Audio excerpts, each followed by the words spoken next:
The Flying Ind. Chapter 1. A Sermon on Inns. The sea was a pale elfin green, and the afternoon had already felt the fairy touch of evening as a young woman with dark hair, dressed in a crinkly copper-coloured sort of dress of the artistic order, was walking rather listlessly along the parade of pebble-wickened sea trailing a parasol, and looking out upon the sea's horizon. She had a reason for looking instinctively out at the sea line, a reason that many young women have had in the history of the world. But there was no sail in sight. On the beach below the parade were a succession of small crowds, surrounding the usual orators of the seaside. Whether niggers or socialists, whether clowns or clergymen here, would stand a man doing something or other with paper boxes, and the holiday makers would watch him for hours in the hope of some time knowing what it was that he was doing with them. Next to him would be a man in a top hat with a very big Bible and a very small wife, who stood silently beside him, while he fought with his clenched fist against the heresy of Milnian sublapsarianism so widespread in fashionable watering places. It was not easy to follow him, he was so very much excited. But every now and then the words our sublapsarian friends would recur with a kind of wailing sneer. Next was a young man talking of nobody knew what, least of all himself, but apparently relying for public favour mainly on having a ring of carrots round his hat. He had more money lying in front of him than the others. Next were niggers. Next was a children's service, conducted by a man with a long neck who beat time with a little wooden spade. Farther along there was an atheist in a towering rage, who pointed every now and then at the children's service, and spoke of nature's fairest things being corrupted with the secrets of the Spanish Inquisition. The man with the little spade, of course, the atheist who wore a red rosette, was very withering to his own audience as well. Hypocrites, he would say, and then they would throw him money. Dupes and dastards, and then they would throw him more money. But between the atheist and the children's service was a little owlish man in a red fez weakly waving a green gamp umbrella. His face was brown and wrinkled like a walnut. His nose was of the sort we associate with Judah. His beard was the sort of black wedge we associate rather with Persia. The young woman had never seen him before. He was a new exhibit in the now familiar museum of cranks and quacks. The young woman was one of those people in whom a real sense of humour is always at issue, with a certain temperamental tendency to boredom or melancholia, and she lingered a moment and leaned on the rail to listen. It was fully 4 minutes before she could understand a word. The man was saying he spoke English with so extraordinary an accent that she supposed at first that he was talking in his own oriental tongue. All the noises of that articulation were odd. The most marked was an extreme prolongation of the short u into oo, as in put for put. Gradually, the girl got used to the dialect, and began to understand the words, though some time elapsed even then before she could form any conjecture of their subject matter. Eventually, it appeared to her that he had some fad about English civilization, having been founded by the Turks or perhaps by the Saracens after their victory in the Crusades. He also seemed to think that Englishmen would soon return to this way of thinking, and seemed to be urging the spread of teetotalism as an evidence of it. The girl was the only person listening to him. "Luke," he said, wagging a curled brown finger, "look at your own inns," which he pronounced as in see your inns of which you write in your books. Those inns were not put up in the beginning to sell alcoholic Christian drink. They were put up to sell non-alcoholic Islamic drinks. You can see this in the names of your inns. They are Eastern names, Asiatic names. You have a famous public house to which your omnibuses go on the pilgrimage. It is called the Elephant and Castle. That is not an English name. It is an Asiatic name. You will say there are castles in England, and I will agree with you, there is the Windsor Castle, but where," he cried sternly, shaking his green umbrella at the girl in an angry oratorical triumph, "where is the Windsor Elephant? I have searched all Windsor Park, no elephants." The girl with the dark hair smiled, and began to think that this man was better than any of the others, in accordance with the strange system of concurrent religious endowment which prevails at watering places. She dropped a 2-shilling piece into the round copper tray beside him with honourable and disinterested eagerness. The old gentleman in the red fez took no notice of this, but went on warmly if obscurely with his argument. "Then you have a place of drink in this town which you call the Bull." "We generally call it the Bull," said the interested young lady with a very melodious voice. "You have a place of drink which you call the Bull," he reiterated in a sort of abstract fury, "and surely you see that this is all very ridiculous." "No, no," said the girl softly and in deprecation. "Why should there be a bull?" he cried, prolonging the word in his own way. "Why should there be a bull in connection with a festive locality? Who thinks about a bull in gardens of delight? What need is there of a bull when we watch the chalip-tinted maidens dance, or pour the sparkling sherbet you, yourselves my friends, and he looked around radiantly, as if addressing an enormous mob. You yourselves have a proverb, it is not calculated to promote prosperity to have a bull in a china shop. Equally my friends, it would not be calculated to promote prosperity to have a bull in a wine shop. All this is clear. He stuck his umbrella upright in the sand, and struck one finger against another like a man, getting to business at last. It is as clear as the sun at noon, he said solemnly. It is as clear as the sun at noon that this word bull, which is devoid of restful and pleasurable associations, is but the corruption of another word which possesses restful and pleasurable associations. The word is not bull, it is the bulbul. His voice rose suddenly like a trumpet, and he spread abroad his hands like the fans of a tropic palm tree. After this great effect, he was a little more subdued, and leaned gravely on his umbrella. You will find the same trace of Asiatic nomenclature in the names of all your English inns. He went on, nay, you will find it, I am almost certain, in all your terms in any way connected with your revelries, and your reposes. Why, my good friends, the very name of that insidious spirit, by which you make strong your drinks, is an Arabic word, alcohol. It is obvious, is it not, that this is the Arabic article al, as in Alhambra, as in algebra, and we need not pause here to pursue its many appearances in connection with your festive institutions, as in your Allsops beer, your ally sloper, and your partly joyous institution of the Albert Memorial, above all in your greatest feasting day, or Christmas Day, which you so erroneously suppose to be connected with your religion. What do you say then? Do you say the names of the Christian nations? Do you say, I will have a little France, I will have a little Ireland, I will have a little Scotland, I will have a little Spain new? And the noise of the negative seemed to waggle as does the bleating of a sheep. You say, I will have a little Turkey, which is your name for the country of the servant of the prophet. And once more he stretched out his arms sublimely to the east and west, and appealed to earth and heaven. The young lady, looking at the sea-green horizon with a smile, clapped her grey-gloved hands softly together, as if at a peroration, but the little old man with the fez was far from exhausted yet. In reply to this you will object, he began. Oh no, breathed the young lady in a sort of dreamy rapture, I don't object the littlest bit. In reply to this, you will object, proceeded her preceptor, that some inns are actually named after the symbols of your national superstitions. You will hasten to point out to me that the Golden Cross is situated opposite Charing Cross, and you will expatiate at length on King's Cross, Gerrard's Cross, and the many crosses that are to be found in or near London, but you must not forget, and here he wagged his green umbrella roguishly at the girl, as if he was going to poke her with it, none of you, my friends, must forget what a large number of crescents there are in London: Denmark Crescent, Mornington Crescent, St. Mark's Crescent, St. George's Crescent, Grosvenor Crescent, Regent's Park Crescent, nay, Royal Crescent. And why should we forget Pelham Crescent? Why, indeed, everywhere I say homage paid to the holy symbol of the religion of the prophet. Compare with this network and pattern of crescents, this city, almost consisting of crescents, the meagre array of crosses, which remain to attest the ephemeral superstition to which you were for one weak moment inclined. The crowds on the beach were rapidly thinning, as tea-time drew nearer. The west grew clearer and clearer with the evening, till the sunshine seemed to have got behind the pale green sea, and be shining through, as through a wall of thin green glass. The very transparency of sky and sea might have to this girl, for whom the sea was the romance, and the tragedy the hint of a sort of radiant hopelessness.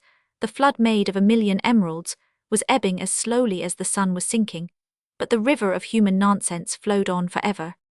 I will not for one moment maintain, said the old gentleman, that there are no difficulties in my case, or that all the examples are as obviously true as those that I have just demonstrated new. It is obvious, let us say, that the Saracen's head is a corruption of the historic truth. The Saracen is a head. I am far from saying it is equally obvious that the green dragon was originally the agreeing dragoman, though I hope to prove in my book that it is so. I will only say here that it is surely probable that one putting himself forward to attract the wayfarer in the desert would compare himself to a friendly and persuadable guide or courier, rather than to a voracious monster. Sometimes the true origin is very hard to trace, as in the inn that commemorates our great Moslem warrior Emir Ali Ben Bose, whom you have so quaintly abbreviated into Admiral Benbow. Sometimes it is even more difficult for the seeker after truth. There is a place of drink near to here called the Old Ship. The eyes of the girl remained on the ring of the horizon as rigid as the ring itself, but her whole face had coloured and altered. The sands were almost emptied by now. The atheist was as non-existent as his guard, and those who had hoped to know what was being done to the paper boxes had gone away to their tea without knowing it. But the young woman still leaned on the railing. Her face was suddenly alive, and it looked as if her body could not move. It should be admitted, bleated the old man with the green umbrella, that there is no literally self-evident trace of the Asiatic nomenclature in the words the old ship. But even here the seeker after truth can put himself in touch with facts. I questioned the proprietor of the old ship, who is according to such notes, as I have kept a Mr. Pumph. The girl's lip trembled. Poor old Hump, she said, why, I'd forgotten about him. He must be very nearly as worried as I am, I hope. This man won't be too silly about this id, rather it weren't about this. And Mr. Pumph told me the inn was named by a very intimate friend of his, an Irishman, who had been a captain in the Britannic Royal Navy, but had resigned his post in anger at the treatment of Ireland. Though quitting the service, he retained just enough of the superstition of your Western sailors to wish his friend's inn to be named after his old ship. But as the name of the ship was the United Kingdom, his female pupil, if she could not exactly be said to be sitting at his feet, was undoubtedly leaning out very eagerly above his head. Amid the solitude of the sands, she called out in a loud and clear voice, "Can you tell me the captain's name?" The old gentleman jumped, blinked, and stared like a startled owl having been talking for hours. As if he had an audience of thousands, he seemed suddenly very much embarrassed to find that he had even an audience of one by this time. They seemed to be almost the only human creatures along the shore, almost the only living creatures, except the seagulls. The sun, dropping finally, seemed to have broken as a blood orange might break, and lines of blood-red light were spilt along the split low-level skies. This abrupt and belated brilliance took all the colour out of the man's red cap and green umbrella, but his dark figure distinct against the sea, and the sunset remained the same, save that it was more agitated than before.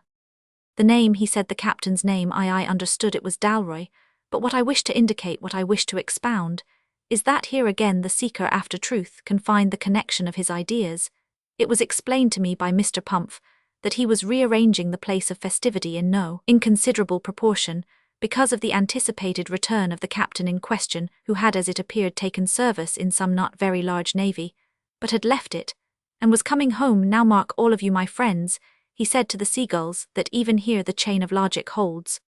He said it to the seagulls because the young lady, after staring at him with starry eyes for a moment, and leaning heavily on the railing, had turned her back, and disappeared rapidly into the twilight. After her hasty steps had fallen silent, there was no other noise than the faint but powerful purring of the now distant sea, the occasional shriek of a seabird, and the continuous sound of a soliloquy.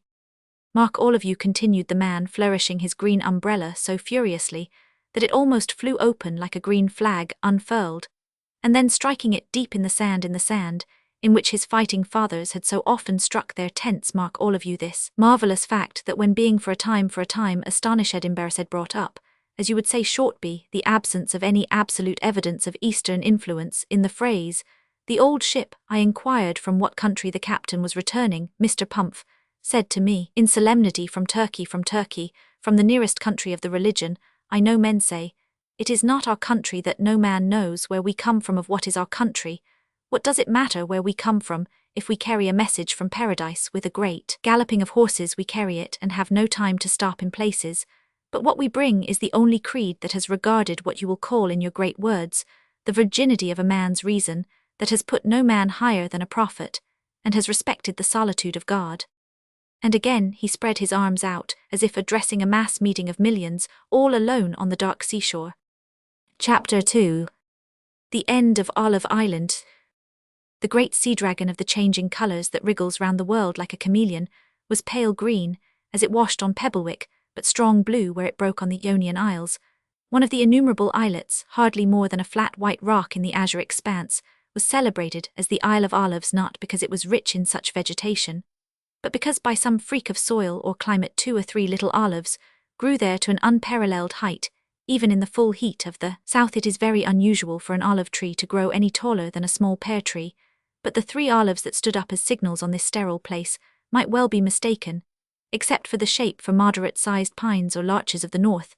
It was also connected with some ancient Greek legend about Pallas, the patroness of the olive, for all that sea was alive with the first fairyland of Hellas, and from the platform of marble under the olive trees could be seen the grey outline of Ithaca. On the island and under the trees was a table set in the open air, and covered with papers and inkstands. At the table were sitting 4 men, 2 in uniform, and 2 in plain black clothes, aides de camp's equerries, and such persons stood in a group in the background. and behind them, a string of 2 or 3 silent battleships lay along the sea, for peace was being given to Europe. There had just come to an end the long agony of one of the many unsuccessful efforts to break the strength of Turkey and save the small Christian tribes. There had been many other such meetings in the later phases of the matter, as one after another the smaller nations gave up the struggle, or the greater nations came in to coerce them, but the interested parties had now dwindled to these 4, for the powers of Europe, being entirely agreed on the necessity for peace on a Turkish basis, were content to leave the last negotiations to England and Germany, who could be trusted to enforce it. There was a representative of the Sultan, of course, and there was a representative of the only enemy of the Sultan who had not hitherto come to terms.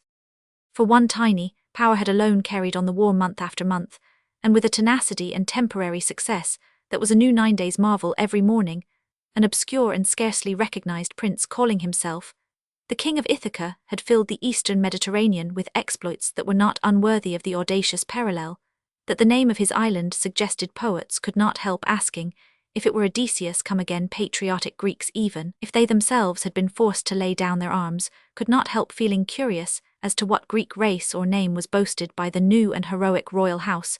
It was therefore with some amusement that the world at last discovered that the descendant of Ulysses was a cheeky Irish adventurer named Patrick Dalroy, who had once been in the English navy, had got into a quarrel through his Fenian sympathies, and resigned his commission. Since then he had seen many adventures in many uniforms, and always got himself or someone else into hot water with an extraordinary mixture of cynicism and quixotry in his fantastic little kingdom. Of course, he had been his own general, his own admiral, his own foreign secretary, and his own ambassador, but he was always careful to follow the wishes of his people in the essentials of peace and war, and it was at their direction that he had come to lay down his sword at last. Besides his professional skill, he was chiefly famous for his enormous bodily strength and stature. It is the custom in newspapers nowadays to say that mere barbaric muscular power is valueless in modern military actions, but this view may be as much exaggerated as its opposite in such wars as these of the Near East, where whole populations are slightly armed, and personal assault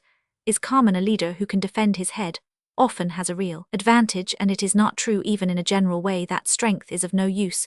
This was admitted by Lord Ivywood, the English minister, who was pointing out in detail to King Patrick the hopeless superiority of the light pattern of Turkish field gun, and the King of Ithaca, remarking that he was quite convinced, said he would take it with him, and ran away with it under his arm. It would be conceded by the greatest of the Turkish warriors, the terrifying Oman Pasha, equally famous for his courage in war and his cruelty in peace, but who carried on his brow a scar from Patrick's sword, taken after 3 hours' mortal combat, and taken without spite or shame. Be it said, for the Turk is always at his best in that game, nor would the quality be doubted by Mr. Hart, a financial friend of the German minister, whom Patrick Dalroy, after asking him which of his front windows he would prefer to be thrown into, threw into his bedroom window on the first floor with so considerate an exactitude that he alighted on the bed, where he was in a position to receive any medical attention. But when all is said, one muscular Irish gentleman on an island cannot fight all Europe forever, and he came with a kind of gloomy good humour to offer the terms now dictated to him by his adopted country. He could not even knock all the diplomatists down, for which he possessed both the power and the inclination, for he realized with the juster part of his mind that they were only obeying orders. As he was so, he sat heavily and sleepily at the little table in the green and white uniform of the Navy of Ithaca, invented by himself, a big bull of a man monstrously young for his size, with a bull neck, and 2 blue bull's eyes for eyes, and red hair rising so steadily off his scalp that it looked as if his head had caught fire, as some said it had. The most dominant person present was the great Oman Pasha himself, with his strong face, starved by the asceticism of war, his hair and moustache seeming rather blasted with lightning than blanched with age, a red fez on his head, and between the red fez and moustache a scar at which the King of Ithaca did not look. His eyes had an awful lack of expression. Lord Ivywood, the English minister, was probably the handsomest man in England, save that he was almost colourless both in hair and complexion against that blue marble sea. He might almost have been one of its old marble statues that are faultless in line, but show nothing but shades of grey or white. It seemed a mere matter of the luck of lighting whether his hair looked dull silver or pale brown, and his splendid mask never changed in colour or expression. He was one of the last of the old parliamentary orators, and yet he was probably a comparatively young man. He could make anything he had to mention blossom into verbal beauty, yet his face remained dead, while his lips were alive. He had little old-fashioned ways, as out of old parliaments, for instance, he would always stand up, as in a senate, to speak to those three other men alone on a rock in the ocean. In all this he perhaps appeared more personal in contrast to the man sitting next to him, who never spoke at all, but whose face seemed to speak for him. He was Dr. Gluck, the German minister, whose face had nothing German about it, neither the German vision, nor the German sleep. His face was as vivid as a highly coloured photograph, and altered like a cinema, but his scarlet lips never moved in speech, his almond eyes seemed to shine with all the shifting fires of the opal, his small curled black moustache seemed sometimes almost to hoist itself afresh like a live black snake. But there came from him no sound. He put a paper in front of Lord Ivywood. Lord Ivywood took a pair of eyeglasses to read it, and looked 10 years older by the act. It was merely a statement of agenda of the few last things to be settled at this last conference. The first item ran: the Ithacan ambassador asks that the girls taken to harems after the capture of Pylos be restored to their families. This cannot be granted. Lord Ivywood rose. The mere beauty of his voice startled everyone who had not heard it before. Your Excellencies and gentlemen, he said, a statement to whose policy I by no means assent, but to whose historic status I could not conceivably aspire, has familiarized you with a phrase about peace with honor. But when we have to celebrate a peace between such historic soldiers as Oman Pasha and His Majesty the King of Ithaca, I think we may say that it is peace with glory. He paused for half an instant, yet even the silence of sea and rock seemed full of multitudinous applause, so perfectly had the words been spoken. I think there is but one thought among us, whatever our many just objections through these long and harassing months of negotiations. I think there is but one thought now, that the peace may be as full as the war, that the peace may be as fearless as the war. Once more he paused an instant, and felt a phantom clapping, as it were not from the hands, but the heads of the men. He went on: if we are to leave off fighting, we may surely leave off haggling. A statute of limitations, or if you will, an amnesty, is surely proper, when so sublime a peace seals so sublime a struggle. And if there be anything in which an old diplomatist may advise you, I would most strongly say this, that there should be no new disturbance of whatever amicable or domestic ties have been formed during this disturbed time. I will admit I am sufficiently old-fashioned to think any interference with the interior life of the family a precedent of no little peril, nor will I be so illiberal as not to extend to the ancient customs of Islam what I would extend to the ancient customs of Christianity. A suggestion has been brought before us that we should enter into a renewed war of recrimination as to whether certain women have left their homes with or without their own consent. I can conceive no controversy more perilous to begin or more impossible to conclude. I will venture to say that I express all your thoughts when I say that whatever wrongs may have been wrought on either side, the homes, the marriages, the family arrangements of this great Ottoman Empire shall remain as they are today. No one moved except Patrick Dalroy, who put his hand on his sword hilt for a moment and looked at them all with bursting eyes. Then his hand fell and he laughed out loud and sudden. Lord Ivywood took no notice, but picked up the agenda paper again and again, fitted on the glasses that made him look older. He read the second item. Needless to say, not aloud. The German minister, with the far from German face, had written this note for him. Both Coote and the Bernsteins insist there must be Chinese, for the marble Greeks cannot be trusted in the quarries just now.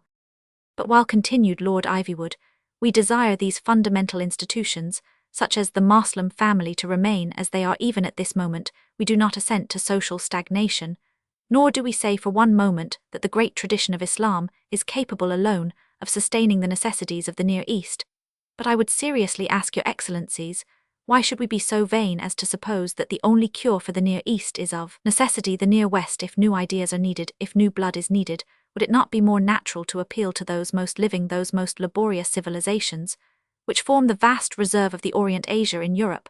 If my friend Oman Pasha will allow me, the criticism has hitherto been Asia in arms, may we not yet see Asia in Europe? And yet Asia in peace, these at least are the reasons which lead me to consent to a scheme of colonization. Patrick Dalroy sprang erect, pulling himself out of his seat by clutching at an olive branch above his head. He steadied himself by putting one hand on the trunk of the tree, and simply stared at them. All there fell on him, the huge helplessness of mere physical power. He could throw them into the sea, but what good would that do? More men on the wrong side would be accredited to the diplomatic campaign, and the only man on the right side would be discredited for anything. He shook the branching olive tree above him in his fury. but he did not for one moment disturb Lord Ivywood, who had just read the third item on his private agenda. Oman Pasha insists on the destruction of the vineyards, and was by this time engaged in a peroration which afterwards became famous, and may be found in many rhetorical textbooks and primers. He was well into the middle of it before Dalry's rage and wonder allowed him to follow the words.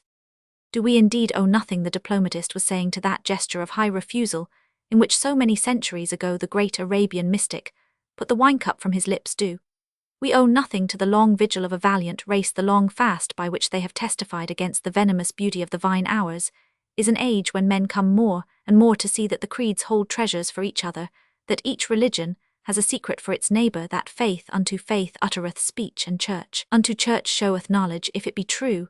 And I claim again the indulgence of Oman Pasha when I say I think it is true that we of the West have brought some light to Islam in the matter of the preciousness of peace and of civil order. May we not say that Islam in answer shall give us peace in 1,000 homes, and encourage us to cut down that curse that has done so much to thwart and madden the virtues of Western Christendom? Already in my own country, the orgies that made horrible the nights of the noblest families are no more. Already the legislature takes more and more sweeping action to deliver the populace from the bondage of the all-destroying drug. Surely the prophet of Mecca is reaping his harvest. The cession of the disputed vineyards to the greatest of his champions is of all acts the most appropriate to this day, to this happy day, that may yet deliver the East from the curse of war, and the West from the curse of wine. The gallant prince who meets us here at last, to offer an olive branch even more glorious than his sword, may well have our sympathy if he himself views the cession with some sentimental regret. But I have little doubt that he also will live to rejoice in it at last, and I would remind you that it is not the vine alone that has been the sign of the glory of the South. There is another sacred tree, unstained by loose and violent memories, guiltless of the blood of Pentheus or of Orpheus, and the broken lyre. We shall pass from this place in a little while, as all things pass and perish. Far cold our navies melt away. On dune and headland sinks the fire, and all our pomp of yesterday is one with Nineveh and Tyre. But so long as sun can shine and soil can nourish, happier men and women after us shall look on this lovely islet, and it shall tell its own story, for they shall see these 3 holy olive trees lifted in everlasting benediction over the humble spot out of which came the peace of the world. The other 2 men were staring at Patrick Dalry. His hand had tightened on the tree, and a giant billow of effort went over his broad breast. A small stone jerked itself out of the ground at the foot of the tree, as if it were a grasshopper jumping, and then the cold roots of the olive tree rose very slowly out of the earth, like the limbs of a dragon lifting itself from sleep. I offer an olive branch, said the king of Ithaca, totteringly leaning the loose tree, so that its vast shadow, much larger than itself, fell across the whole council. An olive branch, he gasped, more glorious than my sword, also heavier. Then he made another effort and tossed it into the sea below. The German, who was no German, had put up his arm in apprehension when the shadow fell across him. Now he got up and edged away from the table, seeing that the wild Irishman was tearing up the second tree. This one came out more easily, and before he flung it after the first, he stood with it a moment, looking like a man juggling with a tower. Lord Ivywood showed more firmness, but he rose in tremendous remonstrance. Only the Turkish Pasha still sat with blank eyes immovable. Dalry rent out the last tree and hurled it, leaving the island bare. There, said Dalry, when the third and last olive had splashed in the tide, now I will go. I have seen something today that is worse than death, and the name of it is peace. Oman Pasha rose and held out his hand. You are right, he said in French, and I hope we meet again in the only life that is a good life. Where are you going now? I am going, said Dalry dreamily, to the old ship. Do you mean, asked the Turk, that you are going back to the warships of the English king? No, answered the other, I am going back to the old ship that is behind the apple trees by Pebblewick, where the Yule flows among the trees. I fear I shall never see you there. After an instant's hesitation, he wrung the red hand of the great tyrant and walked to his boat without a glance at the diplomatists. Chapter 3. The sign of the old ship. Upon few of the children of men has the surname of Pump fallen, and of these few have been maddened into naming a child Humphrey. In addition to it, to such extremity, however, had the parents of the innkeeper at the old ship proceeded that their son might come at last to be called Hump by his dearest friends, and Pumph by an aged Turk with a green umbrella. All this, or all he knew of it, he endured with a sour smile, for he was of a stoical temper. Mr. Humphrey Pump stood outside his inn, which stood almost on the seashore, screened only by one line of apple trees dwarfed, twisted, and salted by the sea air, but in front of it was a highly banked bowling green, and behind it the land sank abruptly, so that one very steep sweeping road vanished into the depth and mystery of taller trees. Mr. Pump was standing immediately under his trim sign, which stood erect in the turf, a wooden pole painted white, and suspending a square whiteboard also painted white, but further decorated with a highly grotesque blue ship, such as a child might draw, but into which Mr. Pump's patriotism had insinuated a disproportionately large red St. George's cross. Mr. Humphrey Pump was a man of middle size, with very broad shoulders, wearing a sort of shooting suit with gaiters. Indeed, he was engaged at the moment in cleaning and reloading a double-barreled gun, a short but powerful weapon which he had invented or at least improved himself, and which, though eccentric enough as compared with latest scientific arms, was neither clumsy nor necessarily out of date, for Pump was one of those handy men who seemed to have 100 hands like Briareus. He made nearly everything for himself, and everything in his house was slightly different from the same thing in anyone else's house. He was also as cunning as Pan or a poacher in everything, affecting every bird or dish, every leaf or berry in the woods. His mind was a rich soil of subconscious memories and traditions, and he had a curious kind of gossip so elusive as to almost amount to reticence, for he always took it for granted that everyone knew his county and its tales as intimately as he did, so he would mention the most mysterious and amazing things without relaxing a muscle on his face, which seemed to be made of knotted wood. His dark brown hair ended in 2 rudimentary side whiskers, giving him a slightly horsey look, but in the old-fashioned sportsman's style. His smile was rather wry and crabbed, but his brown eyes were kindly and soft. He was very English. As a rule his movements, though quick, were cool, but on this occasion he put down the gun on the table outside the inn in a rather hurried manner, and came forward dusting his hands in an unusual degree of animation and even defiance beyond the goblin green apple trees, and against the sea had appeared the tall slight figure of a girl in a dress about the colour of copper, and a large shady hat under the hat. Her face was grave and beautiful, though rather swarthy. She shook hands with Mr. Pump. Then he very ceremoniously put a chair for her, and called her Lady Joan. "I thought I would like a look at the old place," she said. "We have had some happy times here, when we were boys and girls. I suppose you hardly see any of your old friends now." "Very little," answered Pump, rubbing his short whisker reflectively. "Lord Ivywood's become quite a Methody parson, you know, since he took the place. He's pulling down beer shops right and left. And Mr. Charles was sent to Australia for lying down flat at the funeral. Pretty stiff, I call it, but the old lady was a terror." "Do you ever hear," asked Lady Joan Brett carelessly, "of that Irishman, Captain Dalrymple?" "Yes, more often than from the rest," answered the innkeeper. "He seems to have done wonders in this Greek business. He was a sad loss to the navy." "They insulted his country," said the girl, looking at the sea with a heightened colour. "After all, Ireland was his country, and he had a right to resent it being spoken of like that." "And when they found he de-painted him," Green went on. Mr. Pump. "Painted him what?" asked Lady Joan. "Painted Captain Dawson," Green continued Mr. Pump in colourless tones. "Captain Dawson said green was the colour of Irish traitors, so Dalry painted him green. It was a great temptation, no doubt, with this fence being painted at the time, and the pail of stuff there, but of course it had a very prejudicial effect on his professional career." "What an extraordinary story," said the staring Lady Joan, breaking into a rather joyless laugh. "It must go down among your county legends. I never heard that version before. Why, it might be the origin of the green man over there by the town." "Oh no," said Pump simply, "that's been there since before Waterloo times. Poor old Noyle had it, until they put him away. You remember old Noyle, Lady Joan? Still alive, I hear, and still writing love letters to Queen Victoria, only of course they aren't posted now." "Have you heard from your Irish friend lately?" asked the girl, keeping a steady eye on the skyline. "Yes, I had a letter last week," answered the innkeeper. "It seems not impossible that he may return to England. He's been acting for one of these Greek places, and the negotiations seem to be concluded. It's a queer thing that his lordship himself was the English minister in charge of them." "You mean Lord Ivywood?" said Lady Joan, rather coldly. "Yes, he has a great career before him, evidently." "I wish he hadn't got his knife into us so much," chuckled Pump. "I don't believe there'll be an inn left in England, but the Ivywoods were always cranky. It's only fair to him to remember his grandfather." "I think it's very ungallant on your part," said Lady Joan with a mournful smile, "to ask a lady to remember his grandfather." You know what I mean, Lady Joan, said her host good-humouredly, and I never was hard on the case myself. We all have our little ways. I shouldn't like it done to my pig. But I don't see why a man shouldn't have his own pig in his own pew with him. If he likes it, it wasn't a free seat, it was the family pew. Lady Joan broke out laughing again. What horrible things you do seem to have heard of, she said. Well, I must be going, Mr. Hump, I mean. Mr. Pump, used to call you Hump, oh Hump. Do you think any of us will ever be happy again? I suppose it rests with Providence, he said, looking at the sea. Oh, do say Providence again, cried the girl, it's as good as Masterman ready.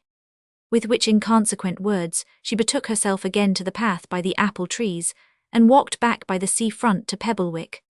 The inn of the Old Ship lay a little beyond the old fishing village of Pebblewick, and that again was separated by an empty half-mile or so from the new watering place of Pebblewick and Sea.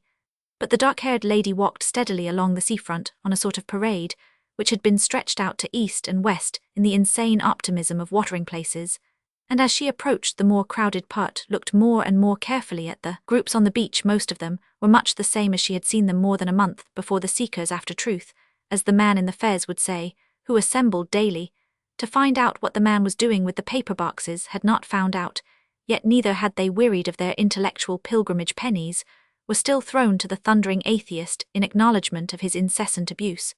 And this was all the more mysterious, because the crowd was obviously indifferent, and the atheist was obviously sincere. The man with the long neck, who led low church hymns with a little wooden spade, had indeed disappeared, for children's services of this kind are generally a moving feast, but the man whose only claim consisted of carrots round his hat was still there, and seemed to have even more money than before. But Lady Joan could see no sign of the little old man in the fez. She could only suppose that he had failed entirely, and being in a bitter mood, she told herself bitterly that he had sunk out of sight precisely because there was in his rubbish a touch of unearthly and insane clearheadedness, of which all these vulgar idiots were incapable. She did not confess to herself consciously that what had made both the man in the fez and the man at the inn interesting was the subject of which they had spoken.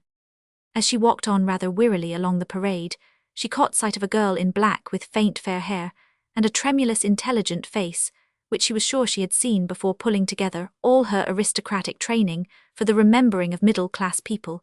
She managed to remember that this was a Miss Browning who had done typewriting work for her a year or two before, and immediately went forward to greet her, partly out of genuine good nature, and partly as a relief from her own rather dreary thoughts. Her tone was so seriously frank and friendly that the lady in black summoned the social courage to say, "I've so often wanted to introduce you to my sister, who's much cleverer than I am, though she does live at home, which I suppose is very old-fashioned. She knows all sorts of intellectual people. She is talking to one of them now, this prophet of the moon that everyone's talking about. Do let me introduce you."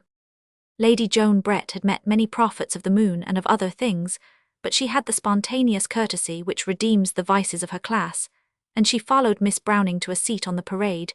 She greeted Miss Browning's sister with glowing politeness, and this may really be counted to her credit, for she had great difficulty in looking at Miss Browning's sister at all, for on the seat beside her, still in a red fez, but in a brilliantly new black frock coat, and every appearance of prosperity, sat the old gentleman who had lectured on the sands about the inns of England. "He lectured at our ethical society," whispered Miss Browning, "on the word alcohol, just on the word alcohol. He was perfectly thrilling, all about Arabia and algebra, you know, and how everything comes from the East. You really would be interested." "I am interested," said Lady Joan. "Put it to yourselves," the man in the fez was saying to Miss Browning's sister. "Juiced what sort of meaning the names of your inns can have if they do not commemorate the unlimitable influence of Islam. There is a very populous inn in London, one of the most distinguished, one of the most of the centre, and it is called the Horseshoe. Now, my friends, why should anyone commemorate a horseshoe? It is but an appendage to a creature more interesting than itself. I have already demonstrated to you that the very fact that you have in your town a place of drink called the Bull—" "I should like to ask," began Lady Joan suddenly. "A place of drink called the Bull," went on the man in the fez, deaf to all distractions, "and I have urged that the Bull is a disturbing thought, while the Bull is a reassuring thought. But even you, my friends, would not name a place after a ring in a bull's nose. And not after the Bull. Why then name an equivalent place after the shoe, the mere shoe upon a horse's hoof, and not after the noble horse. Surely it is clear, surely it is evident that the term horseshoe is a cryptic term, an esoteric term made during the days when the ancient Moslem faith of this English country was oppressed by the passing superstition of the Galileans, that bent shape, that duplex curving shape, which you call horseshoe, is it not clearly the crescent? And he cast his arms wide, as he had done on the sands, the crescent of the prophet of the only God. I should like to ask, began Lady Joan again, how you would explain the name of the inn called the Green Man, just behind that row of houses. Exactly, exactly, cried the prophet of the moon in almost insane excitement. The seeker after truth could not at all probably find a more perfect example of these principles, my friends. How could there be a green man? You are acquainted with green grass, with green leaves, with green cheese, with green chartreuse. I ask if any one of you, however wide her social circle, has ever been acquainted with a green man. Surely it is evident, my friends, that this is an imperfect version, an abbreviated version of the original words. What can be clearer than that the original expression was the green turban man, in allusion to the well-known uniform of the descendants of the prophet turbaned? Surely is just the sort of word, exactly the sort of foreign and unfamiliar word, that might easily be slurred over and ultimately suppressed. There is a legend in these parts, said Lady Joan steadily, that a great hero, hearing the colour that was sacred to his holy island, insulted, really poured it over his enemy for a reply. A legend, a fable, cried the man in the fez, with another radiant and rational expansion of the hands. Is it not evident that no such thing can have really happened? Oh yes, it really happened, said the young lady softly. There is not much to comfort one in this world, but there are some things. Oh, it really happened. And taking a graceful farewell of the group, she resumed her rather listless walk along the parade. Chapter 4. The inn finds wings. Mr. Humphrey Pump stood in front of his inn once more. The cleaned and loaded gun still lay on the table, and the white sign of the ship still swung in the slight sea breeze over his head. But his leatherish features were knotted over a new problem. He held 2 letters in his hand, letters of a very different sort, but letters that pointed to the same difficult problem. The first ran, Dear Hump, I am so bothered that I simply must call you by the old name again. You understand, I've got to keep in with my people. Lord Ivywood is a sort of cousin of mine. And for that and some other reasons, my poor old mother would just die if I offended him. You know her heart is weak, you know everything there is to know in this county. Well, I only write to warn you that something is going to be done against your dear old, and I don't know what this country's coming to. Only a month or 2 ago, I saw a shabby old pantaloon on the beach with a green gamp, talking the craziest stuff you ever heard in your life. 3 weeks ago, I heard he was lecturing at ethical societies, whatever they are, for a handsome salary. Well, when I was last at Ivywood, I must go because Mama likes it. There was the living lunatic again, in evening dress, and talked about by people who really know, I mean who know better. Lord Ivywood is entirely under his influence, and thinks him the greatest prophet the world has ever seen, and Lord Ivywood is not a fool. One can't help admiring him. Mama, I think, wants me to do more than admire him. I am telling you everything, Hump, because I think perhaps this is the last honest letter I shall ever write in the world, and I warn you seriously that Lord Ivywood is sincere, which is perfectly terrible. He will be the biggest English statesman, and he does really mean to ruin the old ships. If ever you see me here again, taking part in such work, I hope you may forgive me. Somebody we mentioned, whom I shall never see again, I leave to your friendship. It is the second best thing I can give, and I am not sure it may not be better than the first would have been. Goodbye. J.B. This letter seemed to distress Mr. Pump rather than puzzle him. It ran as follows. Sir, the Committee of the Imperial Commission of Liquor Control is directed to draw your attention to the fact that you have disregarded the committee's communications under Section 5A of the Act for the regulation of places of public entertainment, and that you are now under Section 47C of the Act amending the Act for the regulation of places of public entertainment. Aforesaid, the charges on which prosecution will be founded are as follows. As you have failed to acknowledge previous communications on this subject, this is to warn you that legal steps will be taken immediately. We are yours truly. Ivywood President. J. Leveson Secretary. Mr. Humphrey Pump sat down at the table outside his inn, and whistled in a way which, combined with his little whiskers, made him for the moment seem literally like an ostler. Then the very real wit and learning he had returned slowly into his face, and with his warm brown eyes he considered the cold grey sea.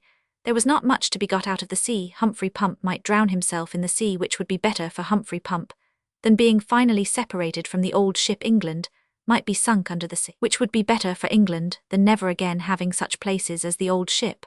But these were not serious remedies, nor rationally attainable, and Pump could only feel that the sea had simply warped him, as it had warped his apple trees. The sea was a dreary business altogether.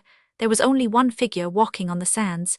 It was only when the figure drew nearer and nearer, and grew to more than human size, that he sprang to his feet with a cry. Also the level light of morning lit the man's hair, and it was red. The late King of Ithaca came casually and slowly up the slope of the beach that led to the old ship he had landed in a boat from a battleship that could still be seen near the horizon.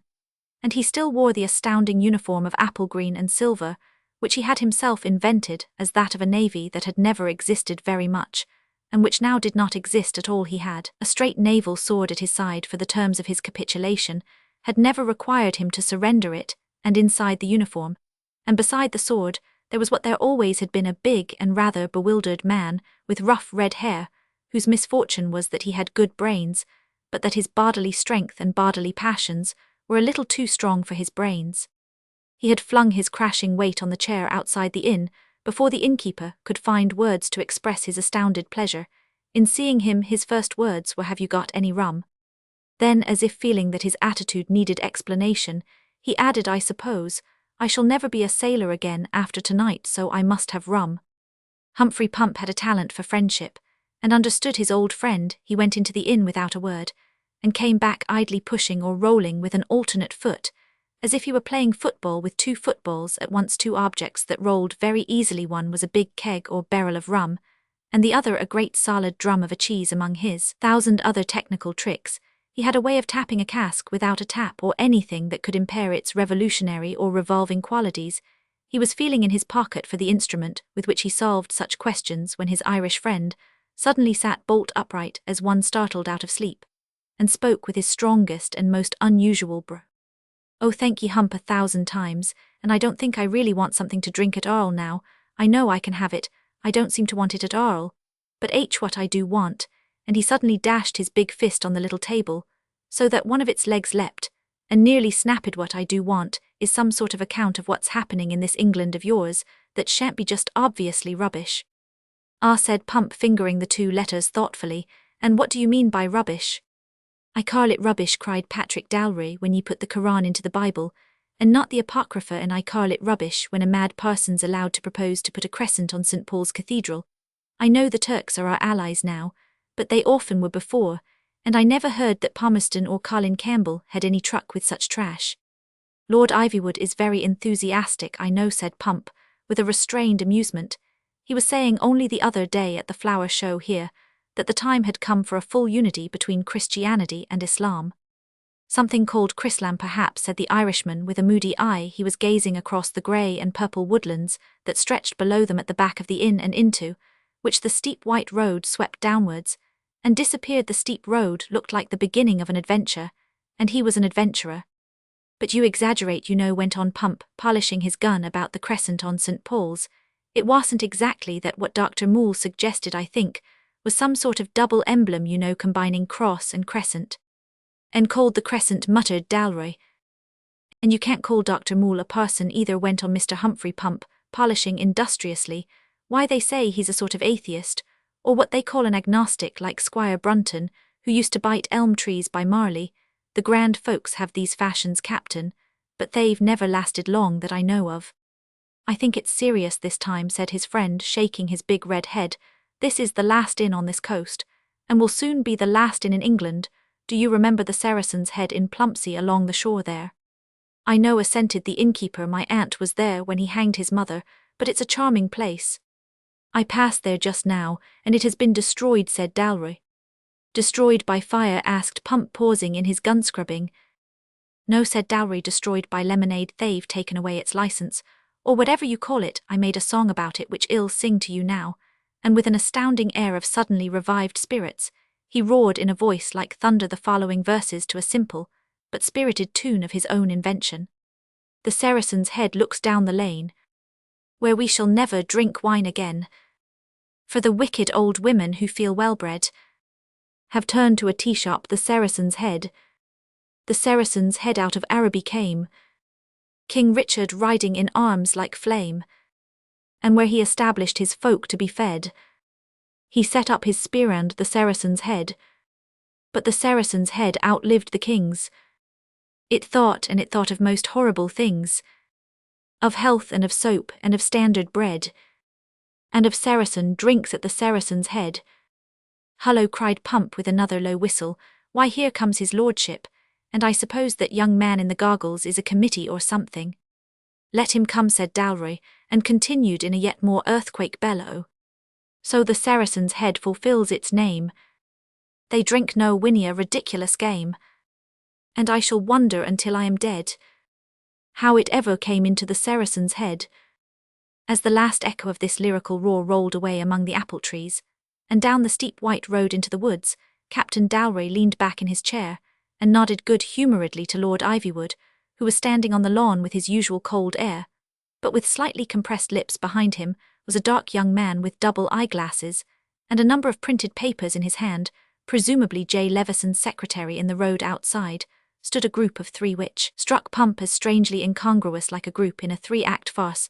The first was a police inspector in uniform, the second was a workman in a leather apron more or less like a carpenter, and the third was an old man in a scarlet Turkish fez, but otherwise dressed in very fashionable English clothes, in which he did not seem very comfortable. He was explaining something about the inn to the policeman, and the carpenter, who appeared to be restraining their amusement.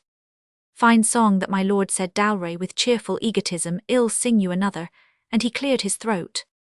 Mr. Pump, said Lord Ivywood in his bell-like and beautiful voice, I thought I would come in person, if only to make it clear that every indulgence has been shown you. The mere date of this inn brings it within the statute of 1909.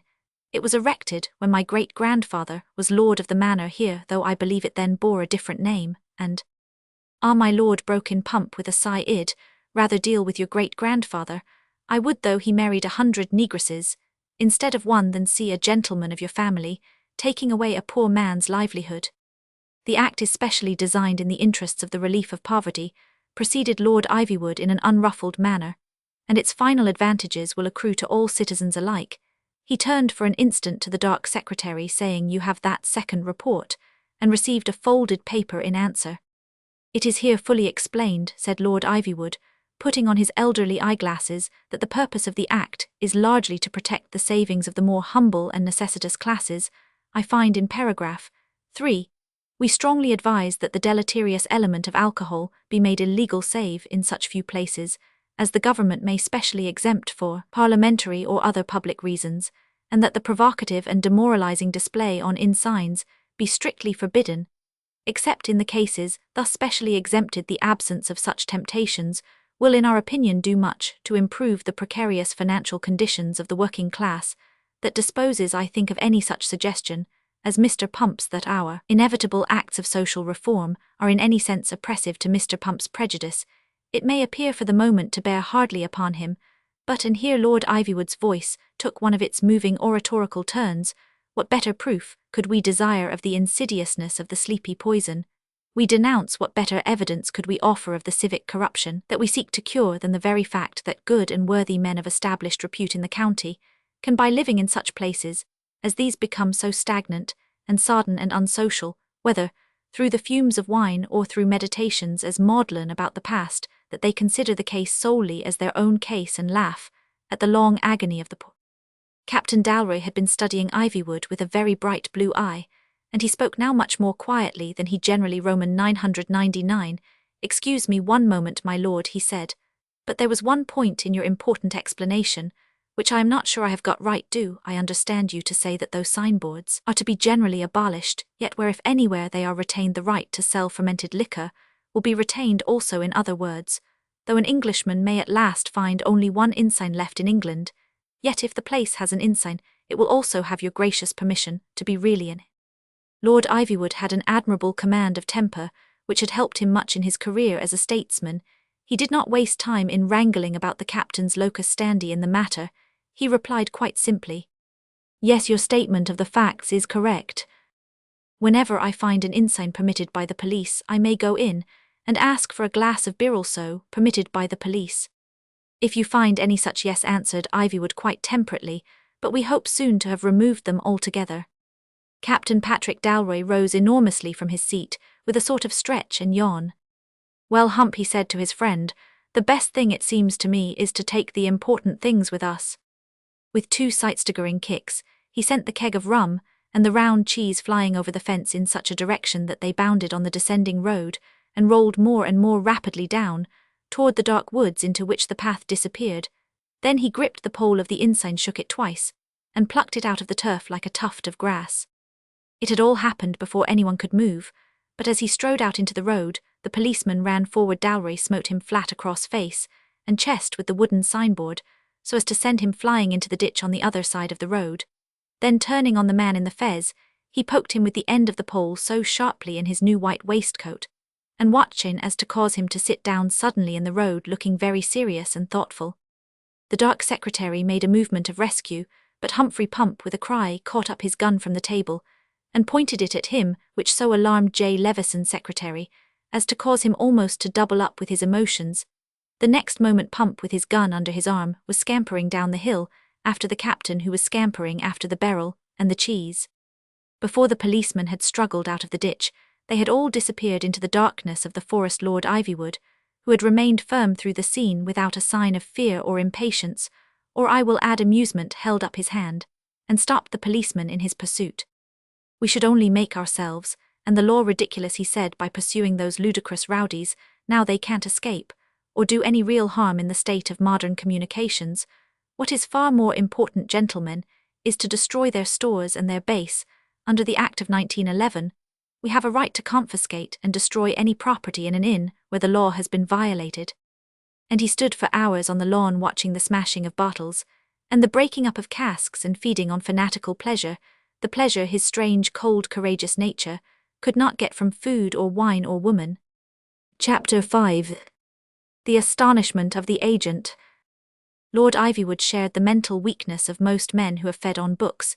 He ignored not the value, but the very existence of other forms of information. Thus Humphrey Pump was perfectly aware that Lord Ivywood considered him an ignorant man who carried a volume of Pickwick and could not be got to read any other book, but Lord Ivywood was quite unaware that Humphrey never looked at him, without thinking that he could be most successfully hidden in a wood of small beeches, as his grey-brown hair and sallow, ashen face exactly reproduced the three predominant tints of such a sylvan twilight. Mr. Pump, I fear, had sometimes partaken of partridge or pheasant in his early youth under circumstances in which Lord Ivywood was not only unconscious of the hospitality he was dispensing, but would have sworn that it was physically impossible for anyone to elude the vigilance of his efficient system of gamekeeping. But it is very unwise in one who counts himself superior to physical things to talk about physical impossibility. Lord Ivywood was in error, therefore, when he said that the fugitives could not possibly escape in modern England. You can do a great many things in modern England, if you have noticed some things in fact which others know by pictures or current speech. If you know, for instance, that most roadside hedges are taller and denser than they look, and that even the largest man lying just behind them takes up far less room than you would suppose. If you know that many natural sounds are much more like each other than the enlightened ear can believe, as in the case of wind in leaves, and of the sea. If you know that it is easier to walk in socks than in boots, if you know how to take hold of the ground, if you know that the proportion of dogs who will bite a man under any circumstances is rather less than the proportion of men who will murder you in a railway carriage, if you know that you need not be drowned even in a river unless the tide is very strong, and unless you practice putting yourself into the special attitudes of a suicide, if you know that country stations have objectless extra waiting rooms that nobody ever goes into, and if you know that county folk will forget you if you speak to them, but talk about you all day if you don't. By the exercise of these and other arts and sciences, Humphrey Pump was able to guide his friend across country, mostly in the character of trespasser, and occasionally in that of something like housebreaker, and eventually with sign keg cheese, and all to step out of a black pine wood onto a white road in a part of the county where they would not be sought for the present. Opposite them was a cornfield, and on their right, in the shades of the pine trees, a cottage, a very tumble-down cottage that seemed to have collapsed under its own thatch. The red-haired Irishman's face wore a curious smile. He stuck the ensign erect in the road, and went and hammered on the door. It was opened tremulously by an old man with a face so wrinkled that the wrinkles seemed more distinctly graven than the features themselves, which seemed lost in the labyrinth of them. He might have crawled out of the hole in a gnarled tree, and he might have been 1,000 years old. He did not seem to notice the signboard which stood rather to the left of the door, and what life remained in his eyes seemed to awake in wonder at Dalry's stature and strange uniform, and the sword at his side. "I beg your pardon," said the captain courteously. "I fear my uniform startles you. It is Lord Ivywood's livery. All his servants are to dress like this.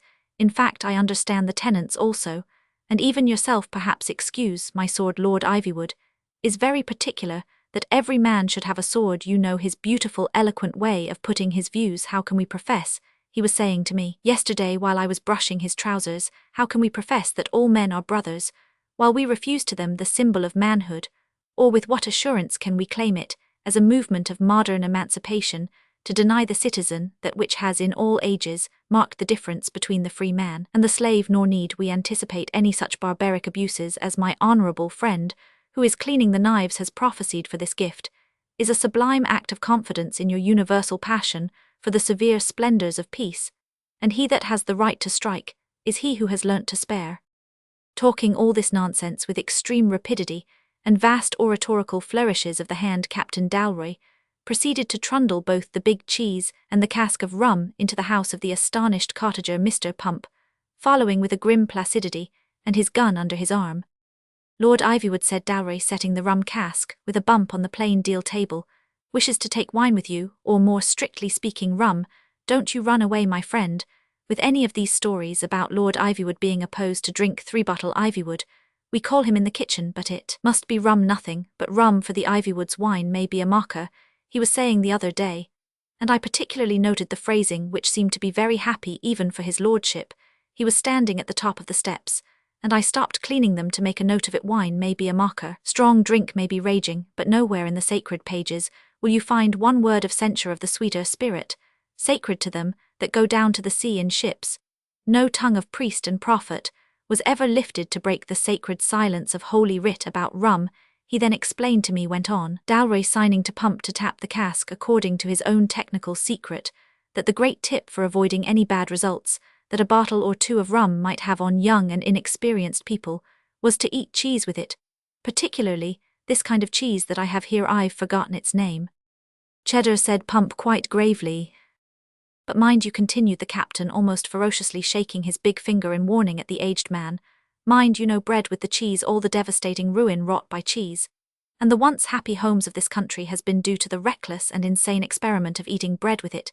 You'll get no bread from me, my friend. Indeed, Lord Ivywood has given directions that the allusion to this ignorant and depraved habit shall be eliminated from the Lord's Prayer. Have a drink." He had already poured out a little of the spirit into 2 thick tumblers and a broken teacup, which he had induced the aged man to produce, and now solemnly pledged him. "Thank ye kindly, sir," said the old man, using his cracked voice for the first time. Then he drank, and his old face changed as if it were an old horn lantern, in which the flame began to rise. "Ah," he said, "my son, he be a sailor." "I wish him a happy voyage," said the captain, "and I'll sing you a song about the first sailor there ever was in the world, and who, as Lord Ivywood acutely observes, lived before the time of rum." He sat down on a wooden chair and lifted his loud voice once more, beating on the table with the broken teacup. "Old Noah, he had an ostrich farm and fowls on the greatest scale. He ate his egg with a ladle in an egg cup big as a pail. And the soup he took was elephant soup, and the fish he took was whale. But they all were small to the cellar he took when he set out to sail. And Noah, he often said to his wife when he sat down to dine, 'I don't care where the water goes if it doesn't get into the wine.' The cataract of the cliff of heaven fell blinding off the brink, as if it would wash the stars away, as suds go down a sink. The 7 heavens came roaring down for the throats of hell to drink. And Noah, he cocked his eye and said, 'It looks like rain, I think. The water has drowned the Matterhorn as deep as a Mendip mine. But I don't care where the water goes if it doesn't get into the wine.' But Noah, he sinned, and we have sinned on tipsy feet we trod, till a great big black teetotaler was sent to us for a rod. And you can't get wine at a PSA or chapel or Eisteddfod, for the curse of water has come again because of the wrath of God. And water is on the bishop's board and the higher thinker's shrine. But I don't care where the water goes if it doesn't get into the wine." "Lord Ivywood's favourite song," concluded Mr. Patrick Dalroy, drinking. "Sing us a song yourself." Rather to the surprise of the two humorists, the old gentleman actually began in a quavering voice to chant, "King George that lives in London town, I hope they will defend his crown, and Bonaparte be quite put down. On Christmas Day in the morning, old Squire is gone to the meet today, all in his." It is perhaps fortunate for the rapidity of this narrative that the old gentleman's favourite song, which consists of 4 to 7 verses, was interrupted by a curious incident. The door of the cottage opened, and a sheepish-looking man in corduroys stood silently in the room for a few seconds, and then said without preface or further explanation, "For ale." "I beg your pardon," inquired the polite captain. "For ale," said the man with solidity, then catching sight of Humphrey, seemed to find a few more words in his vocabulary. "Morning, Mr. Pump, didn't know as how you'd moved the old ship." Mr. Pump, with a twist of a smile, pointed to the old man whose song had been interrupted. Mr. Marne seeing after it now, Mr. Gowl, said Pump with the strict etiquette of the countryside, "but he's got nothing but this rum in stock as yet." "Better note," said the laconic Mr. Gowl, and put down some money in front of the aged Marne, who eyed it wonderingly as he was turning with a farewell, and wiping his mouth with the back of his hand. The door once more moved, letting in white sunlight and a man in a red neckerchief. "Morning, Mr. Marne." "Morning, Mr. Pump." "Morning, Mr. Gowl," said the man in the red neckerchief. "Morning, Mr. Coote," said the other three one after another. "Have some rum, Mr. Coote?" asked Humphrey Pump genially. "That's all Mr. Marne's got just now." Mr. Coote also had a little rum, and also laid a little money under the rather vague gaze of the venerable cottager. Mr. Coote was just proceeding to explain that these were bad times, but if you saw a sign, you were all right. Still, a lawyer up at Grunton Abbot had told him so when the company was increased and greatly excited by the arrival of a boisterous and popular tinker, who ordered glasses all round, and said he had his donkey and cart outside. A prolonged, rich, and confused conversation about the donkey and cart then ensued, in which the most varied views were taken of their merits, and it gradually began to dawn on Dalroy that the tinker was trying to sell them.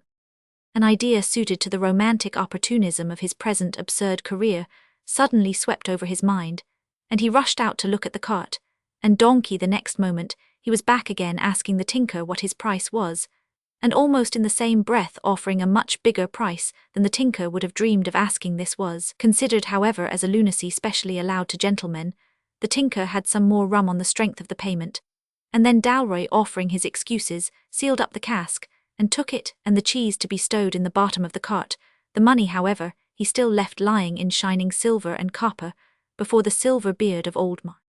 No one acquainted with the quaint and often wordless camaraderie of the English poor will require to be told that they all went out and stared at him as he loaded the cart and saw to the harness of the donkey, except the old cottager, who sat as if hypnotized by the sight of the money. While they were standing there, they saw coming down the white-hot road, where it curled over the hill, a figure that gave them no pleasure, even when it was a mere marching black spot in the distance. It was a Mr. Bulrose, the agent of Lord Ivywood's estates. Mr. Bulrose was a short, square man with a broad, square head, with ridges of close black curls on it, with a heavy frog-like face, and starting suspicious eyes. A man with a good silk hat, but a square business jacket. Mr. Bulrose was not a nice man. The agent on that sort of estate hardly ever is a nice man. The landlord often is, and even Lord Ivywood had an arctic magnanimity of his own, which made most people want, if possible, to see him personally. But Mr. Bulrose was petty. Every really practical tyrant must be petty.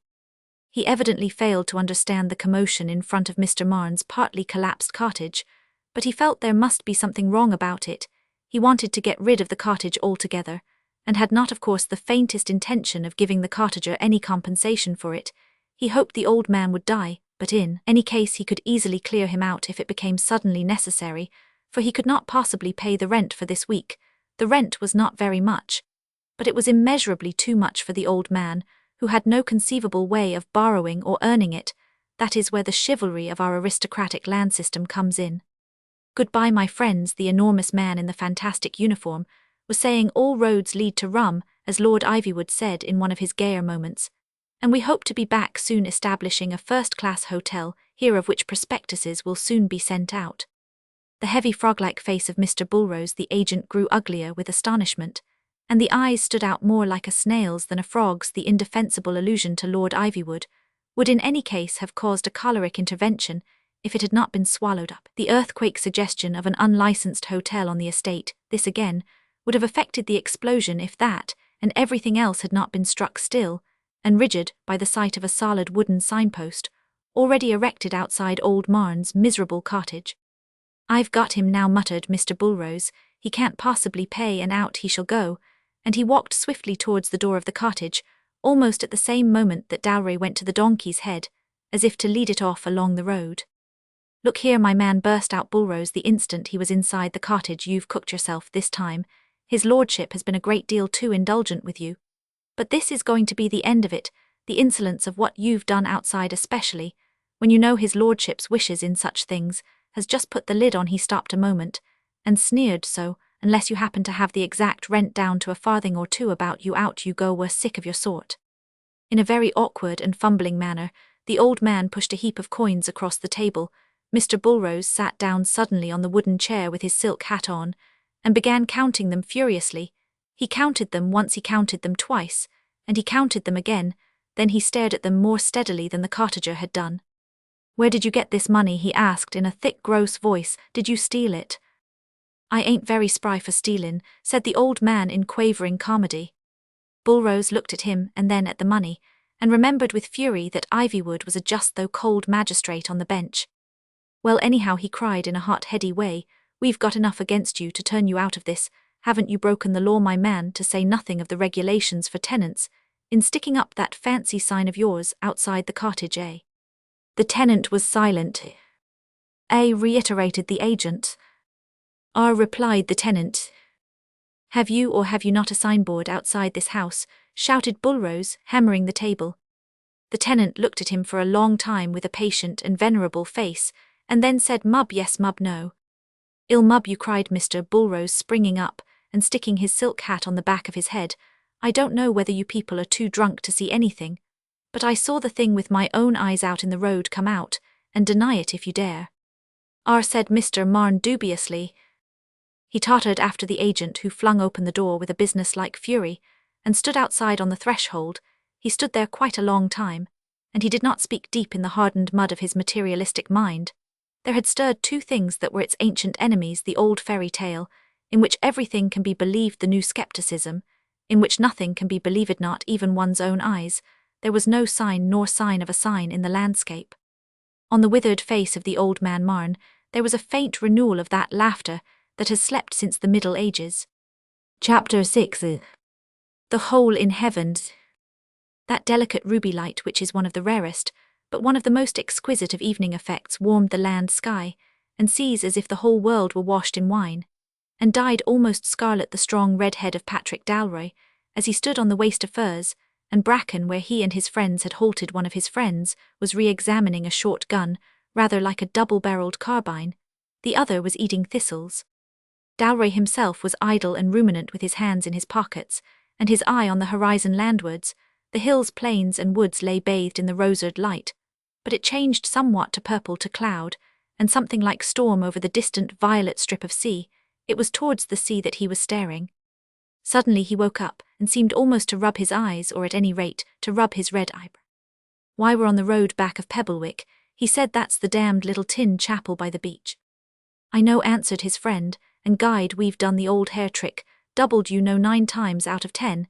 It's the best. Parson Whitelady used to do it when they were after him for dog stealing. I've pretty much followed his trail. You can't do better than stick to the best examples. They tell you in London that Dick Turpin rode to York. Well, I know he didn't, for my old grandfather up at Coble's End knew the Turpins intimately, threw one of them into the river on a Christmas day. But I think I can guess what he did do, and how the tale got about. If Dick was wise, he went flying up the old North Road shouting 'York, York,' or what not, before people recognized him. Then, if he did the thing properly, he might half an hour afterwards walk down the Strand with a pipe in his mouth. They say old Boney said, 'Go where you aren't expected,' and I suppose as a soldier he was right, but for a gentleman dodging the police like yourself, it isn't exactly the right way of putting it. I should say go where you ought to be expected, and yowl, generally find your fellow creatures don't do what they ought about expecting any more than about anything else." "Well, this bit between here and the sea," said the captain in a brown study, "I know it so well that I rather wish I'd never seen it again, do you know. he asked suddenly, pointing to a patch and pit of sand that showed white in the dusky heath 100 yards away. Do you know what makes that spot so famous in history? Yes, answered Mr. Pump, that's where old Mother Grouch shot the Methodist.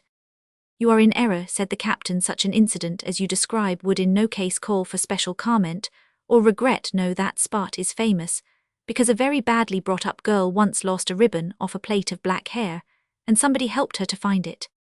Has the other person been well brought up? Asked Pump with a faint smile. No, said Dalroy, staring at the sea. He has been brought down. Then, rousing himself again, he made a gesture toward a further part of the heath. Do you know the remarkable history of that old wall, the one beyond the last gorge over there? No, replied the other, unless you mean Dead Man's Circus, and that happened further along. I do not mean Dead Man's Circus, said the captain. The remarkable history of that wall is that somebody's shadow once fell on it, and that shadow was more desirable than the substance of all other living things. It is this, he cried almost violently, resuming his flippant tone, it is this circumstance, Hump, and not the trivial and everyday incident of a dead man going to a circus to which you have presumed to compare it. It is this historical event which Lord Ivywood is about to commemorate by rebuilding the wall with solid gold and Greek marbles stolen by the Turks from the grave of Socrates, enclosing a column of solid gold 400 feet high, and surmounted by a colossal equestrian statue of a bankrupt Irishman riding backwards on a donkey.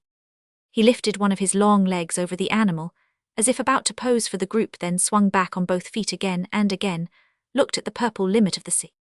Do you know, Hump, he said, I think modern people have somehow got their minds all wrong about human life.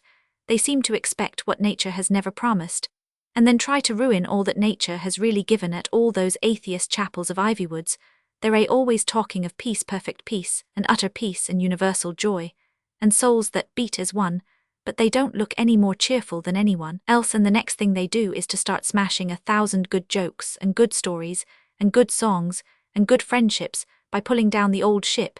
He gave a glance at the loose signpost, lying on the heath beside him, almost as if to reassure himself that it was not stolen now. It seems to me, he went on, that this is asking for too much, and getting too little. I don't know whether God means a man to have happiness in that all in all and utterly utter sense of happiness, but God does mean a man to have a little fun, and I mean to go on having it. If I mustn't satisfy my heart, I can gratify my humour. The cynical fellows, who think themselves so damned clever, have a sort of saying, be good, and you will be happy, but you will not have a jolly time. The cynical fellows are quite wrong, as they generally are. They have got hold of the exact opposite of the truth. God knows, I don't set up to be good, but even a rascal sometimes has to fight the world in the same way as a saint. I think I have fought the world et militavi non sinuhat's the Latin for having a lark. I can't pretend to peace and joy, and all the rest of it, particularly in this original briar patch. I haven't been happy, Hump, but I have had a jolly time. The sunset stillness settled down again, save for the cropping of the donkey in the undergrowth, and Pump said nothing sympathetically, and it was Dalroy once more who took up his parable. So I think there's too much of this playing on our emotions, Hump, as this place is certainly playing the cat and banjo with mine. Damn it all, there are other things to do with the rest of one's life. I don't like all this fuss about feeling. Thinks it only makes people miserable. In my present frame of mind, I am in favour of doing things, all of which, Hump, he said, with a sudden lift of the voice that always went in him, with a rushing irrational return of merely animal spirit soul, of which I have put into a song against songs that I will now sing you. I shouldn't sing it here, said Humphrey Pump, picking up his gun and putting it under his arm. You look large in this open place, and you sound large, but I'll take you to the hole in heaven you've been talking about so much, and hide you, as I used to hide you from that tutor I couldn't catch, his Naaman, who could only get drunk on Greek wine at Squire Wimple's. Hump, cried the captain, I abdicate the throne of Ithaca. You are far wiser than Ulysses here. I have had my heart torn with temptations to 10,000 things between suicide and abduction, and all by the mere sight of that hole in the heath where we used to have picnics, and all that time I'd forgotten we used to call it the hole in heaven, and by God, what a good name in both senses. I thought you'd have remembered it, Captain, said the innkeeper, from the joke young Mr. Matthews made. In the heat of some savage hand-to-hand struggle in Albania, said Mr. Dalroy, sadly passing his palm across his brow, I must have forgotten for one fatal instant the joke young Mr. Matthews made. It wasn't very good, said Mr. Pump, simply his aunt was the one for things like that. She went too far with old Gudgeon, though. With these words he jumped, and seemed to be swallowed up by the earth, but they had merely strolled the few yards needed to bring them to the edge of the sandpit, on the heath of which they had been speaking. And it is one of the truths concealed by heaven from Lord Ivywood, and revealed by heaven to Mr. Pump, that a hiding place can be covered when you are close to it, and yet be open and visible from some spot of vantage far off from the side by which they approached it. The sudden hollow of sand, a kind of collapsed chamber in the heath, seemed covered with a natural curve of fern and furze, and flashed out of sight like a fairy. "It's all right," he called out from under a floor or roof of leaves. "You'll remember it all when you get here. This is the place to sing your song, Captain Lord." "Bless me, Captain, don't. I remember your singing that Irish song you made up at college, bellowing it, like a bull of Bashanol, about hearts and sleeves or some such things, and her ladyship. And the tutor never heard a breath, because that bank of sand breaks everything. It's worth knowing all this, you know. It's a pity it's not part of a young gentleman's education. Now, you shall sing me the song in favour of having no feelings, or whatever you call it." Dowry was staring about him at the cavern of his old picnic, so forgotten, and so startlingly familiar. He seemed to have lost all thought of singing anything, and simply to be groping in the dark house of his own boyhood. There was a slight trickle from a natural spring in sandstone just under the ferns, and he remembered to try to boil the water in a kettle. He remembered a quarrel about who had upset the kettle, which in the morbidity of first love had given him for days the tortures of the damned, when the energetic Pump broke once more through the rather thorny roof on an impulse, to accumulate their other eccentric possessions. Patrick remembered about a thorn in a finger that made his heart stop with something that was pain and perfect music, when Pump returned with the rum keg and the cheese, and rolled them with a kick down the shelving sandy side of the hole. He remembered with almost wrathful laughter that in the old days he had rolled down that slope himself, and thought it a rather fine thing to do. He felt then as if he were rolling down a smooth side of the Matterhorn. He observed now that the height was rather less than that of the second story of one of the stunted cottages he had noted on his return. He suddenly understood. He had grown bigger, in a bodily sense. He had doubts about any other. "The Hole in Heaven," he said. "What a good name, what a good poet I was in those days, the Hole in Heaven. But does it let one in or let one out?" In the last level shafts of the fallen sun, the fantastic shadow of the longered quadruped, whom Pump had now tethered to a new and nearer pasture, fell across the last sunlit scrap of sand. Dowry looked at the long exaggerated shadow of the ass, and laughed that short explosive laugh he had uttered when the doors of the harems had been closed after the Turkish War. He was normally a man much too loquacious, but he never explained those laughs. Humphrey Pump plunged down again into the sunken nest, and began to broach the cask of rum in his own secret style, saying, "We can get something else somehow tomorrow, for tonight we can eat cheese and drink rum, especially as there's water on tap, so to speak. And now, Captain, sing us the song against songs." Patrick Dowry drank a little rum out of a small medicine glass, which the generally unaccountable Mr. Pump unaccountably produced from his waistcoat pocket. But Patrick's colour had risen, his brow was almost as red as his hair, and he was evidently reluctant. "I don't see why I should sing all the songs," he said. "Why the divil don't you sing a song yourself? And now I come to think of it," he cried with an accumulating brogue, not perhaps wholly unaffected by the rum which he had not in fact drunk for years, "and now I come to think of it, what about that song of yours, all me youth's coming back in this blessed and cursed place? And I remember that song of yours that never existed nor ever. Well, don't ye remember now, Humphrey Pump, that night, when I sang ye no less than 17 songs of me own composition?" "I remember it very well," answered the Englishman with restraint. "And don't ye remember," went on the exhilarated Irishman with solemnity, "that unless ye could produce a poetic lyric of your own written, and sung by yourself, I threatened to sing again," said the impenetrable Pump. "Yes, I know."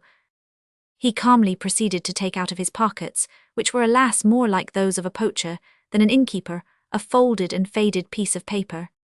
"I wrote it when you asked me," he said simply.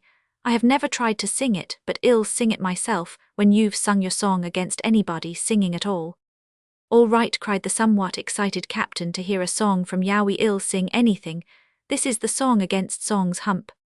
And again he let his voice out like a bellow against the evening silence. "The song of the sorrow of Melisande is a weary song and a dreary song. The glory of Mariana's Grange had got into great decay. The song of the Raven nevermore has never been called a cheery song. And the brightest things in Baudelaire are anything else but gay.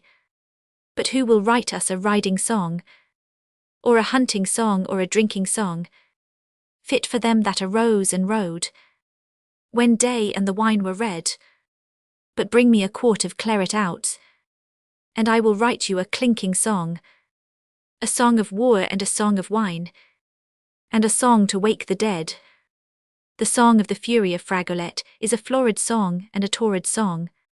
The song of the sorrow of Tara is sung to a harp unstrung. The song of the cheerful Shropshire kid I consider a perfectly horrid song. And the song of the happy futurist is a song that can't be sung. But who will write us a riding song, or a fighting song or a drinking song, fit for the fathers of you and me, that knew how to think and thrive? But the song of beauty and art and love is simply an utterly stinking song, to double you up and drag you down, and damn your soul alive. Take some more rum, concluded the Irish officer affably, and let's hear your song at last. With the gravity inseparable from the deep conventionality of country people, Mr. Pump unfolded the paper on which he had recorded the only antagonistic emotion that was strong enough in him to screw his infinite English tolerance to the pitch of song. He read out the title very carefully, and in full.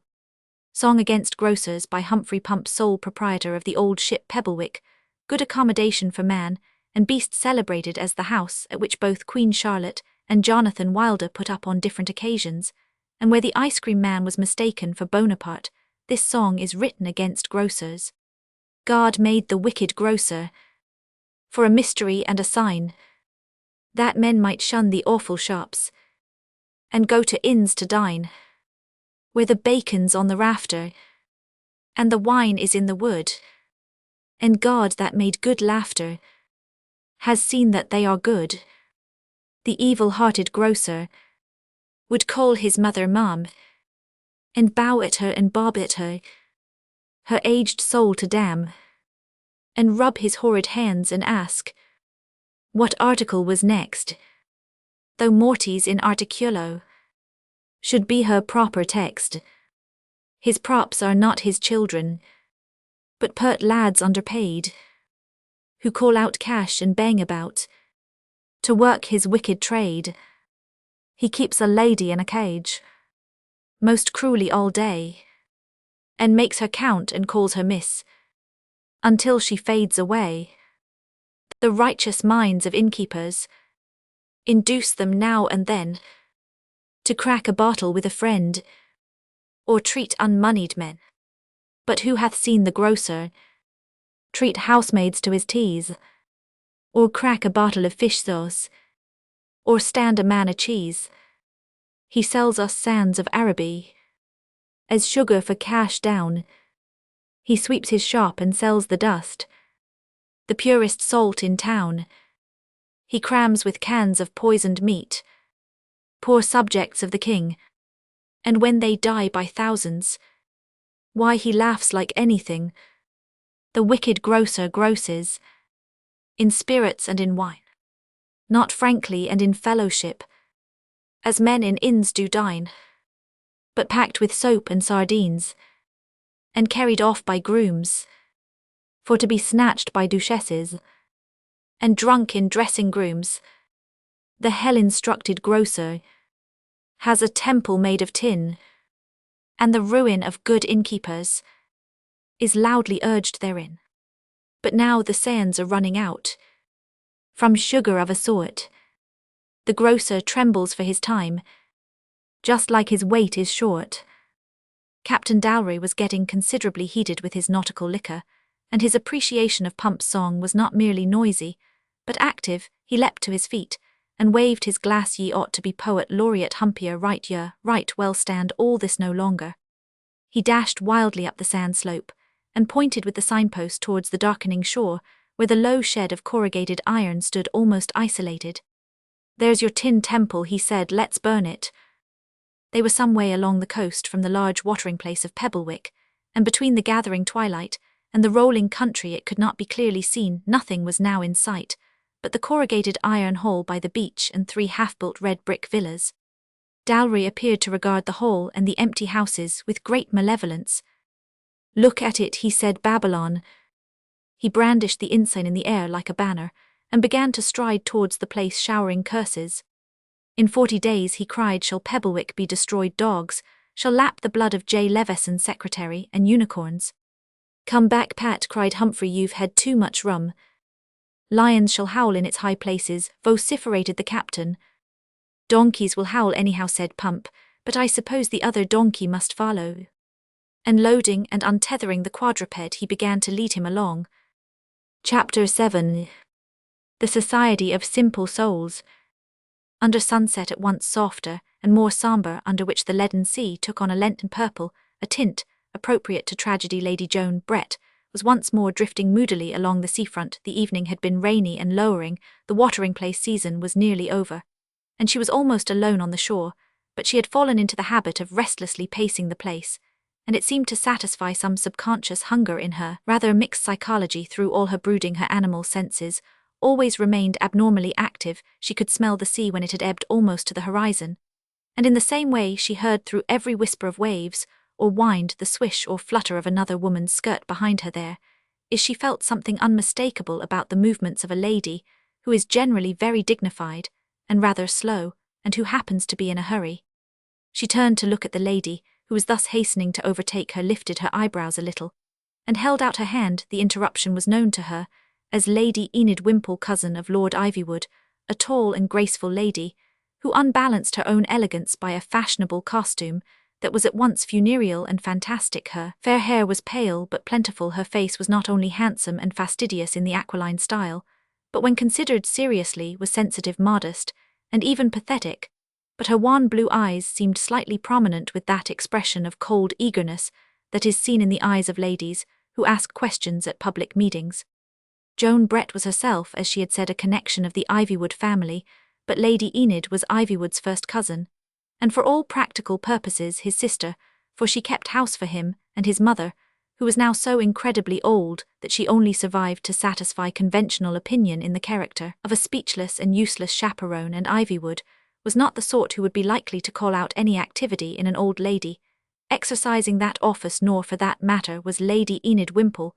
There seemed to shine on her face the same kind of inhuman, absent-minded common sense that shone on her cousin's. "Oh, I am so glad I've caught you up," she said to Joan. "Lady Ivywood wants you so much to come to us for the weekend or so, while Philip is still there. He always admired your sonnet on Cyprus so much, and he wants to talk to you about this policy of his in Turkey. Of course he's awfully busy, but I shall be seeing him tonight after the meeting." "No living creature," said Lady Joan, with a smile, "ever saw him, except before or after a meeting." "Are you a simple soul?" asked Lady Enid carelessly. "Am I a simple soul?" asked Joan, drawing her black brows together. "Merciful heavens, no, what can you mean?" "Their meeting's on tonight at the small Universal Hall, and Philip's taking the chair," explained the other lady. "He's very annoyed that he has to leave early to get up to the house, but Mr. Leveson can take the chair for the last bit. They've got Miss Usra Ammon." "Got Mrs. who?" asked Joan in honest doubt. "You make game of everything," said Lady Enid in cheerless amiability. "It's the man everyone's talking about, you know, as well as I do. It's really his influence that has made the simple souls." "Oh," said Lady Joan Brett. Then after a long silence she added, "Who are the simple souls? I should be interested in them if I could meet any," and she turned her dark brooding face on the darkening purple sea. "Do you mean to say, my dear," asked Lady Enid Wimpole, "that you haven't met any of them yet?" "No," said Joan, looking at the last dark line of sea, "I never met but one simple soul in my life." "But you must come to the meeting," cried Lady Enid with frosty and sparkling gaiety. "You must come at once. Philip is certain to be eloquent on a subject like this, and of course Miss Usra Ammon is always so wonderful." Without any very distinct idea of where she was going, or why she was going there, Joan allowed herself to be piloted to a low lead or tin shed, beyond the last straggling hotels, out of the echoing shell of which she could prematurely hear a voice that she thought she recognized. When she came in, Lord Ivywood was on his feet in exquisite evening dress, but with a light overcoat thrown over the seat behind him. Beside him, in less tasteful but more obvious evening dress, was the little old man she had heard on the beach. No one else was on the platform, but just under it, rather to Joan's surprise, sat Miss Browning, her old typewriting friend, in her old black dress, industriously taking down Lord Ivywood's words in shorthand. A yard or two off, even more to her surprise, sat Miss Browning's more domestic sister, also taking down the same words in shorthand. "That is Missusra Ammon," whispered Lady Enid, earnestly pointing a delicate finger at the little old man beside the chairman. "I know him," said Joan. "Where's the umbrella?" At least evident Lord Ivywood was saying that one of those ancestral impossibilities is no longer impossible, the East, and the West are one. The East is no longer East, nor the West West, for a small isthmus has been broken, and the Atlantic and Pacific are a single sea. No man, assuredly, has done more of this mighty work of unity than the brilliant and distinguished philosopher to whom you will have the pleasure of listening tonight, and I profoundly wish that affairs more practical, for I will not call them more important, did not prevent my remaining to enjoy his eloquence, as I have so often enjoyed it, before Mr. Levison has kindly consented to take my place, and I can do no more than express my deep sympathy with the aims and ideals which will be developed before you tonight. I have long been increasingly convinced that underneath a certain mask of stiffness, which the Mahomedan religion has worn through certain centuries, as a somewhat similar mask has been worn by the religion of the Jews, Islam has in it the potentialities of being the most progressive of all religions, so that a century or two to come we may see the cause of peace, of science, and of reform everywhere supported by Islam, as it is everywhere supported by Israel. Not in vain, I think, is the symbol of that faith the crescent, the growing thing, while other creeds carry emblems implying more or less of finality, for this great creed of hope, its very imperfection, is its pride, and men shall walk fearlessly in new and wonderful paths, following the increasing curve, which contains and holds up before them the eternal promises of the orb. It was characteristic of Lord Ivywood that though he was really in a hurry, he sat down slowly and gravely amid the outburst of applause. The quiet resumption of the speaker's seat, like the applause itself, was an artistic part of the peroration. When the last clap or stamp had subsided, he sprang up alertly, his light greatcoat over his arm, shook hands with the lecturer, bowed to the audience, and slid quickly out of the hall. Mr. Levison, the swarthy young man with the drooping doublet-glace, rather bashfully to the front, took the empty seat on the platform, and in a few words presented the eminent Turkish mystic Missusra Ammon, sometimes called the Prophet of the Moon. Lady Joan found the prophet's English accent somewhat improved by good society, but he still elongated the letter U in the same bleating manner, and his remarks had exactly the same rabidly wrong-headed ingenuity as his lecture upon English inns.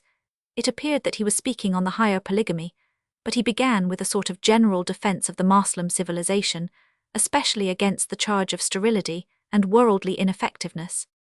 It is juiced in the practical tings, he was saying, it is juiced in the practical tings, if you could come to consider them in a manner quite equal, that our methods are better than your methods. My ancestors invented the curved swords, because one cuts better with a curved sword.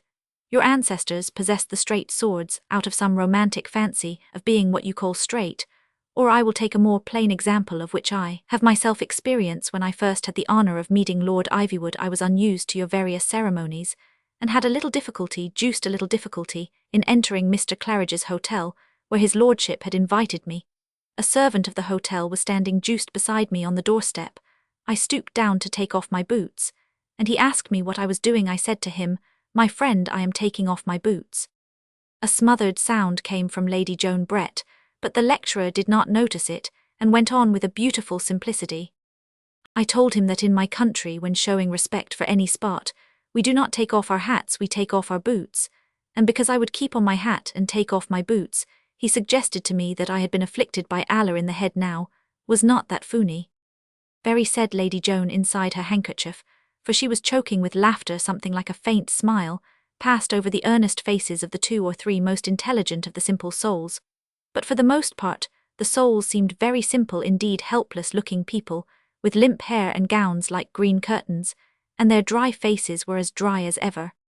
But I explained to him for a long time, for a carefully occupied time, that it was more practical, more businesslike, more altogether for utility to take off the boots than to remove the hat. Let us, I said to him, consider what many complaints are made against the footwear, what few complaints against the headwear. You complain, if in your drawing-rooms is the marching about of muddy boots, are any of your drawing-rooms marked thus with the marching about of muddy hats? How very many of your husbands kick you with the boot, yet how few of your husbands on any occasion butt you with the hat. He looked round with a radiant seriousness, which made Lady Joan almost as speechless for sympathy as she was for amusement with all that was most sound in his too complicated soul. She realized the presence of a man really convinced. The man on the doorstep, he would not listen to me, went on Missusra Ammon, pathetically.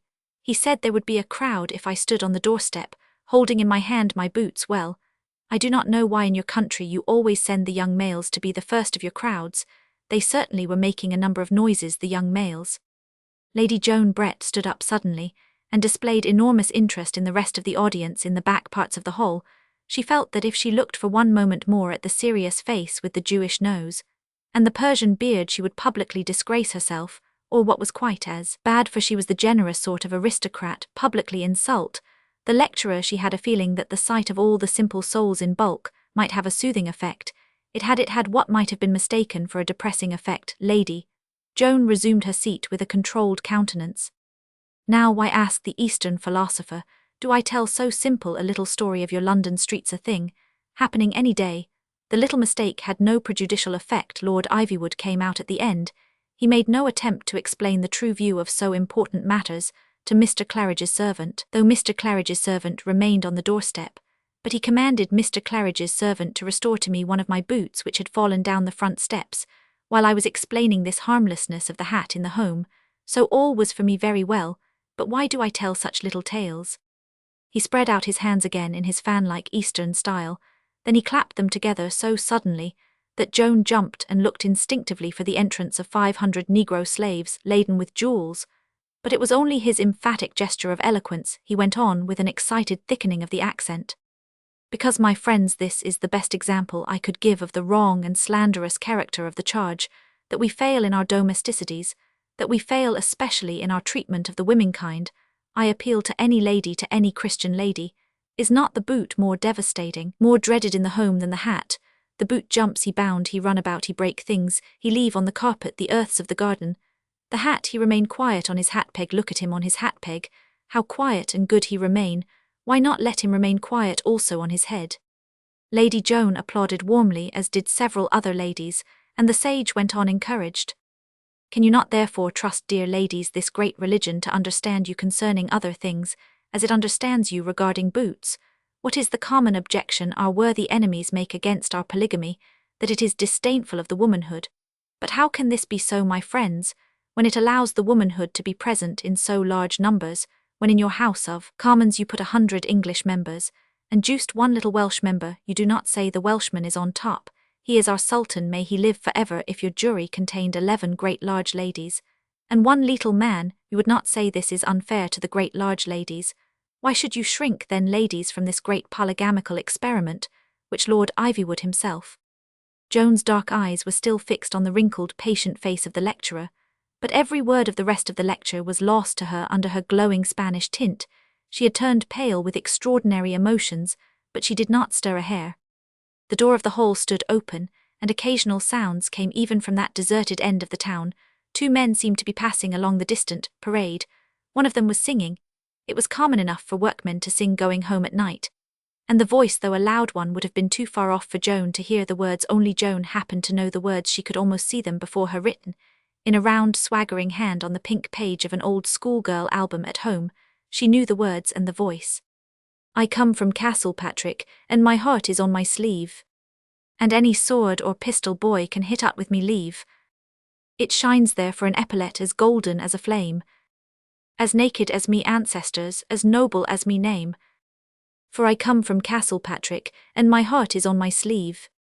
But a lady stole it from me on St. Gallowglass Eve. Startlingly and with strong pain, there sprang up before Joan's eyes a patch of broken heath, with a very deep hollow of white sand, blinding in the sun. No words, no name, only the place. The folks that live in Liverpool, their heart is in their boots. They go to hell like lambs, they do, because the hooter hoots. Where men may not be dancin', though the wheels may dance all day. And men may not be smockin', but only chimneys may. But I come from Castlepatrick, and my heart is on my sleeve. But a lady stole it from me on St. Polyander's Eve. The folks that live in Black Belfast, their heart is in their mouth. They see us making murders in the meadows of the south. They think a plough's a rack, they do, and cattle calls are creeds. And they think we're burnin' witches when we're only burnin' weeds. But I come from Castlepatrick, and me heart is on me sleeve. But a lady stole it from me on St. Barnabas Eve. The voice had stopped suddenly, but the last lines were so much more distinct that it was certain the singer had come nearer and was not marching away.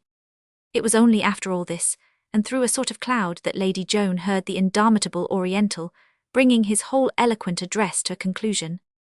And if you do not refuse the sun that returns and rises in the east with every morning, you will not refuse either this great social experiment, this great polygamical method, which also arose out of the east, and always returns for this, is that higher polygamy which always comes like the sun itself out of the Orient, but is only at its noontide splendor when the sun is high in heaven. She was but vaguely conscious of Mr. Leveson, the man with the dark face and the eyeglasses, acknowledging the entrancing lecture in suitable terms, and calling on any of the simple souls who might have questions to ask them. It was only when the simple souls had displayed their simplicity with the usual parade of well-bred reluctance and fussy self-effacement that anyone addressed the chair, and it was only after somebody had been addressing the chair for some time that Joan gradually awoke to the fact that the address was somewhat unusual. Chapter 8. Vox Populi Vox Dei. I am sure Mr. Leveson, the secretary, had said with a somewhat constrained smile that after the eloquent and epoch-making speech to which we have listened there will be some questions asked, and we hope to have a debate afterwards. I am sure somebody will ask a question. Then he looked interrogatively at one weary-looking gentleman in the fourth row, and said, Mr. Hinch. Mr. Hinch shook his head with a pallid passion of refusal wonderful to watch, and said, I really couldn't. We should be very pleased, said Mr. Leveson, if any lady would ask a question. In the silence that followed, it was somehow psychologically borne in on the whole audience that one particular great large lady, as the lecturer would say sitting at the end of the second row, was expected to ask a question. Her own waxwork immobility was witness both to the expectation and its disappointment. Are there any other questions? Asked Mr. Levesoners. If there had been any yet, he seemed to speak with a slight air of relief. There was a sort of stir at the back of the hall, and halfway down one side of it, choked whispers could be heard of now, then Garge go it Garge, is there any questions Gore? Mr. Leveson looked up with an alertness somewhat akin to alarm. He realized for the first time that a few quite common men in coarse unclean clothes had somehow strolled in through the open door. They were not true rustics, but the semi-rustic labourers that linger about the limits of the large watering places. There was no Mr. among them. There was a general tendency to call everybody George. Mr. Leveson saw the situation and yielded to it. He modelled himself on Lord Ivywood, and did much what he would have done in all cases, but with a timidity Lord Ivywood would not have shown, and the same social training that made him ashamed to be with such men made him ashamed to own his shame. The same modern spirit that taught him to loathe such rags also taught him to lie about his loathing. I am sure we should be very glad, he said nervously, if any friends from outside care to join in our inquiry. Of course, we're all Democrats. And he looked round at the grand ladies with a ghastly smile and believe in the voice of the people. And so on. If our friend at the back of the hall will put his question briefly, we need not insist, I think, on his putting it in writing. There were renewed hoarse encouragements to George, that rightly christened champion, and he wavered forward on legs tied in the middle with string. He did not appear to have had any seat since his arrival, and made his remarks standing halfway down what we may call the central aisle. Well, I want to ask the proprietor, he began. Questions, said Mr. Leveson, swiftly seizing a chance for that construction of debate which is the main business of a modern chairman, must be asked of the chair. If they are points of order, if they concern the address, they should be asked of the lecturer. Well, I ask the lecturer, said the patient Garge, whether it ain't right that, when you arve the thing outside, you should arve the thing inside. Hoarse applause at the back. Mr. Leveson was evidently puzzled and already suspicious that something was quite wrong, but the enthusiasm of the prophet of the moon sprang up instantly at any sort of question, and swept the chairman along with it. But it is the essence of our wool message, he cried, spreading out his arms, to embrace the world, that the outer manifestation should be one with the inner manifestation. My friends, it is this very truth our friend has stated that is responsible for our apparent lack of symbolism. In Islam we appear to neglect the symbol, because we insist on the satisfactory symbol. My friend in the middle will walk round all our mosques and say loudly, where is the statue of Allah? But can my friend in the middle really execute a complete and generally approved statue of Allah? Miss Usra Ammon sat down greatly satisfied with his answer, but it was doubted by many whether he had conveyed the satisfaction to his friend. In the middle, that seeker after truth wiped his mouth with the back of his hand, with an unsatisfied air, and said, "No offence, sir, but ain't it the law, sir, that if you ave that outside were all right I came in air as natural, as could be, but Gorlam, I never see a place like this afore horse laughter behind." "No apology is needed, my friend," cried the Eastern sage eagerly. "I can conceive you are not perhaps duly conversant with such schools of truth, but the law is all the law is Allah the inmost unity of." "Well, ain't it the law?" repeated the dogged George, and every time he mentioned the law the poor men, who are its chief victims, applauded loudly. "I am not one to make a fuss, I never was one to make a fuss, I am a lowabidin man. I am more applause, ain't it the law that if so be such is your sign, and such is your profession you ought to serve us?" "I fear I not quite follow," cried the eager Turk. "I ought to serve us," shouted a throng of thick voices from the back of the hall, which was already much more crowded than before. "Serve you," cried Misusra, leaping up like a spring. "Released the holy prophet came from heaven to serve you. The virtue and valor of 1,000 years, my friends, has had no hunger. But to serve you we are of all faiths the most. The faith of service, our highest prophet, is no more than the servant of God, as I am, as you all are. Even for our symbol we choose a satellite, and honor the moon because it only serves the earth, and does not pretend to be the sun." "I'm sure," cried Mr. Leveson, jumping up with a tactful grin, "that the lecturer has answered this last point in a most eloquent and effective way. And the motor cars are waiting for some of the ladies who have come from some distance, and I really think the proceedings—" All the artistic ladies were already getting on their wraps, with faces varying from bewilderment to blank terror. Only Lady Joan lingered, trembling with unexplained excitement. The hitherto speechless Hinch had slid up to the chairman's seat, and whispered to him, "You must get all the ladies away. I can't imagine what's up, but something's up." "Well," repeated the patient George, "so be it's the law. Where is it?" "Ladies and gentlemen," said Mr. Leveson, in his most ingratiating manner, "I think we have had a most delightful evening and—" "No, we ain't," cried a new and nastier voice from a corner of the room. "Where is it?" "That's what we got a right to know," said the law-abiding George. "Where is it?" "Where is what?" cried the nearly demented secretary. "In the chair. What do you want?" The law-abiding Mr. George made a half-turn and a gesture towards the man in the corner, and said, "What's yours, Jim?" "Il ave a drop of scotch," said the man in the corner. Lady Enid Wimpole, who had lingered a little in loyalty to Joan, the only other lady still left, caught both her wrists and cried in a thrilling whisper, "Oh, we must go to the car, dear," they're using the most awful language.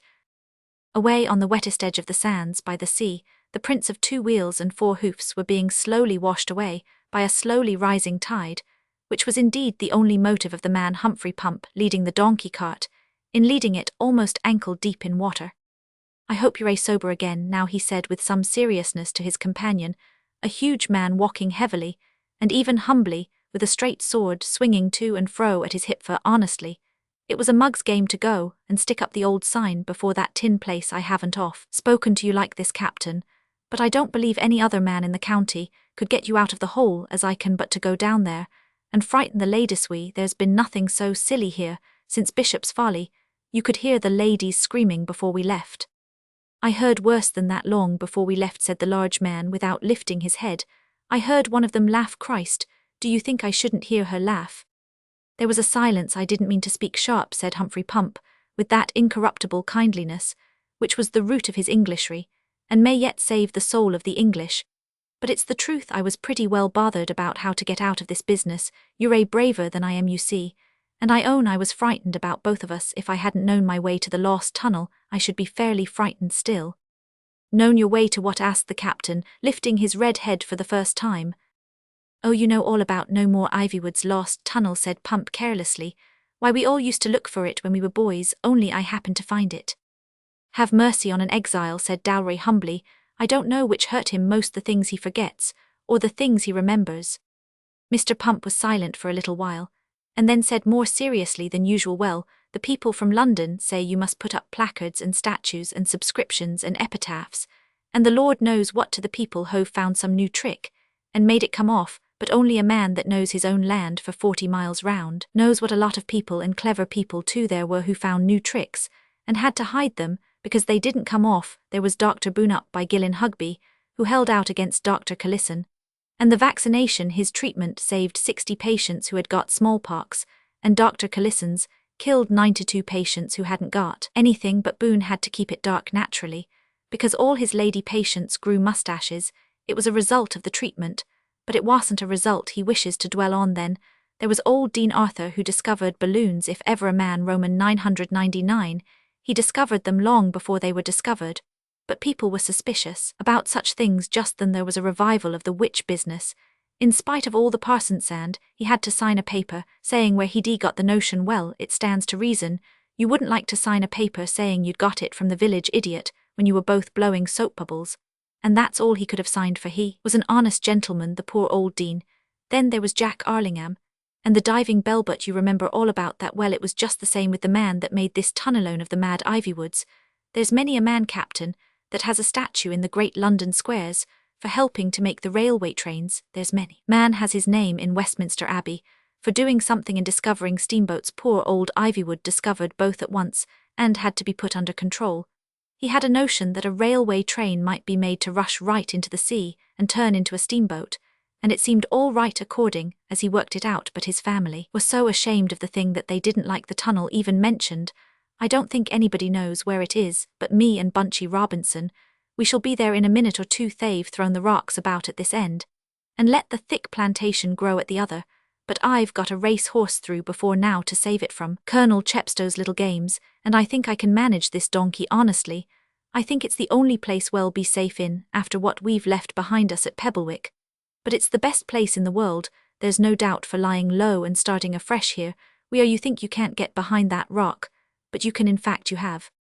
Dalroy found himself with some bewilderment round the corner of a rock, and in a long bore or barrel of blackness that ended in a very dim spot of green. Hearing the hoofs of the ass and the feet of his friend behind him, he turned his head, but could see nothing but the pitch darkness of a closed coal cellar.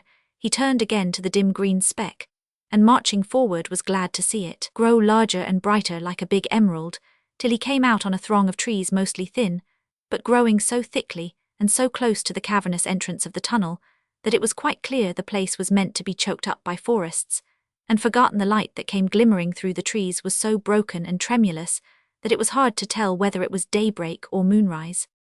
I know there's water here, said Pump. They couldn't keep it out of the stonework when they made the tunnel, and old Ivywood hit the hydraulic engineer with a spirit level.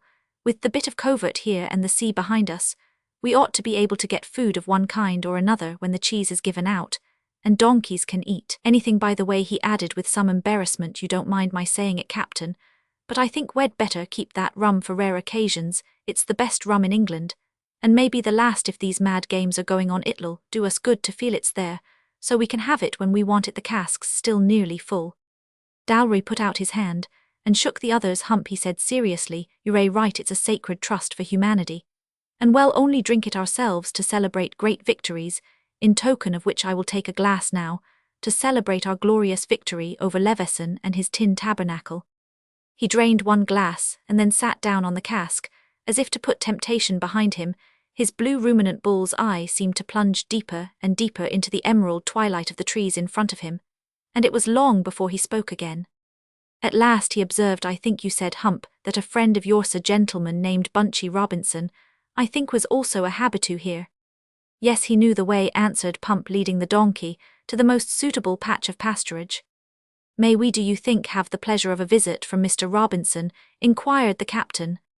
Not unless they're a jolly careless up in Blackstone jail, replied Pump, and he moved the cheese well into the arch of the tunnel. Dalroy still sat with his square chin on his hand, staring at the mystery of the little wood. You seem absent-minded, Captain, remarked Humphrey. The deepest thoughts are all commonplaces, said Dalroy. That is why I believe in democracy, which is more than you do, you foul blood-stained old British Tory. And the deepest commonplace of all is that vanitas vanitatum, which is not pessimism, but is really the opposite of pessimism. It is man's futility that makes us feel he must be a god. And I think of this tunnel, and how the poor old lunatic walked about on this grass watching it being built, the soul in him on fire with the future, and he saw the whole world changed, and the seas thronged with his new shipping, and now, and Dalroy's voice changed and broke, now there is good pasture for the donkey, and it is very quiet here. Yes, said Pump in some way that conveyed his knowledge that the captain was thinking of other things. Also the captain went on dreamily. And I think about another Lord Ivywood recorded in history, who also had a great vision, for it is a great vision after all, and though the man is a prig he is brave. He also wants to drive a tunnel between East and Westo, make the Indian Empire more British to effect what he calls the orientation of England, and I call the ruin of Christendom, and I am wondering just now whether the clear intellect and courageous will of a madman will be strong enough to burst and drive that tunnel, as everything seems to show at this moment that it will, or whether there be indeed enough life and growth in your England to leave it at last as this is left buried in English forests, and wasted by an English sea. The silence fell between them again and again. There was only the slight sound the animal made in eating, as Dalroy had said it was very quiet there.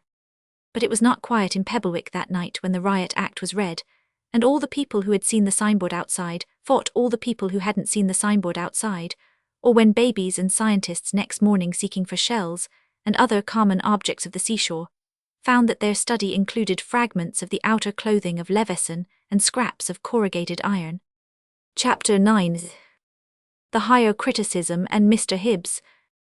Pebblewick boasted an enterprising evening paper of its own called the Pebblewick Globe, and it was the great vaunt of the editor's life that he had got out an edition announcing the mystery of the vanishing signboard almost simultaneously with its vanishing. In the rows that followed, Sandwich men found no little protection from the blows indiscriminately given them behind and before in the large wooden boards they carried inscribed, "The Vanishing Pub, Pebblewick's Fairy Tale Special," and the paper contained a categorical and mainly correct account of what had happened, or what seemed to have happened to the eyes of the amazed Garge and his crowd of sympathizers. George Byrne, carpenter of this town, with Samuel Gripes, drayman in the service of Messrs. J. and Gubbins, brewers, together with a number of other well-known residents, passed by the new building erected on the West Beach for various forms of entertainment, and popularly called the Small Universal Hall, seeing outside it one of the old insigns now so rare they drew the quite proper inference that the place retained the license to sell alcoholic liquors,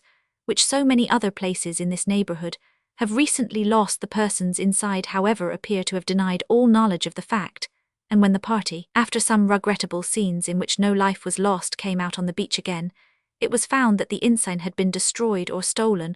All parties were quite sober, and had indeed obtained no opportunity to be anything else. The mystery is underlying inquiry. But this comparatively realistic record was local and spontaneous, and owed not a little to the accidental honesty of the editor. Moreover, evening papers are often more honest than morning papers, because they are written by ill-paid and hard-worked underlings in a great hurry, and there is no time for more timid people to correct them. By the time the morning papers came out next day, a faint but perceptible change had passed over the story of the vanishing signboard in the daily paper, which had the largest circulation and the most influence in that part of the world.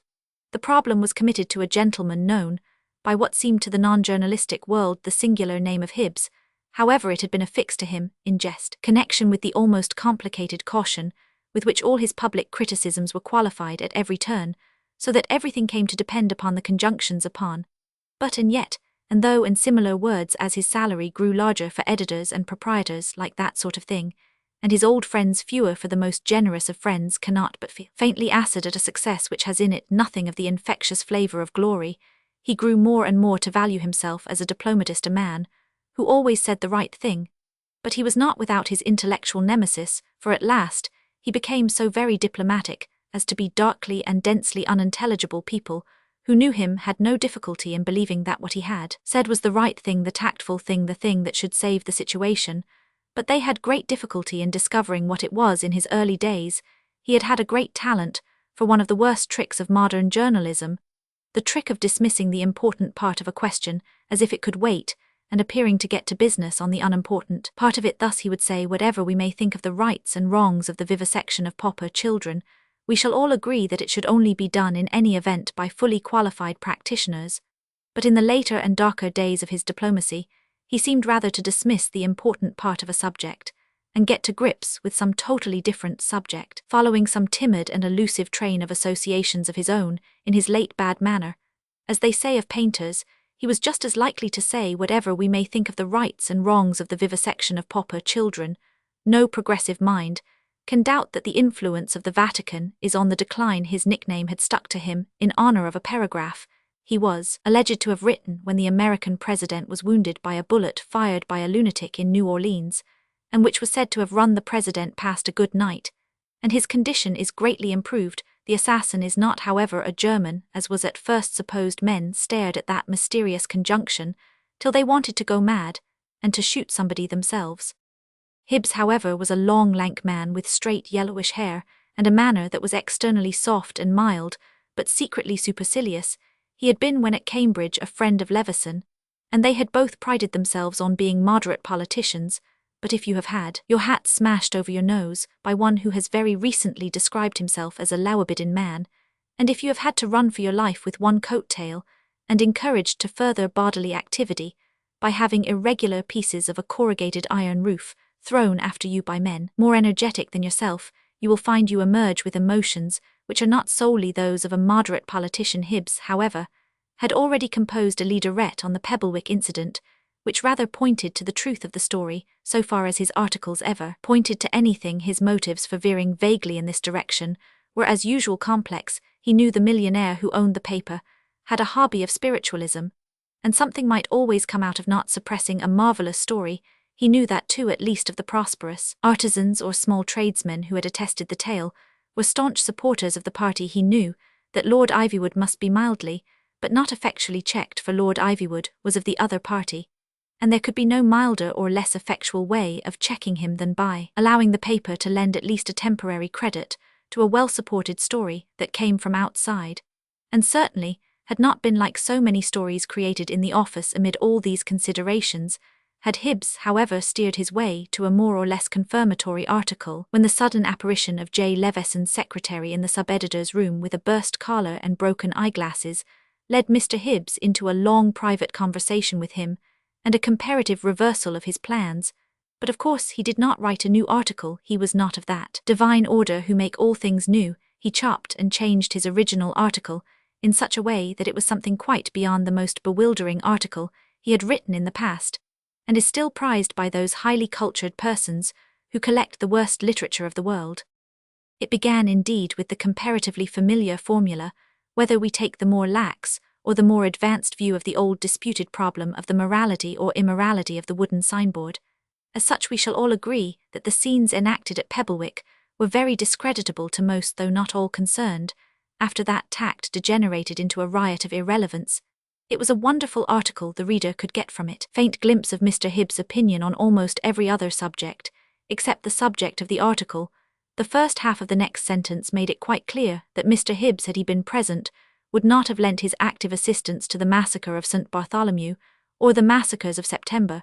But the second half of the sentence suggested with equal clearness that since these two acts were no longer as it were in contemplation, and all attempts to prevent them would probably arrive a little late, he felt the warmest friendship for the French nation. He merely insisted that his friendship should never be mentioned, except in the French language. It must be called an entente in the language taught to tourists by waiters. It must on no account be called an understanding in a language understanded of the people. From the first half of the sentence following it might safely be inferred that Mr. Hibbs had read Milton, or at least the passage about sons of Belial. From the second half that he knew nothing about bad wine, let alone good. The next sentence began with the corruption of the Roman Empire, and contrived to end with Dr. Clifford. Then there was a weak plea for eugenics, and a warm plea against conscription, which was not true eugenics, that was all, and it was headed the riot at Pebblewick. Yet some injustice would be done to Hibbs, however, if we concealed the fact that this chaotic leader was followed by quite a considerable mass of public correspondence. The people who write to newspapers are, it may be supposed, a small eccentric body, like most of those that sway a modern state, but at least, unlike the lawyers or the financiers or the members of Parliament or the men of science, they are people of all kinds, scattered all over the country, of all classes, counties, ages, sects, sexes and stages of insanity. The letters that followed Hibbs' article are still worth looking up in the dusty old files of his paper. A dear old lady in the densest part of the Midlands wrote to suggest that there might really have been an old ship wrecked on the shore during the proceedings. Mr. Leveson may have omitted to notice it, or at that late hour of the evening, it may have been mistaken for a signboard, especially by a person of defective sight. My own sight has been failing for some time, but I am still a diligent reader of your paper. If Mr. Hibbs' diplomacy had left one nerve in his soul undrugged, he would have laughed or burst into tears, or got drunk or gone into a monastery over a letter like that. As it was, he measured it with a pencil, and decided that it was just too long to get into the column. Then there was a letter from a theorist, and a theorist of the worst sort. There is no great harm in the theorist who makes up a new theory to fit a new event, but the theorist who starts with a false theory and then sees everything as making it come true is the most dangerous enemy of human reason. The letter began like a bullet, let loose by the trigger. Is not the whole question met by X Roman 4? I enclose pamphlets in which I have proved the point quite plainly, and which none of the bishops or the so-called free church ministers have attempted to answer. The connection between the rod or pole and the snake, so clearly indicated in Scripture, is no less clear in this case. It is well known that those who follow after strong drink often announce themselves as having seen a snake. Is it not clear that those unhappy revelers beheld it in its transformed state, as a pole? See also Deut. Roman 18, if our so-called religious leaders, etc. The letter went on for 33 pages, and Hibbs was perhaps justified in this case in thinking the letter rather too long. Then there was the scientific correspondent, who said might it not be due to the acoustic qualities of the hall, he had never believed in the corrugated iron hall. The very word hall itself, he added playfully, was often so sharpened and shortened by the abrupt echoes of those repeated metallic curves that it had every appearance of being the word hell, and had caused many theological entanglements and some police prosecutions. In the light of these facts, he wished to draw the editor's attention to some very curious details about this supposed presence or absence of an ensign. It would be noted that many of the witnesses, and especially the most respectable of them, constantly refer to something that is supposed to be outside. The word outside occurs at least 5 times in the depositions of the complaining persons.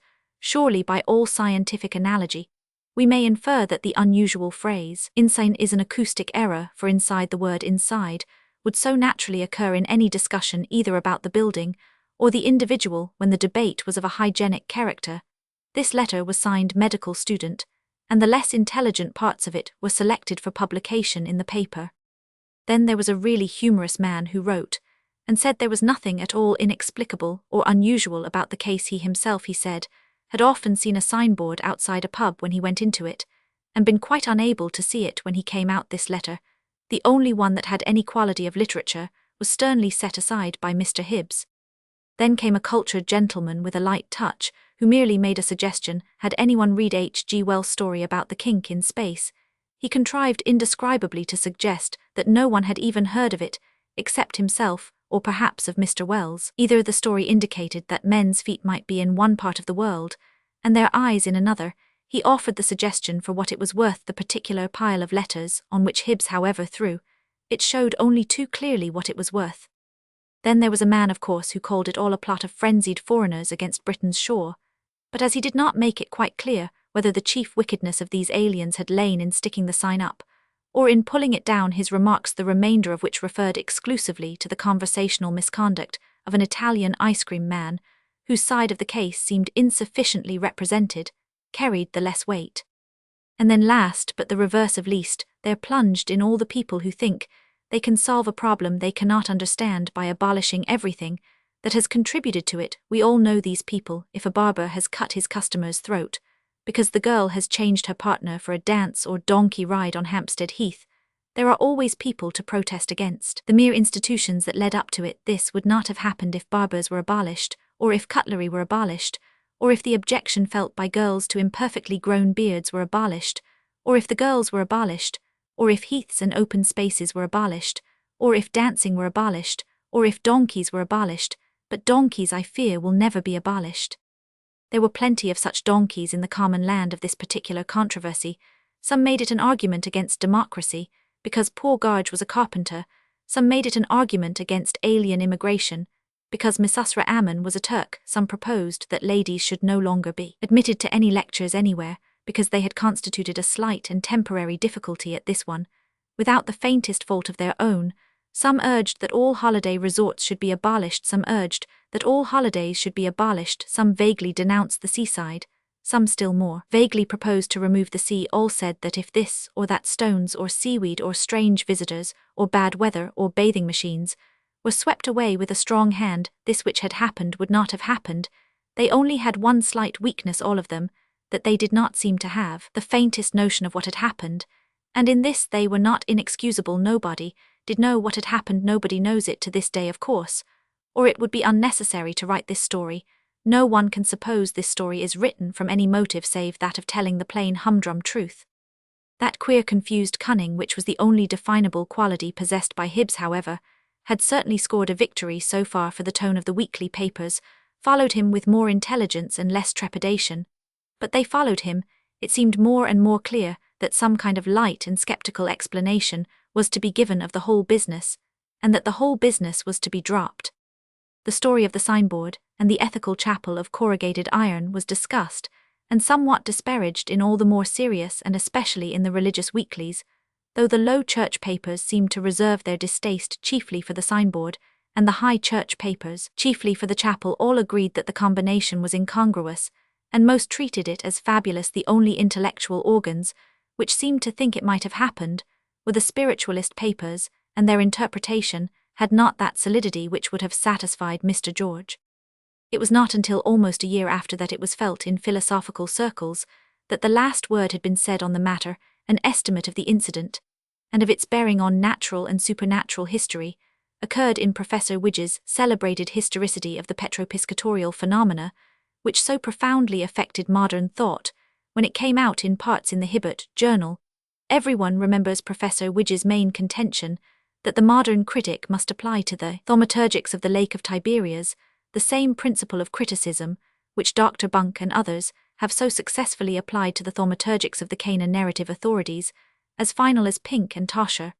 Wrote the professor, have now shown with an emphasis that no emancipated mind is entitled to question that the aquavinic thaumaturgy at Cana is wholly inconsistent with the psychology of the master of the feast as modern research has analyzed it, and indeed with the whole Judo-Aramaic psychology at that stage of its development, as well as being painfully incongruous with the elevated ideals of the ethical teacher in question. But as we rise to higher levels of moral achievement, it will probably be found necessary to apply the Canaic principle to other and later events in the narrative. This principle has of course been mainly expounded by Huscher, in the sense that the whole episode is unhistorical, while the alternative theory that the wine was non-alcoholic and was naturally infused into the water can claim on its side the impressive name of Mins. It is clear that if we apply the same alternative to the so-called miraculous draught of fishes, we must either hold with Gilp that the fishes were stuffed representations of fishes, artificially placed in the lake sea, the Rev. Y. Wise's Christo-vegetarianism as a world system, where this position is forcibly set forth, or we must on the Huscherian hypothesis deprive the piscatorial narrative of all claim to historicity whatever. The difficulty felt by the most daring critics, even Pooke, in adopting this entirely destructive attitude, is the alleged improbability of so detailed a narrative being founded on so slight a phrase, as the anti-historical critics refer it to. It is urged by Pooke, with characteristic relentless reasoning, that according to Huscher's theory a metaphorical, but at least noticeable remark such as "I will make you fishers of men" was expanded into a realistic chronicle of events, which contains no mention, even in the passages evidently interpolated, of any men actually found in the nets when they were hauled up out of the sea, or more properly lagoon. It must appear presumptuous or even bad taste for anyone in the modern world to differ on any subject from Pooke, but I would venture to suggest that the very academic splendor and unique standing of the venerable professor, whose 97th birthday was so beautifully celebrated in Chicago last year, may have forbidden him all but intuitive knowledge of how errors arise among the vulgar. I crave pardon for mentioning a modern case known to myself, not indeed by personal presence, but by careful study of all the reports, which presents a curious parallel to such ancient expansions of a text into an incident in accordance with Huscher's law. It occurred at Pebblewick in the south of England. The town had long been in a state of dangerous religious excitement. The great religious genius, who has since so much altered our whole attitude to the religions of the world, Mesusra Ammon, had been lecturing on the sands to thousands of enthusiastic hearers. Their meetings were often interrupted both by children's services run on the most ruthless lines of orthodoxy, and by the League of the Red Rosette, the formidable atheist and anarchist organization. As if this were not enough to swell the whirlpool of fanaticism, the old popular controversy between the Milnian and the complete sublapsarians broke out again on the fated beach. It is natural to conjecture that in the thickening atmosphere of theology in Pebblewick, some controversialist quoted the text, "An evil and adulterous generation seek for a sign, but no sign shall be given it save the sign of the prophet Jonas." A mind like that of Pooke will find it hard to credit but it seems certain that the effect of this text on the ignorant peasantry of southern England was actually to make them go about looking for a sign in the sense of those old tavern signs, now so happily disappearing, the sign of the prophet Jonah's. They somehow translated their stunted minds into a signboard of the ship, out of which Jonah was thrown.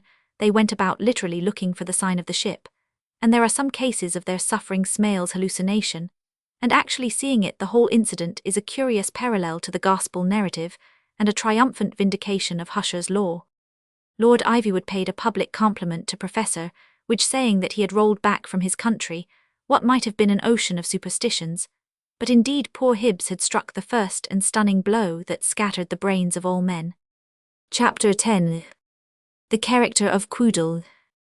There lay about in Lord Ivywood's numerous gardens, terraces, outhouses, stable yards, and similar places, a dog that came to be called by the name of Quoodle. Lord Ivywood did not call him Quoodle. Lord Ivywood was almost physically incapable of articulating such sounds. Lord Ivywood did not care for dogs. He cared for the cause of dogs, of course, and he cared still more for his own intellectual self-respect and consistency. He would never have permitted a dog in his house to be physically ill-treated, nor for that matter a rat, nor for that matter even a man. But if Quoodle was not physically ill-treated, he was at least socially neglected, and Quoodle did not like it, for dogs care for companionship more than for kindness itself. Lord Ivywood would probably have sold the dog, but he consulted experts as he did on everything he didn't understand, and many things that he did, and the impression he gathered from them was that the dog, technically considered, would fetch very little. Mostly, it seemed, because of the mixture of qualities that it possessed. It was a sort of mongrel bull terrier, but with rather too much of the bulldog, and this fact seemed to weaken its price as much as it strengthened its jaw. His lordship also gained a hazy impression that the dog might have been valuable as a watchdog if it had not been able to follow game like a pointer, and that even in the latter walk of life it would always be discredited by an unfortunate talent for swimming as well as a retriever. But Lord Ivywood's impressions may very well have been slightly confused, as he was probably thinking about the Black Stone of Mecca, or some such subject at the moment. The victim of this entanglement of virtues, therefore, still lay about in the sunlight of Ivywood, exhibiting no general result of that entanglement, except the most appalling ugliness. Now Lady Joan Brett did appreciate dogs. It was the whole of her type, and a great deal of her tragedy, that all that was natural in her was still alive under all that was artificial, and she could smell hawthorn or the sea as far off as a dog can smell his dinner. Like most aristocrats, she would carry cynicism almost to the suburbs of the city of Satan. She was quite as irreligious as Lord Ivywood, or rather more. She could be quite equally frigid or supercilious when she felt inclined, and in the great social talent of being tired, she could beat him any day of the week. But the difference remained, in spite of her sophistries and ambitions, that her elemental communications were not cut, and his were. For her the sunrise was still the rising of a sun, and not the turning on of a light by a convenient cosmic servant. For her the spring was really the season in the country, and not merely the season in town. For her cocks and hens were natural appendages to an English house, and not, as Lord Ivywood had proved to her from an encyclopedia, animals of Indian origin, recently imported by Alexander the Great. And so for her a dog was a dog, and not one of the higher animals, nor one of the lower animals, nor something that had the sacredness of life, nor something that ought to be muzzled, nor something that ought not to be vivisected. She knew that in every practical sense proper provision would be made for the dog, as indeed provision was made for the yellow dogs in Constantinople by Abdul Hamid, whose life Lord Ivywood was writing for the Progressive Potentate series. Nor was she in the least sentimental about the dog or anxious to turn him into a pet. It simply came natural to her, in passing, to rub all his hair the wrong way, and call him something which she instantly forgot. The man who was mowing the garden lawn looked up for a moment, for he had never seen the dog behave in exactly that way before. Quoodle arose, shook himself, and trotted on in front of the lady, leading her up an iron side staircase, of which, as it happened, she had never made use before. It was then most probably that she first took any special notice of him, and her pleasure, like that which she took in the sublime prophet from Turkey, was of a humorous character, for the complex quadruped had retained the bow legs of the bulldog, and seen from behind, reminded her ridiculously of a swaggering little major waddling down to his club. The dog and the iron stairway between them led her into a series of long rooms, one opening into the other. They formed part of what she had known in earlier days as the disused wing of Ivywood House, which had been neglected or shut up probably, because it bore some defacements from the fancies of the mad ancestor, the memory of whom the present Lord Ivywood did not think helpful to his own political career. But it seemed to Joan that there were indications of a recent attempt to rehabilitate the place.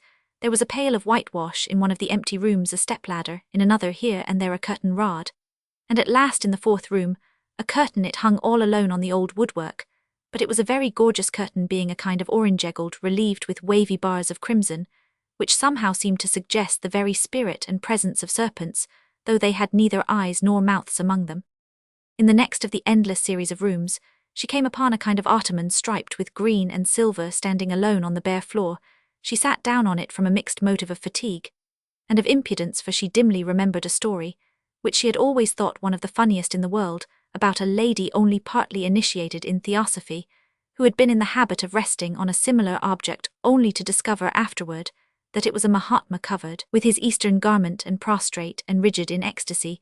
She had no hopes of sitting on a Mahatma herself, but the very thought of it made her laugh, because it would make Lord Ivywood look such a fool. She was not sure whether she liked or disliked Lord Ivywood, but she felt quite certain that it would gratify her to make him look a fool. The moment she had sat down on the ottoman, the dog who had been trotting beside her sat down also, and on the edge of her skirt.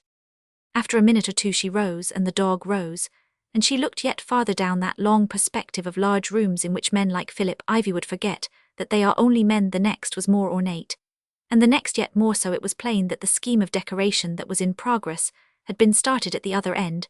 She could now see that the long lane ended in rooms that from afar off looked like the end of a kaleidoscope, rooms like nests made only from hummingbirds, or palaces built of fixed fireworks. Out of this furnace of fragmentary colours, she saw Ivywood advancing toward her with his black suit, and his white face accented by the contrast. His lips were moving, for he was talking to himself as many orators do.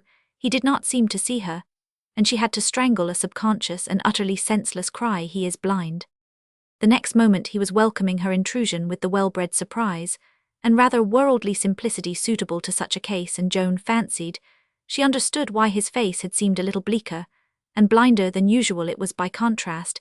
He was carrying clutched to his forefinger, as his ancestors might have carried a falcon clutched to the wrist, a small bright-coloured semi-tropical bird, the expression of whose head, neck and eye was the very opposite of his own. Joan thought she had never seen a living creature with a head so lively, and insulting. Its provocative eye and pointed crest seemed to be offering to fight 50 gamecocks.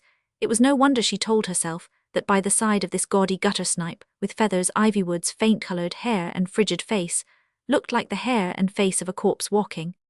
"You'll never know what this is," said Ivywood, in his most charming manner. "You've heard of him 100 times, and never had a notion of what he was. This is the bulbul." "I never knew," replied Joan. "I am afraid I never cared. I always thought it was something like a nightingale." "Ah yes," answered Ivywood, "but this is the real bulbul, peculiar to the East, Pycnonotus H. morhis. You are thinking of Dahlias galsii." "I suppose I am," replied Lady Joan with a faint smile. "It is an obsession. When shall I not be thinking of Dahlias Galsworthy?" Was it Galsworthy? Then, feeling quite touched by the soft austerity of her companion's face, she caressed the gaudy and pugnacious bird with one finger, and said, "It's a dear little thing." The quadruped, intimately called Quoodle, did not approve of all this at all. Like most dogs, he liked to be with human beings when they were silent, and he extended a magnificent toleration to them as long as they were talking to each other, but conversational attention, paid to any other animal at all remote from a mongrel bull terrier, wounded Mr. Quoodle in his most sensitive and gentlemanly feelings. He emitted a faint growl. Joan, with all the instincts that were in her, bent down and pulled his hair about once more, and felt the instant necessity of diverting the general admiration from Pycnonotus H. morhis. She turned it to the decoration at the end of the refurnished wing, for they had already come to the last of the long suite of rooms, which ended in some unfinished but exquisite panelling in white and coloured woods, inlaid in the oriental manner. At one corner, the whole corridor ended by curving into a round turret chamber overlooking the landscape, and which Joan, who had known the house in childhood, was sure was an innovation. On the other hand, a black gap, still left in the lower left-hand corner of the oriental woodwork, suddenly reminded her of something she had forgotten. "Surely," she said, after much mere aesthetic ecstasy, "there used to be a staircase there leading to the old kitchen garden or the old chapel or something." Ivywood nodded gravely. "Yes," he said, "it did lead to the ruins of a medieval chapel. As you say, the truth is it led to several things, that I cannot altogether consider a credit to the family in these days. All that scandal and joking about the unsuccessful tunnel, your mother may have told you of it. Well, it did us no good in the county, I am afraid. So as it's a mere scrap of land bordering on the sea, I've fenced it off, and let it grow wild, but I am boarding up the end of the room here for quite another reason. I want you to come and see it. He led her into the round corner turret in which the new architecture ended, and Joan, with her thirst for the beautiful, could not stifle a certain thrill of beatitude at the prospect. 5 open windows of a light and exquisite Saracenic outline looked out over the bronze and copper and purple of the autumn parks and forests to the peacock colours of the sea. There was neither house nor living thing in sight, and familiar as she had been with that coast, she knew she was looking out from a new angle of vision on a new landscape of Ivywood. You can write sonnets, said Ivywood with something more like emotion in his voice than she had ever heard in it. What comes first into your mind with these open windows? I know what you mean, said Joan after a silence. The same hath oft. Yes, he said, that is how I felt of perilous seas in fairy lands forlorn. There was another silence, and the dog sniffed round and round the circular turret chamber. I want it to be like that, said Ivywood in a low and singularly moved intonation. I want this to be the end of the house. I want this to be the end of the world. Don't you feel? That is the real beauty of all this Eastern art, that it is coloured like the edges of things, like the little clouds of morning, and the islands of the blessed. Do you know, and he lowered his voice yet more, it has the power over me of making me feel as if I were myself absent and distant, some oriental traveller who was lost, and for whom men were looking. When I see that greenish lemon-yellow enamel there, let into the white, I feel that I am standing thousands of leagues from where I stand. You are right, said Joan, looking at him with some wonder. I have felt like that myself. This art, went on Ivywood, as in a dream, does indeed take the wings of the morning, and abide in the uttermost parts of the sea. They say it contains no form of life, but surely we can read its alphabet as easily as the red hieroglyphics of sunrise and sunset, which are on the fringes of the robe of God. I never heard you talk like that before, said the lady, and again stroked the vivid violet feathers of the small eastern bird. Mr. Quoodle could stand it no longer. He had evidently formed a very low opinion of the turret chamber and of Oriental art generally, but seeing Joan's attention once more transferred to his rival, he trotted out into the longer room, and finding the gap in the woodwork, which was soon to be boarded up, but which still opened on an old dark staircase, he went galumphing down the stairs. Lord Ivywood gently placed the bird on the girl's own finger, and went to one of the open windows, leaning out a little. Look here, he said, doesn't this express what we both feel? Isn't this the sort of fairy-tale house that ought to hang on the last wall of the world? And he motioned her to the windowsill just outside, which hung the bird's empty cage, beautifully wrought in brass or some of the yellow metals. Why, that is the best of all, cried Lady Joan. It makes one feel as if it really were the Arabian Nights, as if this were a tower of the gigantic genii with turrets up to the moon, and this were an enchanted prince caged in a golden palace, suspended by the evening star. Something stirred in her dim, but teeming subconsciousness, something like a chill or change like that by which we half know that weather has altered, or distant and unnoticed music suddenly ceased. Where is the dog? She asked suddenly. Ivywood turned with a mild grey eye. Was there a dog here? He asked. Yes, said Lady Joan Brett, and gave him back the bird, which he restored carefully to its cage. The dog after whom she inquired had in truth trundled down a dark winding staircase, and turned into the daylight into a part of the garden he had never seen before, nor indeed had anybody else for some time past. It was altogether tangled and overgrown with weeds, and the only trace of human handiwork, the wreck of an old Gothic chapel, stood waist-high in numberless nettles, and soiled with crawling fungoids. Most of these merely discoloured the grey crumbling stone with shades of bronze or brown, but some of them, particularly on the side farthest from the house, were of orange or purple tints, almost bright enough for Lord Ivywood's oriental decoration. Some fanciful eyes that fell on the place afterward found something like an allegory in those graven and broken saints or archangels feeding such fiery and ephemeral parasites as those toadstools like blood or gold. But Mr. Quoodle had never set himself up as an allegorist, and he merely trotted deeper and deeper into the grey-green English jungle. He grumbled very much at the thistles and nettles, much as a city man will grumble at the jostling of a crowd, but he continued to press forward with his nose near the ground, as if he had already smelt something that interested him, And indeed, he had smelt something in which a dog, except on special occasions, is much more interested than he is in dogs breaking through a last barrier of high and hoary purple thistles.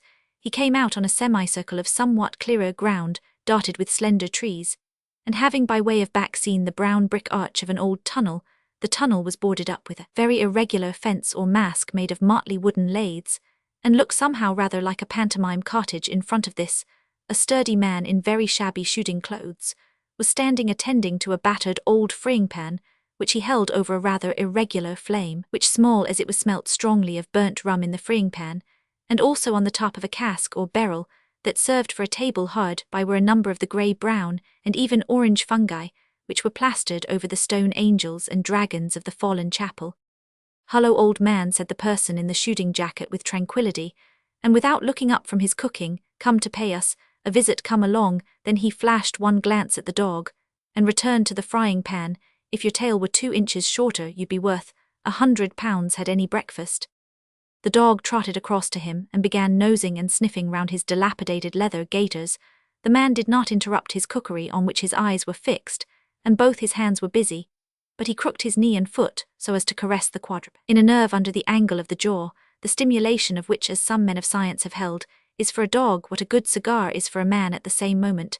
A huge voice like an ogre's came from within the masked tunnel, calling out, "And who are ye talking to?" A very crooked kind of window in the upper part of the pantomime cottage burst open, and an enormous head with erect, startling, and almost scarlet hair and blue eyes as big as a bullfrog's was thrust out above the sea.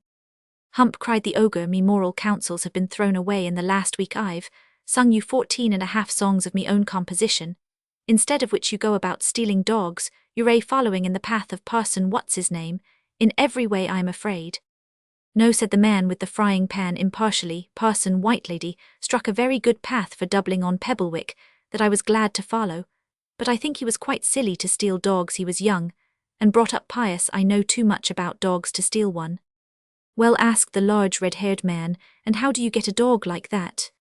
"I let him steal me," said the person stirring the pan, and indeed the dog was sitting erect and even arrogant at his feet, as if he was a watchdog at a high salary, and had been there before the building of the tunnel. Chapter 11. Vegetarianism in the drawing-room. The company that assembled to listen to the Prophet of the Moon on the next occasion of his delivering any formal address was much more select than the comparatively mixed and middle-class society of the simple souls. Miss Browning and her sister Mrs. Mackintosh were indeed present, for Lord Ivywood had practically engaged them both as private secretaries and kept them pretty busy too. There was also Mr. Leveson, because Lord Ivywood believed in his organising power, and also Mr. Hibbs, because Mr. Leveson believed in his political judgment.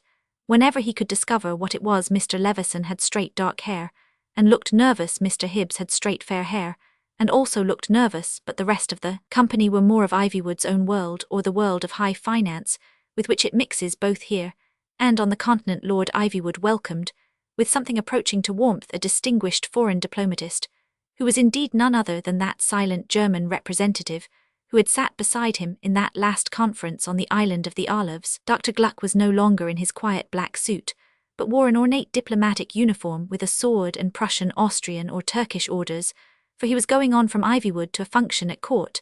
But his curl of red lips, his screw of black moustache, and his unanswering almond eyes had no more change than the face of a wax figure in a barber's shop window. The Prophet had also effected an improvement in his dress when he had orated on the sands. His costume, except for the fez, was the shabby but respectable costume of any rather unsuccessful English clerk. But now that he had come among aristocrats who petted their souls as they did their senses, there must be no such incongruity. He must be a proper fresh-picked oriental tulip or lotus, so wore long flowing robes of white relieved here and there by flame-coloured threads of tracery, and round his head was a turban of a kind of pale golden green. He had to look as if he had come flying across Europe on the magic carpet, or fallen a moment before from his paradise in the moon. The ladies of Lord Ivywood's world were much as we have already found them. Lady Enid Wimple still overwhelmed her earnest and timid face with a tremendous costume that was more like a procession than a dress. It looked rather like the funeral procession of Aubrey Beardsley. Lady Joan Brett still looked like a very beautiful Spaniard, with no illusions left about her castle.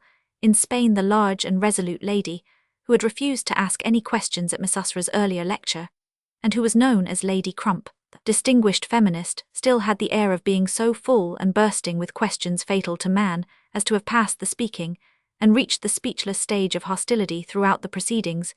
She contributed nothing but bursting silence and a malevolent eye, and old Lady Ivywood under the oldest and finest lace, and the oldest and finest manners had a look like death on her, which can often be seen in the parents of pure intellectuals.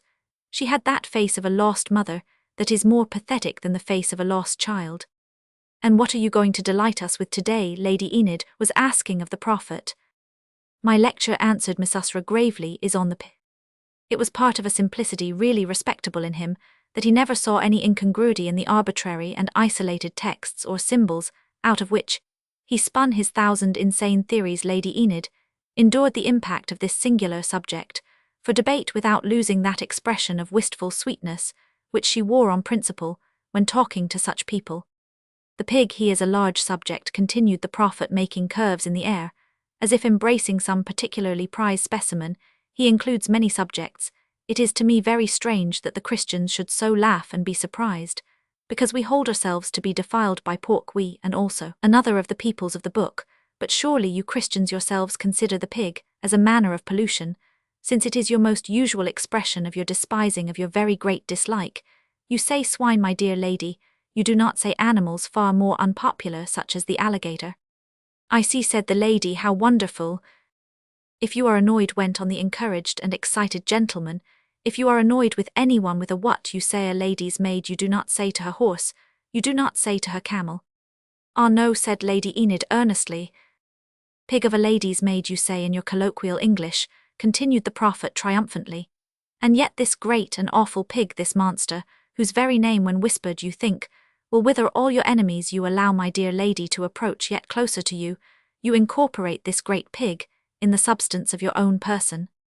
Lady Enid Wimpole was looking a little dazed at last at this description of her habits, and Joan gave Lord Ivywood a hint that the lecturer had better be transferred to his legitimate sphere of lecturing. Ivywood led the way into a larger room that was full of ranked chairs with a sort of lectern at the other end, and flanked on all four sides with tables laden with all kinds of refreshments.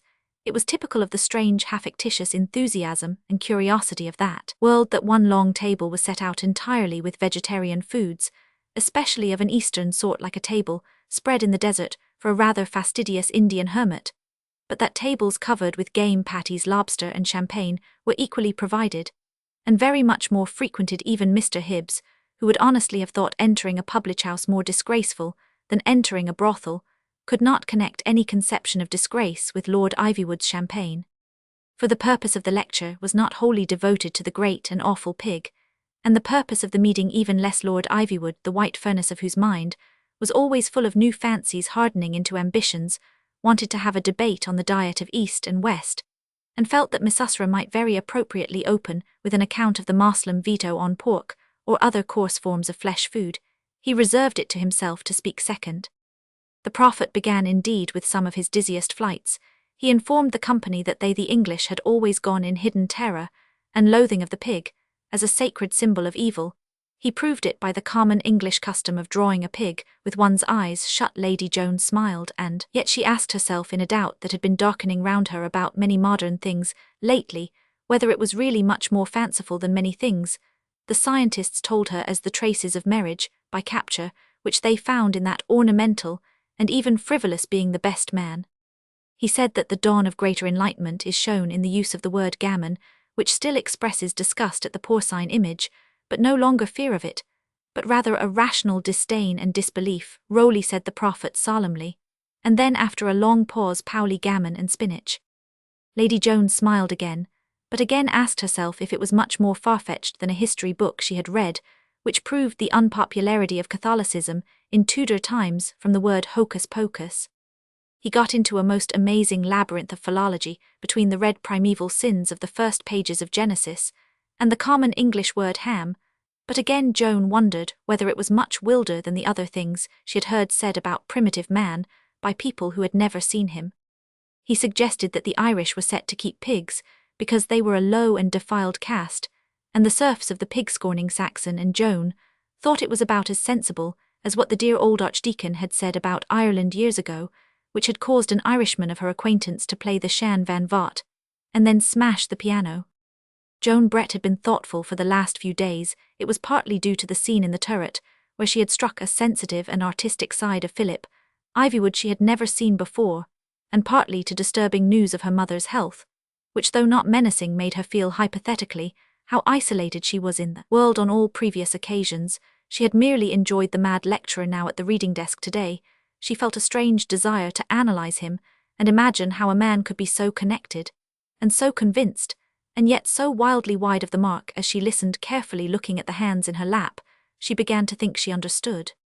The lecturer did really try to prove that the porcine image had never been used in English history or literature, except in contempt, and the lecturer really did know a very great deal about English history and literature, much more than she did, much more than the aristocrats round her. Roman 999. But she noted that in every case, what he knew was a fragmentary fact. In every case, what he did not know was the truth behind the fact. What he did not know was the atmosphere. What he did not know was the tradition. She found herself ticking off the cases like counts in an indictment. Miss Usra Ammon knew what next to none of the English present knew, that Richard Roman III was called a boor by an 18th century poet, and a hog by a 15th century poet. What he did not know was the habit of sport, and of heraldry. He did not know what Joan knew instantly, though she had never thought of it before in her life, that beasts courageous and hard to kill are noble beasts by the law of chivalry. Therefore the boar was a noble beast, and a common crest for great captains. Miss Usra tried to show that Richard had only been called a pig after he was cold pork at Bosworth. Miss Usra Ammon knew what next to none of the English present knew, that there never was such a person as Lord Bacon. The phrase is a falsification of what should be Lord Verulam or Lord St. Albans. What he did not know was exactly what Joan did know, though it had never crossed her mind till that moment, that when all is said and done a title is a sort of joke, while a surname is a serious thing. Bacon was a gentleman, and his name was Bacon whatever titles he took. But Miss Usra seriously tried to prove that Bacon was a term of abuse applied to him during his unpopularity or after his fall. Miss Usra Ammon knew what next to none of the English present knew, that the poet Shelley had a friend called Hogg who treated him on one occasion with grave treachery. He instantly tried to prove that the man was only called Hogg because he had treated Shelley with grave treachery, and he actually adduced the fact that another poet practically contemporary was called Hogg as completing the connection with Shelley. What he did not know was just what Joan had always known without knowing it, the kind of people concerned the traditions of aristocrats like the Shelleys, or of borderers like the Ettrick shepherd. The lecturer concluded with a passage of impenetrable darkness about pigeon and pigs of lead, which Joan did not even venture to understand. She could only say that if it did not mean that some day our diet might become so refined that we ate lead and iron, she could form no fancy of what it did mean. Can Philip Ivywood believe this kind of thing, she asked herself, and even as she did so Philip Ivywood rose. He had, as Pitt and Gladstone had, an impromptu classicism of diction, his words wheeling and deploying into their proper places, like a well-disciplined army in its swiftest advance. And it was not long before Joan perceived that the last phase of the picture, obscure and monstrous as it seemed, gave Ivywood exactly the opening he wanted. Indeed, she felt no doubt that he had arranged for it beforehand. "It is within my memory," said Lord Ivywood, "though it need in no case have encumbered yours, that, when it was my duty to precede the admired lecturer, whom I now feel it a privilege even to follow, I submitted a suggestion, which however simple would appear to many paradoxical. I affirmed or implied the view that the religion of Mahomet was in a peculiar sense a religion of progress. This is so contrary not only to historical convention, but to common platitude, that I shall find no ground either of surprise or censure if it takes a perceptible time before it sinks into the mind of the English public. But I think, ladies and gentlemen, that this period is notably abbreviated by the remarkable exposition which we have heard today, for this question of the attitude of Islam toward food affords as excellent an example of its special mode of progressive purification as the more popular example of its attitude toward drink, for it illustrates that principle which I have ventured to call the principle of the crescent, the principle of perpetual growth toward an implied and infinite perfection. The great religion of Islam does not of itself forbid the eating of flesh foods, but in accordance with that principle of growth which is its life, it has pointed the way to a perfection not yet perhaps fully attainable by our nature. It has taken a plain and strong example of the dangers of mediating, and hung up the repellent carcass as a warning and a sign in the gradual emergence of mankind from a gross and sanguinary mode of sustenance, the Semite has led the way he has laid, as it were a symbolic embargo upon the beast, typical the beast of beasts, with the instinct of the true mystic, he selected for exemption from such cannibal feasts. The creature which appeals to both sides of the higher vegetarian ethic, the pig, is at once the creature whose helplessness most moves our pity, and whose ugliness most repels our taste. It would be foolish to affirm that no difficulty arises out of the different stages of moral evolution in which the different races find themselves. Thus it is constantly said, and such things are not said without some excuse in document or incident, that followers of the Prophet have specialized in the arts of war, and have come into a contact not invariably friendly with those Hindus of India who have specialized in the arts of peace, in the same way the Hindus, it must be confessed, have been almost as much in advance of Islam in the question of meat as Islam is in advance of Christianity in the matter of drink. It must be remembered again and again, ladies and gentlemen, that every allegation we have of any difference between Hindu and Moslem comes through a Christian channel, and is therefore tainted evidence, but in this matter even can we not see the perils of disregarding such plain danger signals as the veto on pork. Did not an empire nearly slip out of our hands, because our hands were greased with cow fat? And did not the well of Cawnpore brim with blood instead of water, because we would not listen to the instinct of the Oriental about the shedding of sacred blood? But if it be proposed with whatever graduation to approach that repudiation of flesh food, which Buddhism mainly and Islam partly recommends, it will always be asked by those who hate the very vision of progress, where do you draw the line? May I eat oysters? May I eat eggs? May I drink milk? You may eat or drink anything essential to your stage of evolution, so long as you are evolving toward a clearer and cleaner ideal of bodily life. If he said gravely, I may employ a phrase of flippancy, I would say that you may eat 6 dozen oysters today, but I should strongly advise 5 dozen oysters tomorrow, for how else has all progress in public or private manners been achieved?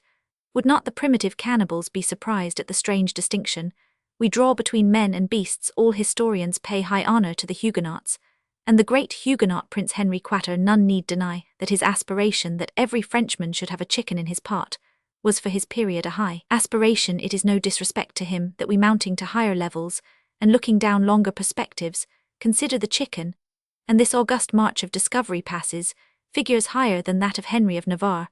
I shall always give a high place, as Islam has always given a high place, to that figure, mythical or no, which we find presiding over the foundations of Christianity.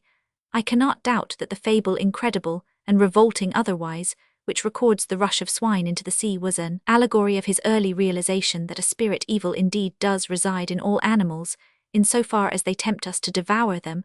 I cannot doubt that the prodigal leaving his sins among the swine is another illustration of the great thesis of the Prophet of the Moon. But here also progress and relativity are relentless in their advance, and not a few of us may have risen today to the point of regretting that the joyful sounds around the return of the prodigal should be marred by the moaning of a calf. For the rest, he who asks us whither we go knows not the meaning of progress if we come at last to live on light, as men said of the chameleon. If some cosmic magic, closed to us now as radium was but recently closed, allows us to transmute the very metals into flesh without breaking into the bloody house of life, we shall know these things when we have achieved them. It is enough for us now if we have reached a spiritual station in which at least the living head we lop has not eyes to reproach us, and the herbs we gather cannot cry against our cruelty like the mandrake. Lord Ivywood resumed his seat, his colourless lips still moving by some previous arrangement probably. Mr. Leveson rose to move a motion about vegetarianism. Mr. Leveson was of opinion that the Jewish and Moslem veto on pork had been the origin of vegetarianism. He thought it was a great step, and showed how progressive the creed could be. He thought the persecution of the Hindus by Moslems had probably been much exaggerated. He thought our experience in the Indian Mutiny showed we considered the feeling of Easterners too little in such matters. He thought vegetarianism in some ways an advance on Orthodox Christianity. He thought we must be ready for yet further advances, and he sat down, and as he had said precisely clause by clause, everything that Lord Ivywood had said, it is needless to say that that nobleman afterward congratulated him on the boldness and originality of his brilliant speech. At a similar sort of preconcerted signal, Hibbs, however, rose rather vaguely to his feet, to second the motion. He rather prided himself on being a man of few words in the vocal sense. He was no orator as Brutus was, it was only with pen in hand, in an office lined with works of reference, that he could feel that sense of confused responsibility that was the one pleasure of his life. But on this occasion he was brighter than usual, partly because he liked being in a lord's house, partly because he had never tasted champagne before, and he felt as if it agreed with him, partly because he saw in the subject of progress an infinite opportunity of splitting hairs. Whatever, said Hibbs with a solemn cough, whatever we may think of the old belief that Moslems have differed from Buddhism in a regrettable way, there can be no doubt the responsibility lay with the Christian churches. Had the free churches put their foot down and met Messrs. Opalstein's demand, we should have heard nothing of these old differences between one belief and another. As it was, it reminded him of Napoleon. He gave his own opinion for what it was worth, but he was not afraid to say at any cost, even there, and in that company, that this business of Asiatic vegetation had occupied less of the time of the Wesleyan Conference than it should have done. He would be the last to say, of course, that anyone was in any sense to blame. They all knew Dr. Kuhn's qualifications. They all knew as well as he did that a more strenuous social worker than Charles Chater had never rallied the forces of progress, but that which was not really an indiscretion might be represented as an indiscretion. And perhaps we had had enough of that just lately. It was all very well to talk about cough, but it should be remembered, with no disrespect to those in Canada, to whom we owe so much, that all that happened before 1891, no one had less desire to offend our ritualistic friends than he did, but he had no hesitation in saying that the question was a question that could be asked, and though no doubt from one point of view the goats. Lady Joan moved sharply in her chair as if gripped by sudden pain. And indeed she had suddenly felt the chronic and recurrent pain of her life. She was brave about bodily pain, as are most women, even luxurious women, but the torment that from time to time returned and tore her was one to which many philosophical names have been given, but no name so philosophical as boredom. She felt she could not stand a minute more of Mr. Hibbs. She felt she would die if she heard about the goats from one or any point of view. She slipped from her chair and somehow slid round the corner, in pretence of seeking one of the tables of refreshment in the new wing. She was soon among the new Oriental apartments, now almost completed, but she took no refreshments, though attenuated tables could still be found here, and there she threw herself on an ottoman and stared toward the empty and elfin turret chamber, in which Ivywood had made her understand that he also could thirst for beauty and desire to be at peace. He certainly had a poetry of his own, after all, a poetry that never touched earth, the poetry of Shelley, rather than Shakespeare. His phrase about the fairy turret was true. It did look like the end of the world. It did seem to teach her that there is always some serene limit at last. She started and half rose on her elbow with a small laugh. A dog of ludicrous but familiar appearance came shuffling toward her, and she lifted herself. In the act of lifting him, she also lifted her head, and saw something that seemed to her in a sense more Christian and catastrophic, very like the end of the world. Chapter 12. Vegetarianism in the Forest. Humphrey Pump's cooking of a fungus in an old frying pan which he had found on the beach was extremely typical of him. He was indeed, without any pretence of book learning, a certain kind of scientific man that science has really been unfortunate in losing. He was the old-fashioned English naturalist, like Gilbert White or even Isaac Walton, who learned things not academically like an American professor, but actually like an American Indian, and every truth a man has found out as a man of science is always subtly different from any truth he has found out as a man, because a man's family, friends, habits, and social type have always got well under way before he has thoroughly learned the theory of anything. For instance, any eminent botanist at a soiree of the Royal Society could tell you, of course, that other edible fungi exist as well as mushrooms and truffles, but long before he was a botanist, still less an eminent botanist, he had begun so to speak on a basis of mushrooms and truffles. He felt, in a vague way, that these were really edible, that mushrooms were a moderate luxury, proper to the middle classes, while truffles were a much more expensive luxury, more suitable to the smart set. But the old English naturalists, of whom Isaac Walton was perhaps the first, and Humphrey Pump perhaps the last, had in many cases really begun at the other end, and found by experience, often most disastrous experience, that some fungi are wholesome, and some are not, but the wholesome ones are on a whole the majority. So a man like Pump was no more afraid of a fungus as such than he was of an animal as such. He no more started with the supposition that a grey or purple growth on a stone must be a poisonous growth than he started with the supposition that the dog who came to him out of the wood must be a mad dog. Most of them, he knew; those he did not know, he treated with rational caution. But to him as a whole race, these weird-hued and one-legged goblins of the forests were creatures friendly to man. You see, he said to his friend, the captain, eating vegetables isn't half bad so long as you know what vegetables there are, and eat all of them that you can, but there are two ways where it goes wrong among the gentry. First, they've never had to eat a carrot or a potato, because it was all there was in the house, so they've never learnt how to be really hungry for carrots, as that donkey might be. They only know the vegetables that are meant to help the meat. They know you take duck and peas, and when they turn vegetarian, they can only think of the peas without the duck. They know you take lobster in a salad, and when they turn vegetarian they can only think of the salad without the lobster. But the other reason is worse. There's plenty of good people even round here, and still more in the north, who get meat very seldom. But then, when they do get it, they gobble it up like good uns. But the trouble with the gentry is different. The trouble is the same sort of gentry that don't want to eat meat, don't really want to eat anything. The man called a vegetarian who goes to Ivywood House is generally like a cow trying to live on a blade of grass a day. You and I, Captain, have pretty well been vegetarians for some time, so as not to break into the cheese, and we haven't found it so difficult, because we eat as much as we can. It's not so difficult as being teetotalers, answered Dalry, so as not to break into the cask, but I'll never deny that I feel the better for that too on the whole, but only because I could leave off being one whenever I chose. And now I come to think of it, he cried with one of his odd returns of animal energy, if I am to be a vegetarian, why shouldn't I drink? Why shouldn't I have a purely vegetarian drink? Why shouldn't I take vegetables in their highest form? So to speak, the modest vegetarians ought obviously to stick to wine or beer, plain vegetarian drinks, instead of filling their goblets with the blood of bulls and elephants, as all conventional meat-eaters do, I suppose. What is the matter?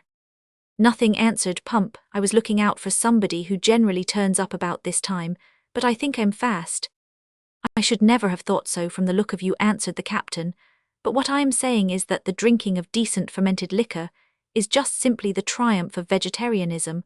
Why, it's an inspiring idea. I could write a sort of song about it, as, for instance, you will find me drinking rum like a sailor in a slum. You will find me drinking beer like a Bavarian. You will find me drinking gin in the lowest kind of inn, because I am a rigid vegetarian. Why, it's a vista of verbal felicity and spiritual edification. It has I don't know how many hundred aspects. Let's see, how could the second verse go? Something like, so I cleared the inn of wine, and I tried to climb the sign, and I tried to hail the constable as Marian, but he said I couldn't speak, and he bowled me to the beak, because I was a happy vegetarian. I really think something instructive to the human race may come out of all this hullo. Is that what you were looking for? The quadruped Quoodle came in out of the woods a whole minute later than the usual time, and took his seat beside Humphrey's left foot with a preoccupied air. Good old boy, said the captain, you seem to have taken quite a fancy to us. I doubt Hump, if he's properly looked after up at the house. I particularly don't want to talk against Ivywood Hump. I don't want his soul to be able in all eternity to accuse my soul of a mean detraction. I want to be fair to him, because I hate him like hell, and he has taken from me all for which I lived. But I don't think, with all this in my mind, I don't think I say anything beyond what he would own himself, for his brain is clear when I say that he could never understand an animal, and so he could never understand the animal side of a man. He doesn't know to this day, Hump, that your sight and hearing are 60 times quicker than his. He doesn't know that I have a better circulation that explains the extraordinary people he picks up and acts with. He never looks at them as you and I look at that dog.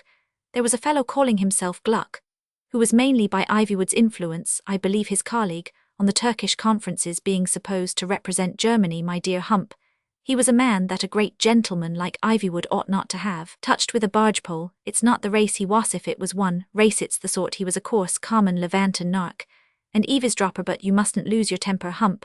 I implore you, Hump, to control this tendency to lose your temper when talking at any length about such people. Have recourse, Hump, to that consoling system of versification which I have already explained to you. Oh, I knew a Dr. Gluck, and his nose it had a hook, and his attitudes were anything but Aryan, so I gave him all the pork that I had upon a fork, because I am myself a vegetarian. If you are, said Humphrey Pump, you'd better come and eat some vegetables. The white hat can be eaten cold or raw for that matter, but Bloodspots wants some cooking. You are right, Hump, said Dowry, seating himself with every appearance of speechless greed. I will be silent, as the poet says. I am silent in the club. I am silent in the pub. I am silent on a bally peak in Darien. For I stuff away for life, shoving peas in with a knife. Because I am at heart a vegetarian. He fell to his food with great gusto, dispatched a good deal of it in a very short time, threw a glance of gloomy envy at the cask, and then sprang to his feet again. He caught up the ensign from where it leant against the pantomime cottage, and planted it like a pike in the ground beside him. Then he began to sing again in an even louder voice than before. O Lord Ivywood may lup, and his privilege is sylvan and riparian, and is also free to tarp. But, do you know, said Hump, also finishing his lunch, that I am rather tired of that particular tune. Tired is it, said the indignant Irishman, then I'll sing you a longer song, to an even worse tune about more and more vegetarians, and you shall see me dance as well, and I will dance till you burst into tears and offer me the half of your kingdom, and I shall ask for Mr. Levison's head on the frying pan, for this, let me tell you, is a song of oriental origin, celebrating the caprices of an ancient Babylonian sultan, and should be performed in palaces of ivory with palm trees and a bulbul accompaniment. And he began to bellow another and older lyric of his own on vegetarianism. Nebuchadnezzar, the king of the Jews, suffered from new and original views. He crawled on his hands and knees, it said, with grass in his mouth and a crown on his head, with a wouty idly, etc. Those in traditional paths that trod thought the thing was a curse from God. But a pioneer men always abuse, like Nebuchadnezzar, the king of the Jews. Dalroy, as he sang this, actually began to dance about like a ballet girl, an enormous and ridiculous figure, in the sunlight waving the wooden sign around his head. Quoodle opened his eyes, and pricked up his ears, and seemed much interested in these extraordinary evolutions, suddenly, with one of those startling changes that will transfigure the most sedentary dogs. Quoodle decided that the dance was a game, and began to bark and bound round the performer, sometimes leaping so far into the air as almost to threaten the man's throat. But though the sailor naturally knew less about dogs than the countryman, he knew enough about them, as about many other things, not to be afraid, and the voice he sang with might have drowned the baying of a pack. Black Lord Foulon, the Frenchman, thought it a futurist thing to do. He offered them grass instead of bread. So they stuffed him with grass when they cut off his head, with a wouty idly, etc. For the pride of his soul he perished then. But of course it is always of pride that men, a man in advance of his age, accuse. Like Nebuchadnezzar, the king of the Jews, Simeon Scudder of Styx in Maine thought of the thing and was at it again. He gave good grass and water in pails to 1,000 Irishmen hammering rails, with a wouty idly, etc. Appetites differ and tied to a stake. He was tarred and feathered for conscience' sake. But stoning the prophets is ancient news. Like Nebuchadnezzar, the king of the Jews, in an abandon unusual even for him, he had danced his way down through the thistles into the jungle of weeds risen round the sunken chapel, and the dog, now fully convinced that it was not only a game, but an expedition, perhaps a hunting expedition, ran barking in front of him along the path that his own dog's paws had already burst through the tangle, before Patrick Dalroy well knew what he was doing or even remembered that he still carried the ridiculous signboard in his hand. He found himself outside the open porch of a sort of narrow tower, at the angle of a building, which, to the best of his recollection, he had never seen before. Quoodle instantly ran up 4 or 5 steps in the dark staircase inside, and then lifting his ears again looked back for his companion. There is perhaps such a thing as asking too much of a man. If there is, it was asking too much of Patrick Dalroy to ask him not to accept so eccentric an invitation. Hurriedly plunging his unwieldy wooden ensign upright in the thick of thistles and grass, he bent his gigantic neck and shoulders to enter the porch, and proceeded to climb the stairs. It was quite dark, and it was only after at least 2 twists of the stone spiral that he saw light ahead of him, and then it was a sort of rent in the wall that seemed to him as ragged as the mouth of a Cornish cave. It was also so low that he had some difficulty in squeezing his bulk through it, but the dog had jumped through with an air of familiarity, and once more looked back to see him follow. If he had found himself inside any ordinary domestic interior, he would instantly have repented his escapade and gone back, but he found himself in surroundings which he had never seen before, or even in one sense believed possible. His first feeling was that he was walking in the most sealed and secret suite of apartments in the castle of a dream. All the chambers had that air of perpetually opening inwards, which is the soul of the Arabian Nights, and the ornament was of the same tradition, gorgeous and flamboyant, yet featureless, and stiff. A purple mansion seemed to be built inside a green mansion, and a golden mansion inside that, and the quaintly cut doorways or fretted lattices all had wavy lines like a dancing sea. And for some reason, seasickness for all he knew, this gave him a feeling as if the place were beautiful, but faintly evil, as if it were bored and twisted for the fallen palace of the worm. But he had also another sensation which he could not analyze, for it reminded him of being a fly on the ceiling, or the wall. Was it the hanging gardens of Babylon coming back to his imagination, or the castle east of the sun and west of the moon? Then he remembered that in some boyish illness he had stared at a rather moorish sort of wallpaper, which was like rows and rows of brightly coloured corridors, empty, and going on forever, and he remembered that a fly was walking along one of the parallel lines, and it seemed to his childish fancy that the corridors were all dead in front of the fly, but all came to life as he passed. By George, he cried, I wonder whether that's the real truth about East and West, that the gorgeous East offers everything needed for adventures, except the man to enjoy them. It would explain the tradition of the Crusades, uncommonly well perhaps. That's what God meant by Europe and Asia. We dress the characters, and they paint the scenery well anyhow. 3 of the least Asiatic things in the world are lost in this endless Asiatic palacea: a good dog, a straight sword, and an Irishman. But as he went down this telescope of tropical colours, he really felt something of that hard fatalistic freedom of the heroes, or should we say villains, in the Arabian Nights. He was prepared for any impossibility. He would hardly have been surprised if from under the lid of one of the porcelain pots, standing in a corner, had come a serpentine string of blue or yellow smoke, as if some wizard's oil were within. He would hardly have been surprised if from under the curtains or closed doors had crawled out a snaky track of blood, or if a dumb Negro dressed in white had come out with a bow string. Having done his work, he would not have been surprised if he had walked suddenly into the still chamber of some sultan asleep, whom to wake was a death in torments, and yet he was very much more surprised by what he did see. And when he saw it, he was certain at last that he was only wandering in the labyrinth of his own brain, for what he saw was what was really in the core of all his dreams. What he saw indeed was more appropriate to that inmost eastern chamber than anything he had imagined. On a divan of blood-red and orange cushions lay a startlingly beautiful woman with a skin almost swarthy enough for an Arab's, and who might well have been the princess proper to such an Arabian tale. But in truth it was not her appropriateness to the scene, but rather her inappropriateness that made his heart bound. It was not her strangeness, but her familiarity that made his big feet suddenly stop. The dog ran on yet more rapidly, and the princess on the sofa welcomed him warmly, lifting him on his short hind legs. Then she looked up and seemed turned to stone. Bismillah, said the Oriental traveller, affably, may your shadow never grow less or more. As the ladies would say, the commander of the faithful has deputed his least competent slave to bring you back a dog owing to temporary delay. In collecting the 15 largest diamonds in the moon, he has been compelled to send the animal without any collar.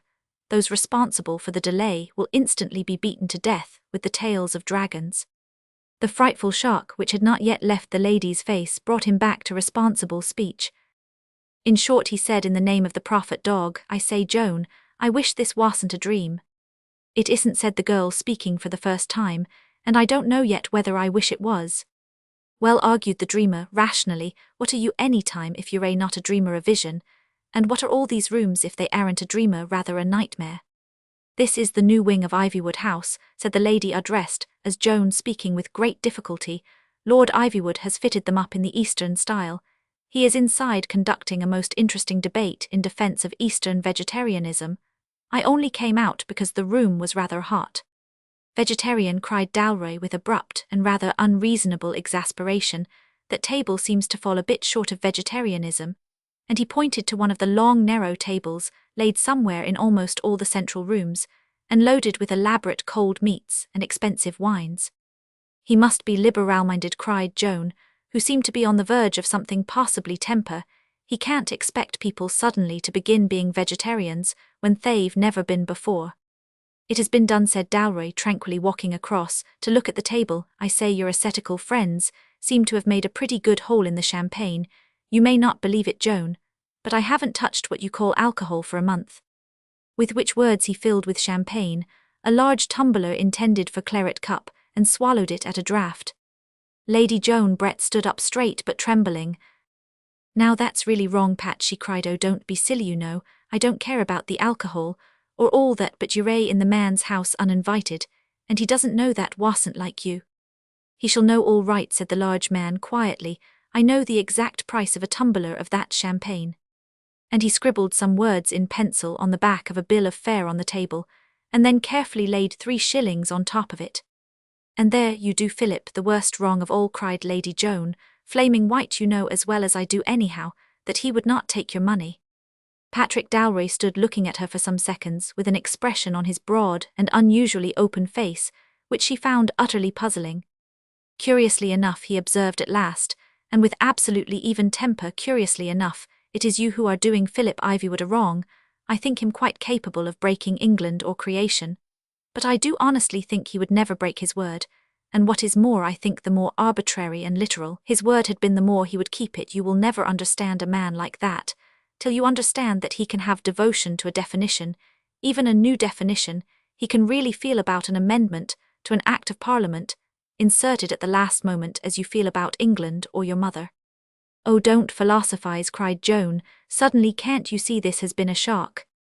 "I only want you to see the point," he replied. "Lord Ivywood clearly told me with his own careful lips that I might go in and pay for fermented liquor in any place displaying a public sign outside, and he won't go back on that definition or on any definition. If he finds me here, he may quite possibly put me in prison on some other charge as a thief or a vagabond or what not, but he will not grudge the champagne, and he will accept the 3 shillings, and I shall honor him for his glorious consistency."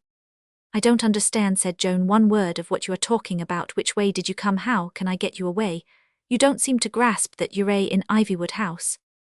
"You see, there's a new name outside the gate," observed Patrick conversationally, and led the lady to the end of the corridor by which he had entered and into its ultimate turret chamber. Following his indications, Lady Joan peered a little over the edge of the window, where hung the brilliant purple bird in its brilliant golden cage.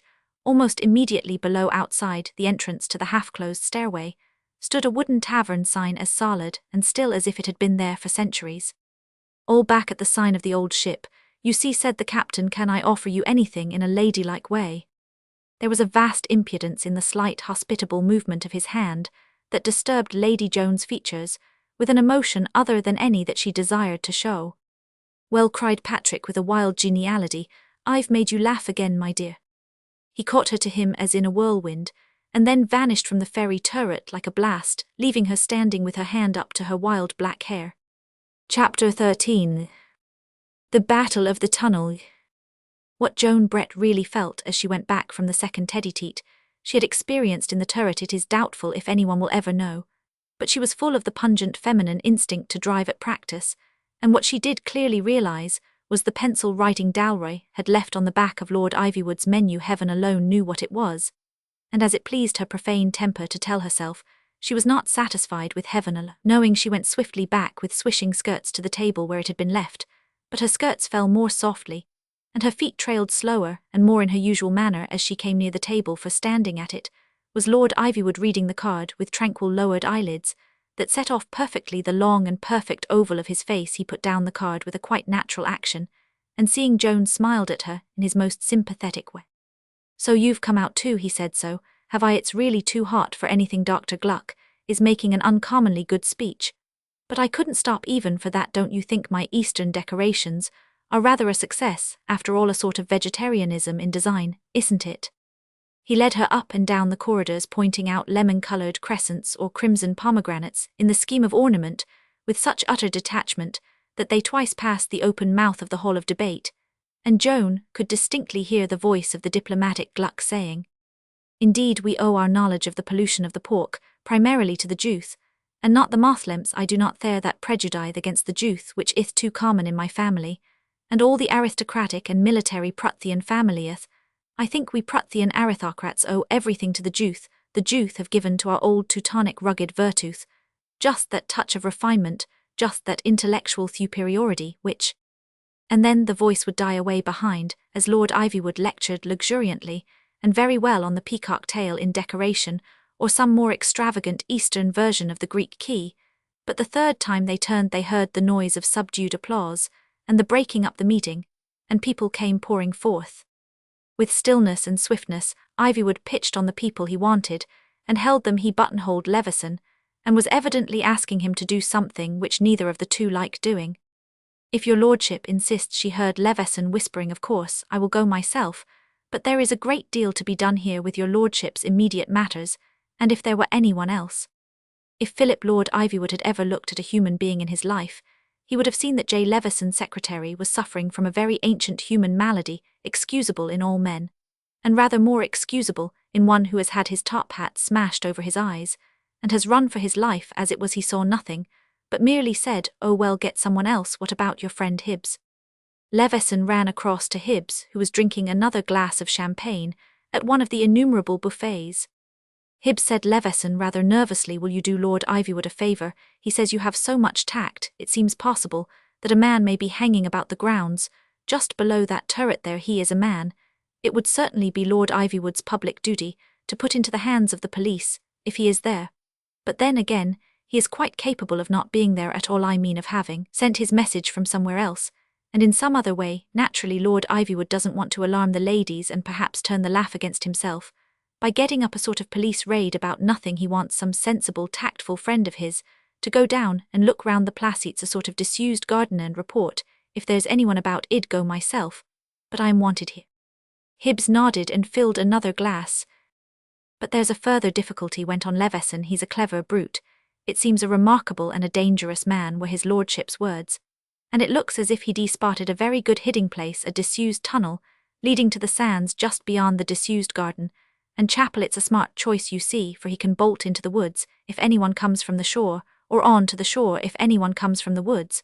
But it would take a good time even to get the police here, and it would take 10 times longer to get 'em round to the sea end of the tunnel, especially as the sea comes up to the cliffs once or twice between here and Pebblewick. So we mustn't frighten him away, or hell get a start. If you meet anyone down there, talk to him quite naturally, and come back with the news. We won't send for the police till you come. Talk as if you were just wandering like himself. His lordship wishes your presence to appear quite accidental."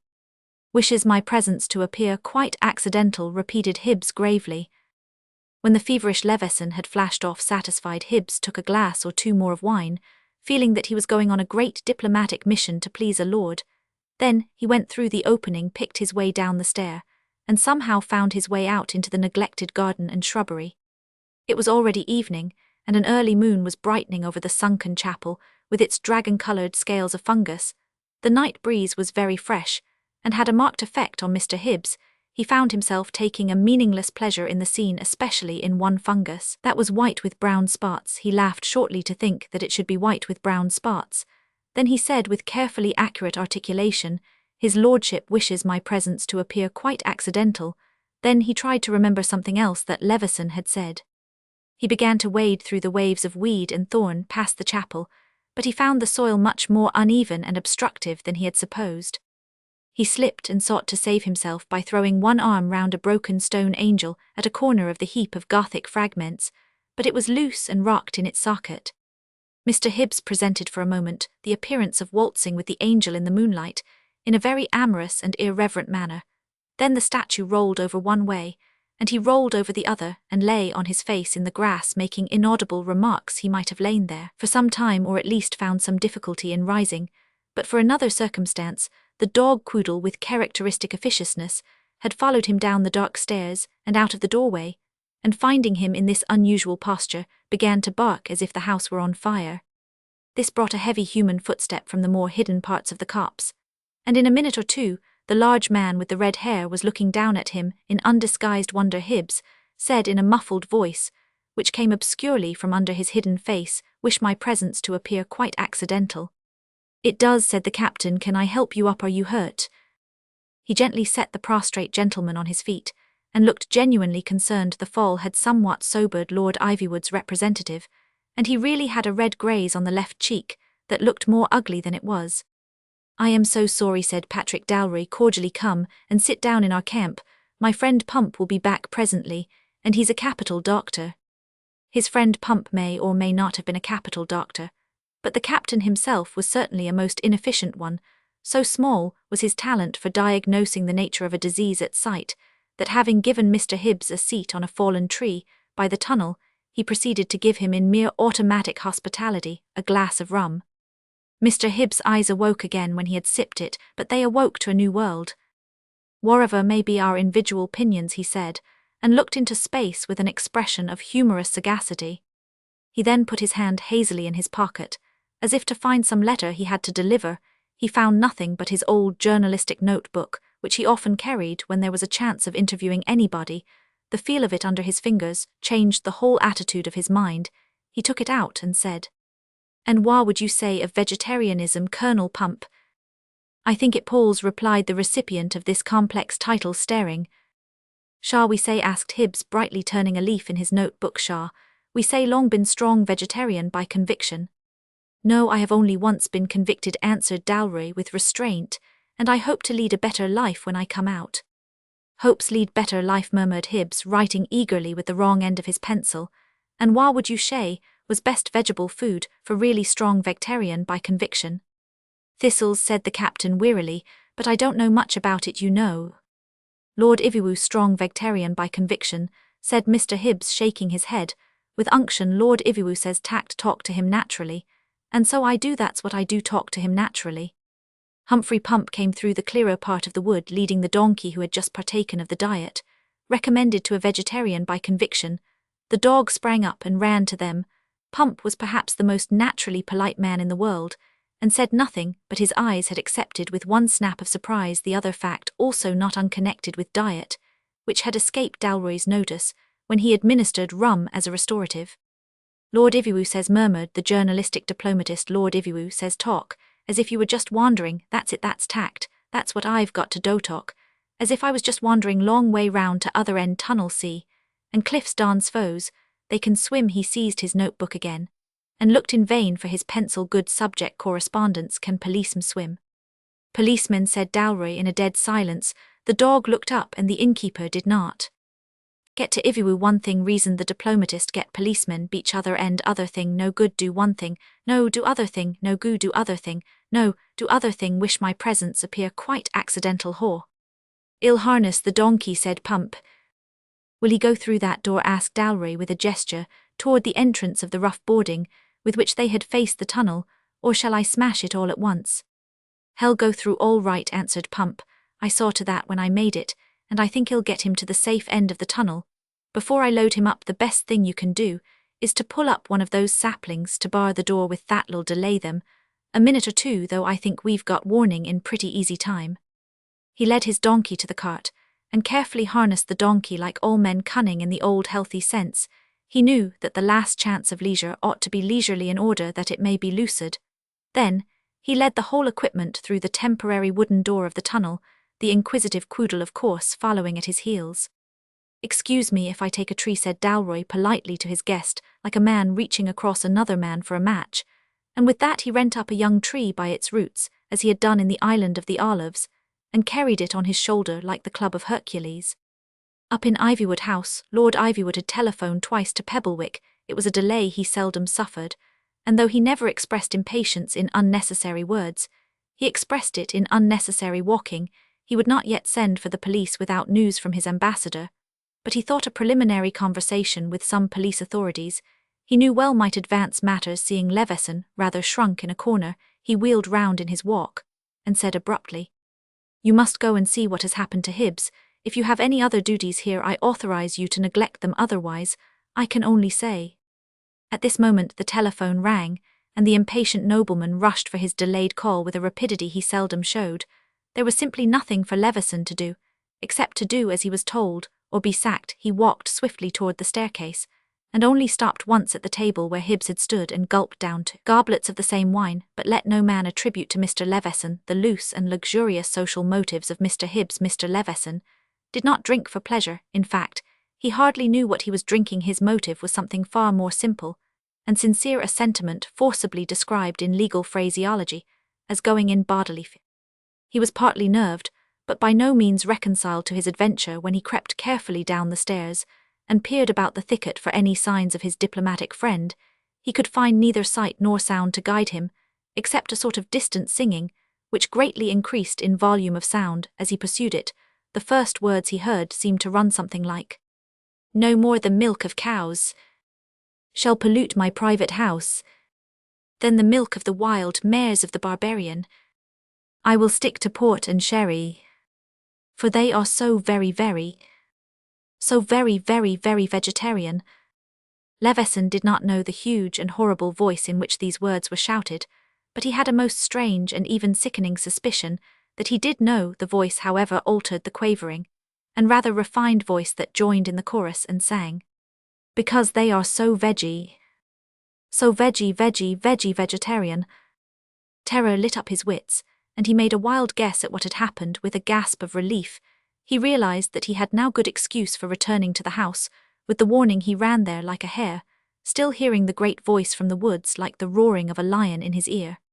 He found Lord Ivywood in consultation with Dr. Gluck, and also with Mr. Bulrose the agent, whose frog-like eyes hardly seemed to have recovered yet from the fairy-tale of the flying signboard in the English lane, but who, to do him justice, was more plucky and practical than most of Lord Ivywood's present advisers.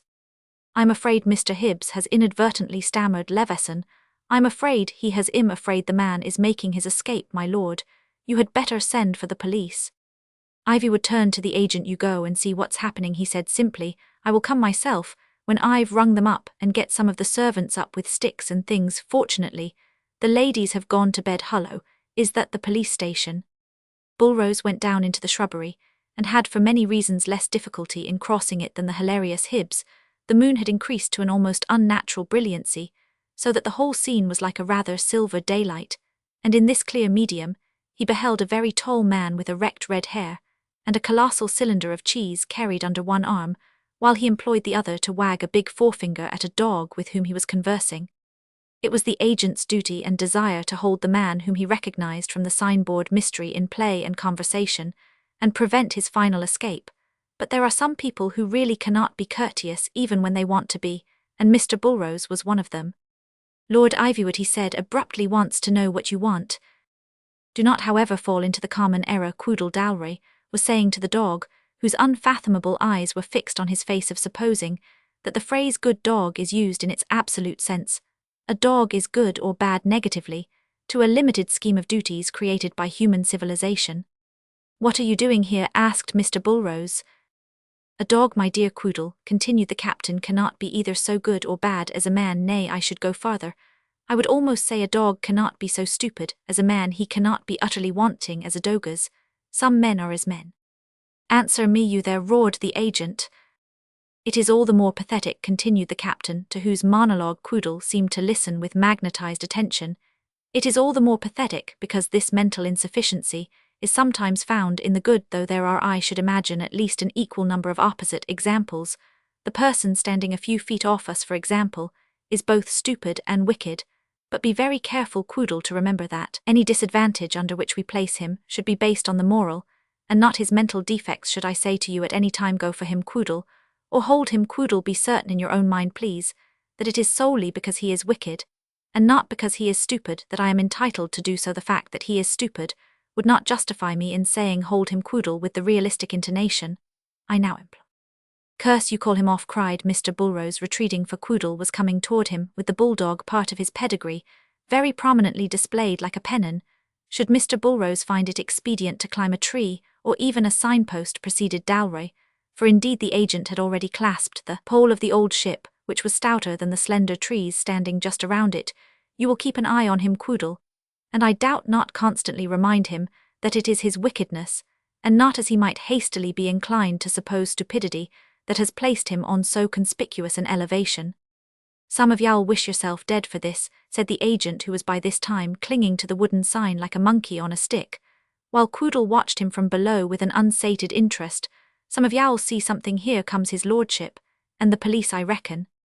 "Good morning, my lord," said Dalroy, as Ivywood, paler than ever in the strong moonshine, came through the thicket toward them. It seemed to be his fate that his faultless and hueless face should always be contrasted with richer colours, and even now it was thrown up by the gorgeous diplomatic uniform of Dr. Gluck, who walked just behind him. "I am glad to see you, my lord," said Dalroy, in a stately manner.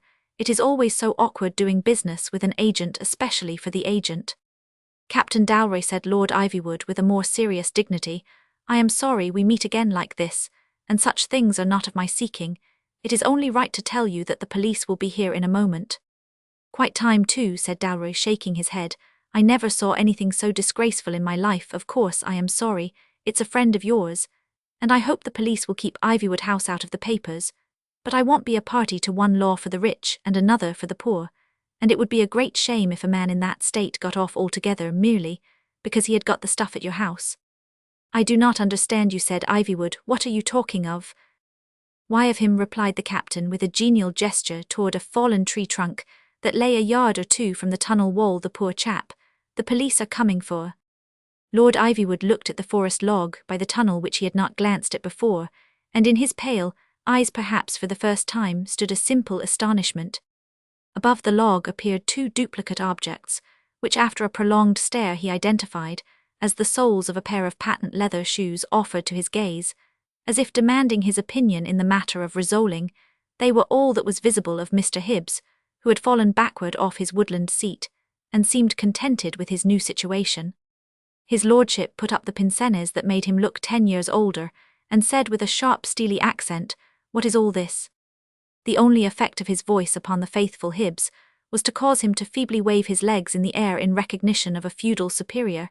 He clearly considered it hopeless to attempt to get up, so Dalroy, striding across to him, lugged him up by his shirt collar, and exhibited him limp and wild-eyed to the company.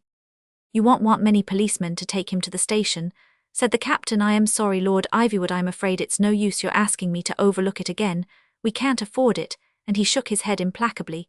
We've always kept a respectable house, Mr. Pump, and Roman I, the old ship, has a reputation all over the country in quite a lot of different parts. In fact, people in the oddest places have found it a quiet family house, nothing gad about in the old ship. And if you think you can send all your staggering revelers. Captain Dalry, said Ivywood simply, you seem to be under a misapprehension, which I think it would be hardly honourable to leave undisturbed, whatever these extraordinary events may mean, and whatever be fitting in the case of this gentleman. When I spoke of the police coming, I meant they were coming for you and your confederate. For me, cried the captain with a stupendous air of surprise. Why, I have never done anything naughty in my life. You have been selling alcohol contrary to clause Roman 5 of the Act of. But I've got a sign, cried Dalry excitedly. You told me yourself. It was all right if I'd got a sign. Oh, do look at our new sign, the sign of the agile agent. Mr. Bulrose had remained silent, feeling his position none of the most dignified and hoping his employer would go away, but Lord Ivywood looked up at him and thought he had wandered into a planet of monsters. As he slowly recovered himself, Patrick Dalry said briskly, all quite correct and conventional. You see, you can't run us in for not having a sign. We've rather an extra lifelike one, and you can't run us in as rogues and vagabonds, either visible means of subsistence. And he slapped the huge cheese under his arm with his great flat hand, so that it reverberated like a drum, quite visible, perceptible. He added, holding it out suddenly almost under Lord Ivywood's nose, perceptible to the naked eye through your lordship's eyeglasses. He turned abruptly, burst open the pantomime door behind him, and bowled the big cheese down the tunnel with a noise like thunder, which ended in a cry of acceptation in the distant voice of Mr. Humphrey Pump. It was the last of their belongings left at this end of the tunnel, and Dalry turned again, a man totally transfigured. And now, Ivywood, he said, what can I be charged with? Well, I have a suggestion to make. I will surrender to the police quite quietly when they come. If you will do me one favour, let me choose my crime. I don't understand you, answered the other coolly. What crime, what favour? Captain Dalry unsheathed the straight sword that still hung on his now shabby uniform. The slender blade sparkled splendidly in the moonlight as he pointed it straight at Dr. Gluck.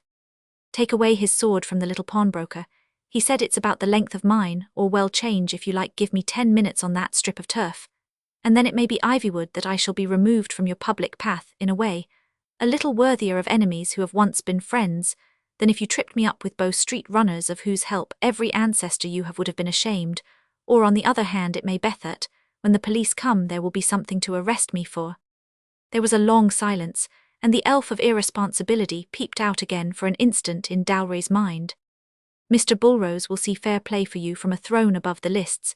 He said, I have already put my honour in the hands of Mr. Hibbs. "I must decline Captain Dowry's invitation," said Ivywood at last, in a curious tone, not so much because. Before he could proceed, Leveson came racing across the copse, hallooing, "The police are here."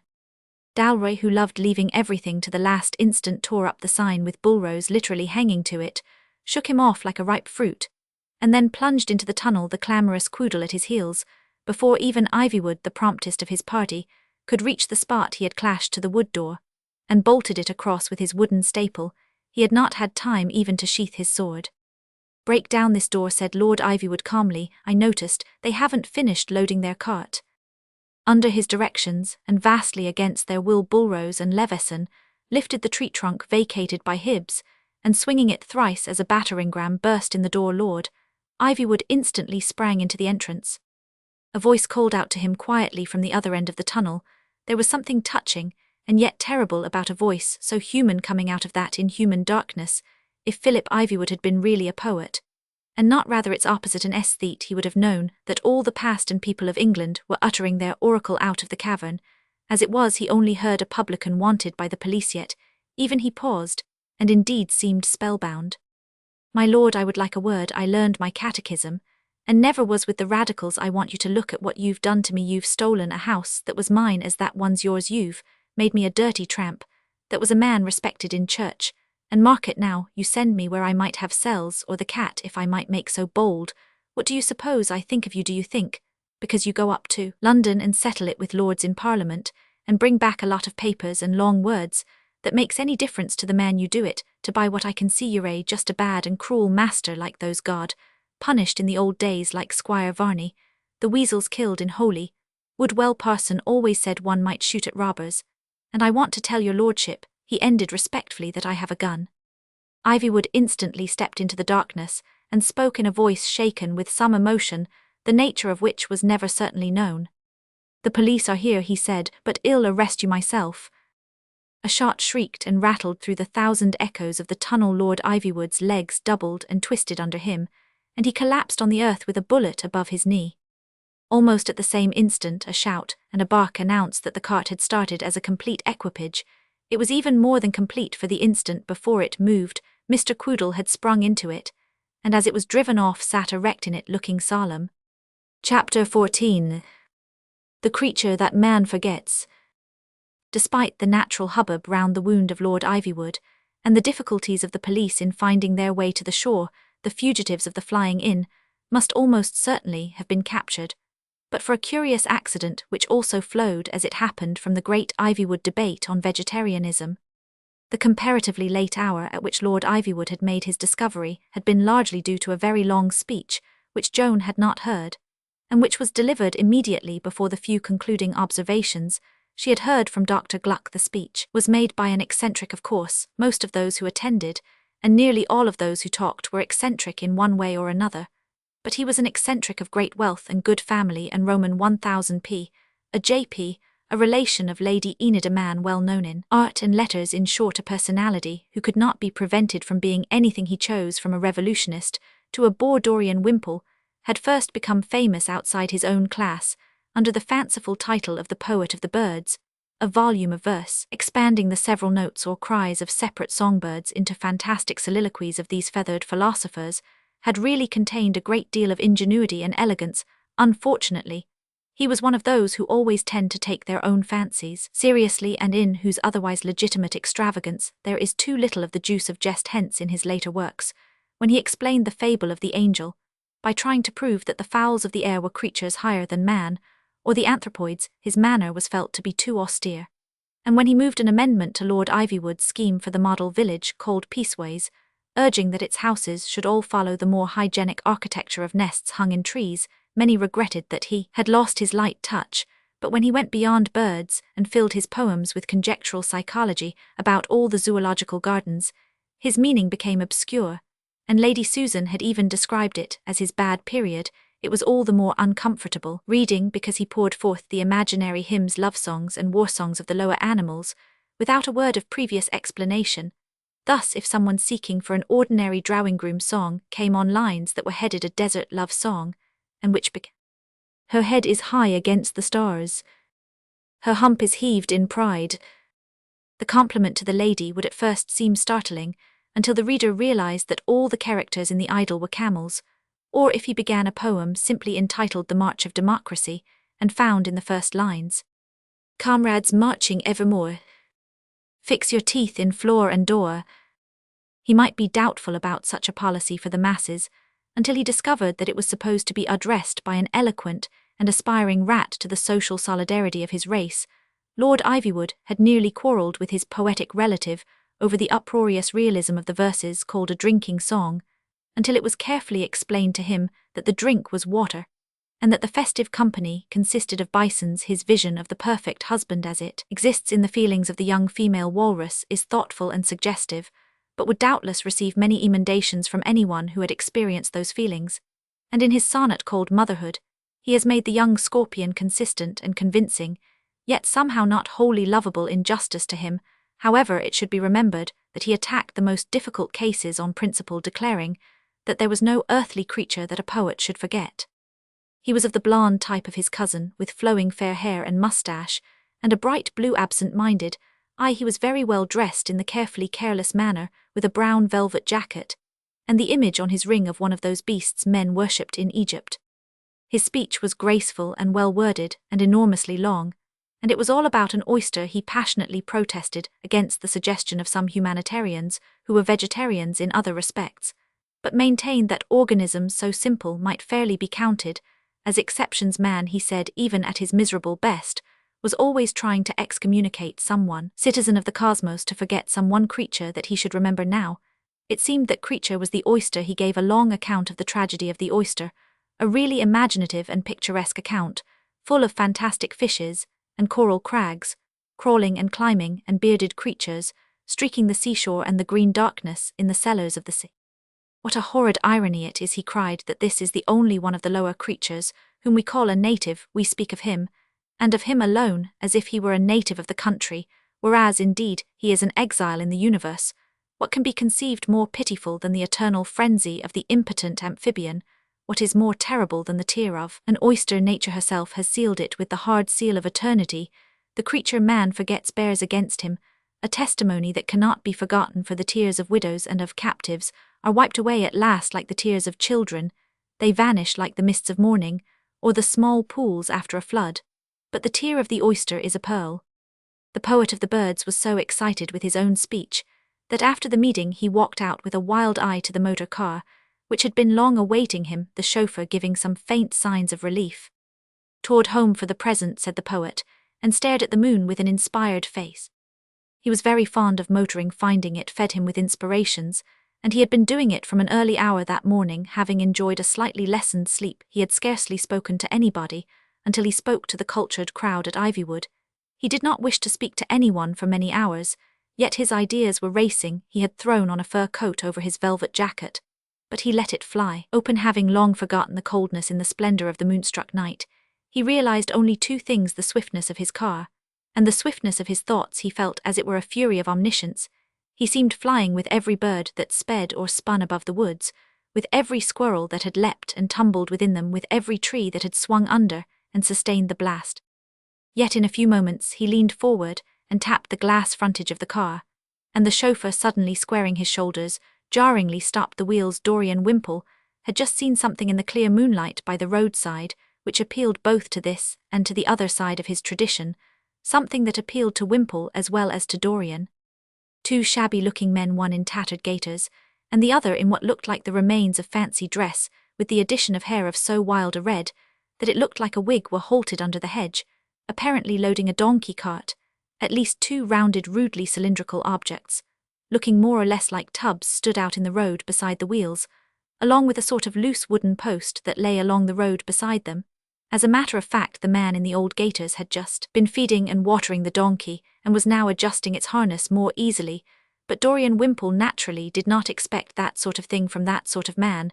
There swelled up in him the sense that his omnipotence went beyond the poetical, that he was a gentleman, a magistrate, and Roman 1000 P and JP, and so on. This callousness or ignorance about animals should not go on while he was a JP, especially since Ivywood's last act he simply strode across to the stationary cart and said, "You are overloading that animal and it is forfeited," and you must come with me to the police station."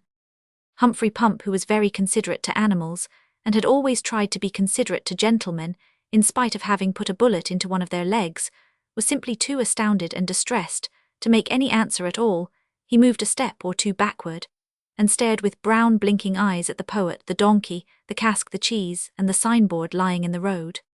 But Captain Dalroy, with the quicker recovery of his national temperament, swept the poet and magistrate a vast fantastic bow, and said with agreeable impudence, "Interested in donkeys, no doubt." "I am interested in all things men forget," answered the poet with a fine touch of pride, "but mostly in those like this, that are most easily forgotten." Somehow from those two first sentences, Pump realized that these two eccentric aristocrats had unconsciously recognized each other. The fact that it was unconscious seemed somehow to exclude him. All the more he stirred a little the moonlit dust of the road with his rather dilapidated boots, and eventually strolled across to speak to the chauffeur. "Is the next police station far from here?" he asked. The chauffeur answered with one syllable, of which the nearest literal rendering is dno. Other spellings have been attempted, but the sentiment expressed is that of agnosticism.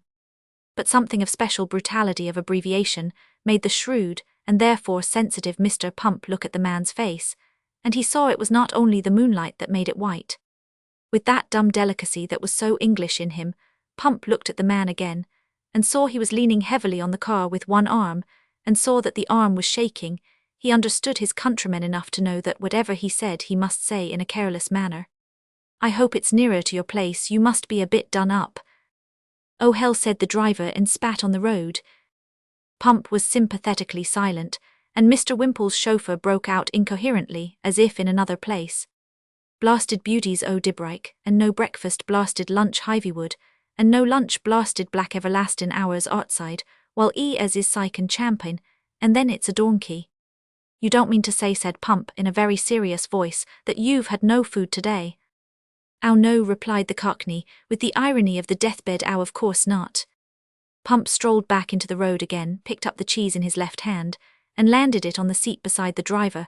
Then his right hand went to one of his large loose equivocal pockets, and the blade of a big jackknife caught and recaught the steady splendors of the moon. The driver stared for several instants at the cheese, with the knife shaking in his hand. Then he began to hack it, and in that white witch-like light, the happiness of his face was almost horrible. Pump was wise in all such things, and knew that just as a little food will sometimes prevent sheer intoxication, so a little stimulant will sometimes prevent sudden and dangerous indigestion. It was practically impossible to make the man stop eating cheese. It was far better to give him a very little of the rum, especially as it was very good rum, and better than anything he could find in any of the public houses that were still permitted. He walked across the road again, and picked up the small cask which he put on the other side of the cheese, and from which he filled in his own manner the little cup he carried in his pocket. But at the sight of this, the Cockney's eyes lit at once with terror and desire. "But you can't do it," he whispered hoarsely. "It's the police, it's jail for that, with no doctor's letter, nor signboard, nor nothink." Mr. Humphrey Pump made yet another march back into the road. When he got there, he hesitated for the first time, but it was quite clear from the attitude of the two insane aristocrats, who were arguing and posturing in the road, that they would notice nothing except each other. He picked the loose post off the road, and brought it to the car, humorously propping it erect in the aperture between keg and cheese. The little glass of rum was wavering in the poor chauffeur's hand exactly as the big knife had done, but when he looked up, and actually saw the wooden sign above him, he seemed not so much to pluck up his courage, but rather to drag up some forgotten courage from the foundations of some unfathomable sea. It was indeed the forgotten courage of the people. He looked once at the bleak black pine woods around him, and took the mouthful of golden liquid at a gulp. As if it were a fairy potion, he sat silent, and then very slowly a sort of stony glitter began to come into his eyes. The brown and vigilant eyes of Humphrey Pump were studying him with some anxiety or even fear. He did look rather like a man enchanted or turned to stone, but he spoke very suddenly. "The blighter," he said, "ill, give I am ill, give I am bleeding ill, give I am something what 'e don't expect." "What do you mean?" asked the innkeeper. "Why," answered the chauffeur with abrupt composure, "ill, give I am a little donkey." Mr. Pump looked troubled. "Do you think," he observed, affecting to speak lightly, "that he's fit to be trusted, even with a little donkey?" "Oh yes," said the man, "he's very amiable with donkeys and donkeys. We is to be amiable with Roman 999. Pump still looked at him doubtfully, appearing or affecting not to follow his meaning. Then, he looked equally anxiously across at the other two men. But they were still talking different as they were in every other way. They were of the sort who forget everything, class, quarrel, time, place, and physical facts in front of them, in the lust of lucid explanation and equal argument. Thus, when the captain began by lightly alluding to the fact that after all it was his donkey since he had bought it from a tinker for a just price, the police station practically vanished from Wimple's mind-end. I fear the donkey cart also nothing remained but the necessity of dissipating the superstition of personal property. I own nothing, said the poet, waving his hands outward. I own nothing save in the sense that I own everything. All depends whether wealth or power be used for or against the higher purposes of the cosmos. Indeed, replied Dalroy, and how does your motor car serve the higher purposes of the cosmos? It helps me, said Mr. Wimple, with honourable simplicity, to produce my poems. And if it could be used for some higher purpose, if such a thing could be, if some new purpose had come into the cosmos head, by accident, inquired the other, I suppose, it would cease to be your property. Certainly, replied the dignified Dorian, I should not complain, nor have you any title to complain, when the donkey ceases to be yours when you depress it in the cosmic scale. What makes you think, asked Dalroy, that I wanted to depress it? It is my firm belief, replied Dorian Wimple sternly, that you wanted to ride on it, for indeed the captain had once repeated his playful gesture of putting his large leg across. Is not that so? No, answered the captain innocently, I never ride on a donkey. I am afraid of it. Afraid of a donkey, cried Wimple incredulously. Afraid of an historical comparison, said Dalroy. There was a short pause, and Wimple said coolly enough, oh well, we've outlived those comparisons. Easily, answered the Irish captain. It is wonderful how easily one outlives someone else's crucifixion. In this case, said the other grimly, I think it is the donkey's crucifixion. Why, you must have drawn that old Roman caricature of the crucified donkey, said Patrick Dalroy, with an air of some wonder. How well you have worn. Why, you look quite young. Well, of course, if this donkey is crucified, he must be uncrucified. But are you quite sure, he added very gravely, that you know how to uncrucify a donkey? I assure you it's one of the rarest of human arts, all a matter of knack. It's like the doctors with the rare diseases, you know, the necessity so seldom arises. Granted that by the higher purposes of the cosmos, I am unfit to look after this donkey, I must still feel a faint shiver of responsibility in passing him on to you. Will you understand this donkey? He is a delicate-minded donkey. He is a complex donkey. How can I be certain that on so short an acquaintance you will understand every shade of his little likes and dislikes? The dog Quoodle, who had been sitting as still as the Sphinx under the shadow of the pine trees, waddled out for an instant into the middle of the road, and then returned. He ran out when a slight noise as of rotatory grinding was heard, and ran back when it had ceased, but Dorian Wimple was much too keen on his philosophical discovery to notice either dog or wheel. I shall not sit on its back anyhow, he said proudly. But if that were all, it would be a small matter. It is enough for you that you have left it in the hands of the only person who could really understand it, one who searches the skies and seas so as not to neglect the smallest creature. This is a very curious creature, said the captain anxiously. He has all sorts of odd antipathies. He can't stand a motor car, for instance, especially one that throbs like that while it's standing still. He doesn't mind a fur coat so much. But if you wear a brown velvet jacket under it, he bites you, and you must keep him out of the way of a certain kind of people. I don't suppose you've met them, but they always think that anybody with less than 200 a year is drunk and very cruel, and that anybody with more than 2,000 a year is conducting the day of judgment. If you will keep our dear donkey from the society of such persons, hullo, hullo, hullo. He turned in genuine disturbance and dashed after the dog, who had dashed after the motor car, and jumped inside the captain, jumped in after the dog to pull him out again. But before he could do so, he found the car was flying along too fast for any such leap. He looked up and saw the sign of the old ship erect in the front like a rigid banner, and Pump with his cask and Cheese sitting solidly beside the driver. The thing was more of an earthquake and transformation to him even than to any of the others, but he rose waveringly to his feet and shouted out to Wimple, "You've left it in the right hands. I've never been cruel to a motor." In the moonlight of the magic pinewood far behind Dorian and the donkey were left looking at each other. To the mystical mind, when it is a mind at all, which is by no means always the case, there are no two things more impressive and symbolical than a poet and a donkey. And the donkey was a very genuine donkey, and the poet was a very genuine poet, however lawfully he might be mistaken for the other animal. At times the interest of the donkey in the poet will never be known. The interest of the poet in the donkey was perfectly genuine, and survived even that appalling private interview in the owlish secrecy of the woods. But I think even the poet would have been enlightened if he had seen the white-set frantic face of the man on the driver's seat of his vanishing motor. If he had seen it, he might have remembered the name, or perhaps even begun to understand the nature of a certain animal, which is neither the donkey nor the oyster, but the creature whom man has always found it easiest to forget since the hour he forgot God in a garden. Chapter 15. The Songs of the Car Club. More than once as the car flew through black and silver fairylands of fir wood and pine, would Dalry put his head out of the side window, and remonstrated with the chauffeur without effect. He was reduced at last to asking him where he was going. "I am goin' 'ome," said the driver in an undecipherable voice. "I am a-goin' 'ome to my mar." "And where does she live?" asked Dalry with something more like diffidence than he had ever shown before in his life. "Why," said the man, "but I ain't seen her since I was born, but shall do." "You must realize," said Dalry with difficulty, "that you may be arrested. It's the man's own car, and he's left behind with nothing to eat, so to speak." "'E's got his donkey," grunted the man. "Let the stinker eat his donkey with thistle sauce. 'E would, if 'e was as 'allow as I was." Humphrey Pump opened the glass window that separated him from the rear part of the car, and turned to speak to his friend over his square elbow and shoulder.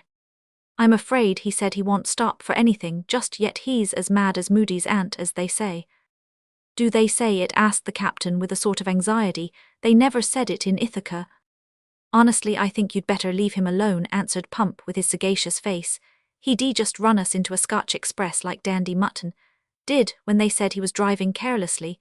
We can send the car back to Ivywood somehow later on. And really, I don't think it'll do the gentleman any harm to spend a night with a donkey. The donkey might teach him something, I tell you." "It's true he denied the principle of private property," said Dalry reflectively. "But I fancy he was thinking of a plain house, fixed on the ground, a house on wheels, such as this. He might perhaps think a more permanent possession, but I never understand it." And again, he passed a weary palm across his open forehead. "Have you ever noticed, Hump, what is really odd about those people?" The car shot on amid the comfortable silence of Pump, and then the Irishman said again, "That poet in the pussycat clothes wasn't half bad. Lord Ivywood isn't cruel, but he's inhuman. But that man wasn't inhuman, he was ignorant like most cultured fellows. But what's odd about them is that they try to be simple, and never clear away a single thing that's complicated. If they have to choose between beef and pickles, they always abolish the beef. If they have to choose between a meadow and a motor, they forbid the meadow. Shall I tell you the secret? These men only surrender the things that bind them to other men. Go and dine with a temperance millionaire, and you won't find he's abolished the hors d'oeuvres or the 5 courses, or even the coffee. What he's abolished is the port and sherry, because poor men like that as well as rich go a step farther. And you won't find he's abolished the fine silver forks and spoons, but he's abolished the meat, because poor men like meat when they can get it go a step farther. And you won't find he goes without gardens or gorgeous rooms, which poor men can't enjoy at all, but you will find he boasts of early rising, because sleep is a thing poor men can still enjoy, about the only thing they can still enjoy. Nobody ever heard of a modern philanthropist giving up petrol or typewriting or troops of servants. No, what he gives up must be some simple and universal thing. He will give up beef or beer or sleep because these pleasures remind him that he is only a man." Humphrey Pump nodded, but still answered nothing, and the voice of the sprawling Dalry took one of its upward turns of a sort of soaring flippancy, which commonly embodied itself in remembering some song he had composed. Such, he said, was the case of the late Mr. Mandragon, so long popular in English aristocratic society as a bluff and simple democrat from the West, until he was unfortunately sandbagged by 6 men, whose wives he had shot by private detectives on his incautiously landing on American soil. Mr. Mandragon, the millionaire, he wouldn't have wine or wife. He couldn't endure complexity, he lived the simple life.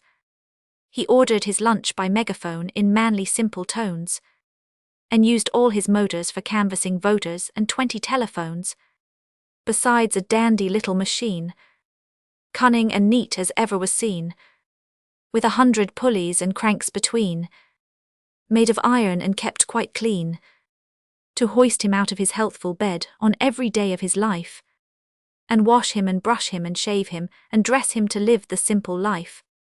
Mr. Mandragon was most refined and quietly neatly dressed. Say all the American newspapers that no refinement best. Quiet and neat the hair and hat, and the coat quiet and neat. A trouser worn upon either leg, while boots adorn the feet. And not as anyone might expect. A tiger skin all striped and specked. And a peacock hat with the tail erect. A scarlet tunic with sunflowers decked. That might have had a more marked effect. And pleased the pride of a weaker man that yearned for wine or wife. But fame and the flagon for Mr. Mandragon obscured the simple life. Mr. Mandragon, the millionaire, I am happy to say, is dead. He enjoyed a quiet funeral in a crematorium shed. And he lies there fluffy and soft and grey, and certainly quite refined. When he might have rotted to flowers and fruit with Adam and all mankind. Or been eaten by bears that fancy blood. Or burnt on a big tall tower of wood. In a towering flame as a heathen should. Or even sat with us here at food.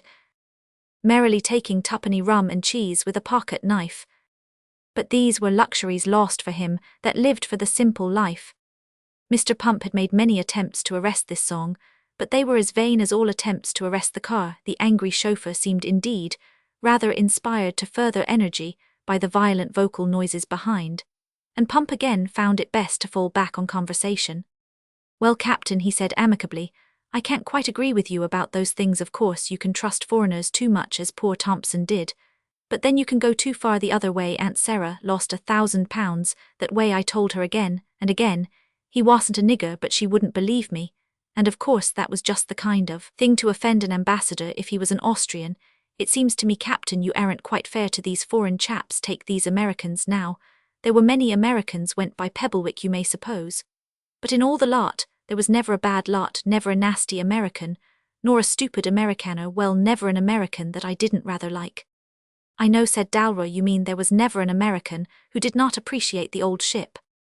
I suppose I do mean that, answered the innkeeper, and somehow I feel the old ship might appreciate the American too. You English are an extraordinary lot, said the Irishman with a sudden and sombre quietude. I sometimes feel you may pull through after all. After another silence, he said, You're always right, Hump, and one oughtn't to think of Yankees like that. The rich are the scum of the earth in every country, and a vast proportion of the real Americans are among the most courteous, intelligent, self-respecting people in the world. Some attribute this to the fact that a vast proportion of the real Americans are Irishmen. Pump was still silent, and the captain resumed in a moment. All the same, he said, it's very hard for a man, especially a man of a small country like me, to understand how it must feel to be an American, especially in the matter of nationality. I shouldn't like to have to write the American national anthem, but fortunately, there is no great probability of the Commission being given the shameful secret of my inability to write an American patriotic song, is one that will die with me. Well, what about an English one, said Pump sturdily. You might do worse, Captain. English, you bloody tyrant, said Patrick indignantly. I could no more fancy a song by an Englishman than you could one by that dog. Mr. Humphrey Pump gravely took the paper from his pocket, on which he had previously inscribed the sin and desolation of grocers, and felt in another of his innumerable pockets for a pencil. Hullo, cried Dalry, are you going to have a shy at the Ballad of Quoodle? Quoodle lifted his ears at his name. Mr. Pump smiled a slight and embarrassed smile. He was secretly proud of Dalry's admiration for his previous literary attempts, and he had some natural knack for verse as a game, as he had for all games, and his reading, though desultory, had not been merely rustic or low. On condition, he said deprecatingly, that you write a song for the English. Oh, very well, said Patrick, with a huge sigh that really indicated the very opposite of reluctance. We must do something, till the thing stops, I suppose. And this seems a blameless parlour game. Songs of the Car Club sounds quite aristocratic. And he began to make marks with a pencil on the flyleaf of a little book he had in his pocket. Wilson's Nachts Ambrosian. Every now and then, however, he looked up and delayed his own composition by watching Pump and the dog, whose proceedings amused him very much, for the owner of the old ship sat sucking his pencil, and looking at Mr. Quoodle with eyes of fathomless attention. Every now and then he slightly scratched his brown hair with the pencil, and wrote down a word, and the dog Quoodle, with that curious canine power of either understanding or most brazenly pretending to understand what is going on, sat erect with his head at an angle, as if he were sitting for his portrait. Hence it happened that though Pump's poem was a little long, as are often the poems of inexperienced poets, and though Dalry's poem was very short, being much hurried toward the end, the long poem was finished some time before the short one. Therefore it was that there was first produced for the world the song more familiarly known as No Noses, or more correctly called the Song of Quoodle. Part of it ran eventually thus: They haven't got no noses, the fallen sons of Eve. Even the smell of roses is not what they supposes, but more than mind discloses, and more than men believe. They haven't got no noses, they cannot even tell when door and darkness closes, the park a Jew encloses, where even the law of Moses will let you steal a smell, the brilliant smell of water, the brave smell of a stone, the smell of dew and thunder, and old bones buried under, are things in which they blunder, and if left alone, the wind from winter forests, the scent of scentless flowers, the breath of brides adorning, the smell of snare and warning, the smell of Sunday morning, God gave to us for ours, and Quoodle here discloses all things that Quoodle can. They haven't got no noses, and goodness only noses the noselessness of man. This poem also shows traces of haste in its termination, and the present editor, who has no aim save truth, is bound to confess that parts of it were supplied in the criticisms of the captain, and even enriched in later and livelier circumstances, by the poet of the birds himself at the actual moment. The chief features of this realistic song about dogs was a crashing chorus of bow wow wow begun by Mr. Patrick Dalry, but immediately imitated much more successfully by Mr. Quoodle. In the face of all this, Dalry suffered some real difficulty in fulfilling the bargain by reading out his much shorter poem about what he imagined an Englishman might feel. Indeed, there was something very rough and vague in his very voice as he read it out, as of one who had not found the key to his problem. The present compiler, who has no aim save truth, must confess that the verses ran as follows: St. George he was for England, and before he killed the dragon, he drank a pint of English ale out of an English flagon. For though he fast right readily, in hair-shirt or in mail, it isn't safe to give him cakes, unless you give him ale. St. George he was for England, and right gallantly set free the lady left for dragon's meat, and tied up to a tree. But since he stood for England, and knew what England means, unless you give him bacon, you mustn't give him beans. St. George he was for England, and shall wear the shield he wore when we go out in armour, with the battle cross before. But though he is jolly company, and very pleased to dine, it isn't safe to give him nuts, unless you give him wine. Very philosophical song, that, said Dalroy, shaking his head, solemnly full of deep thought. I really think that is about the truth of the matter. In the case of the Englishman, your enemies say you're a stupid, and you boast of being a logical, which is about the only thing you do that really is stupid, as if anybody ever made an empire or anything else by saying that 2 and 2 make 5, or as if anyone was ever the stronger for not understanding anything if it were only tipcat or chemistry. But this is true about you hump. You English are supremely an artistic people, and therefore you go by associations. As I said in my song, you won't have one thing without the other thing that goes with it, and as you can't imagine a village without a squire and parson, or a college without port and old oak, you get the reputation of a conservative people. But it's because you're a sensitive hump, not because you're a stupid, that you won't part with things. It's lies, and flattery, they tell you hump, when they tell you you're a fond of compromise. I tell ye hump, every real revolution is a compromise. I think Wolfe Tone or Charles Stuart Parnell never compromised. But it's just because you're afraid of a compromise that you won't have a revolution. If you really overhauled the old shipper Oxford, you'd have to make up your mind what to take and what to leave, and it would break your heart. Humphrey Pump. He stared in front of him with a red and ruminant face, and at length added somewhat more gloomily, This aesthetic way we have hump has only two little disadvantages, which I will now explain to you. The first is exactly what has sent us flying in this contraption, when the beautiful, smooth, harmonious thing you've made is worked by a new type in a new spirit. Then I tell you it would be better for you 1,000 times to be living under the 1,000-paper constitutions of Condorcet and Sieyès, when the English oligarchy is run by an Englishman who hasn't got an English mind. Than you have Lord Ivywood, and all this nightmare of which God could only guess the end.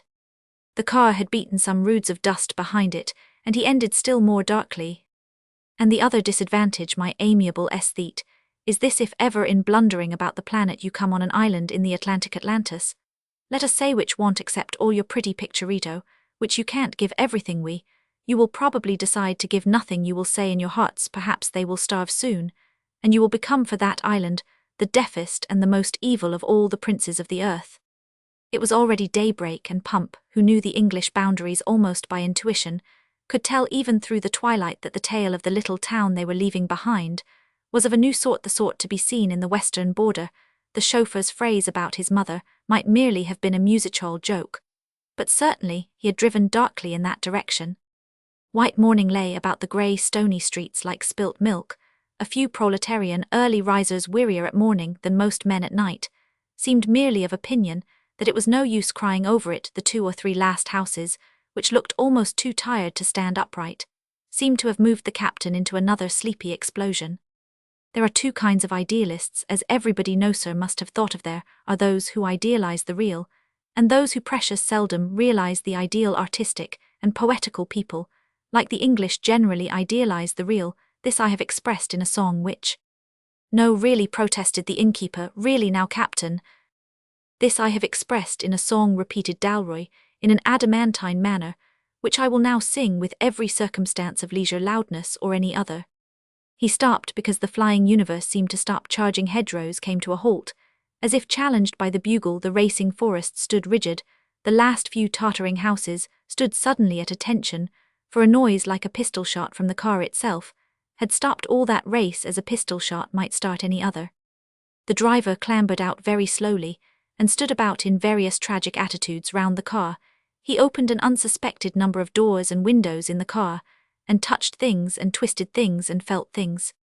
I must back as best I can to that there garage, sir, he said, in a heavy and husky tone.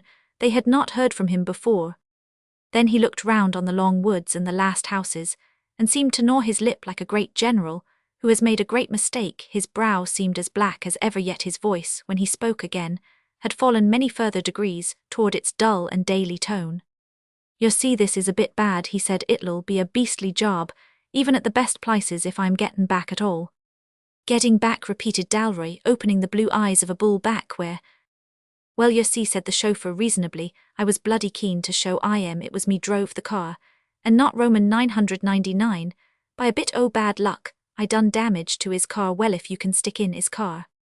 Captain Patrick Dalroy sprang out of the car so rapidly that he almost reeled and slipped upon the road. The dog sprang after him, barking furiously.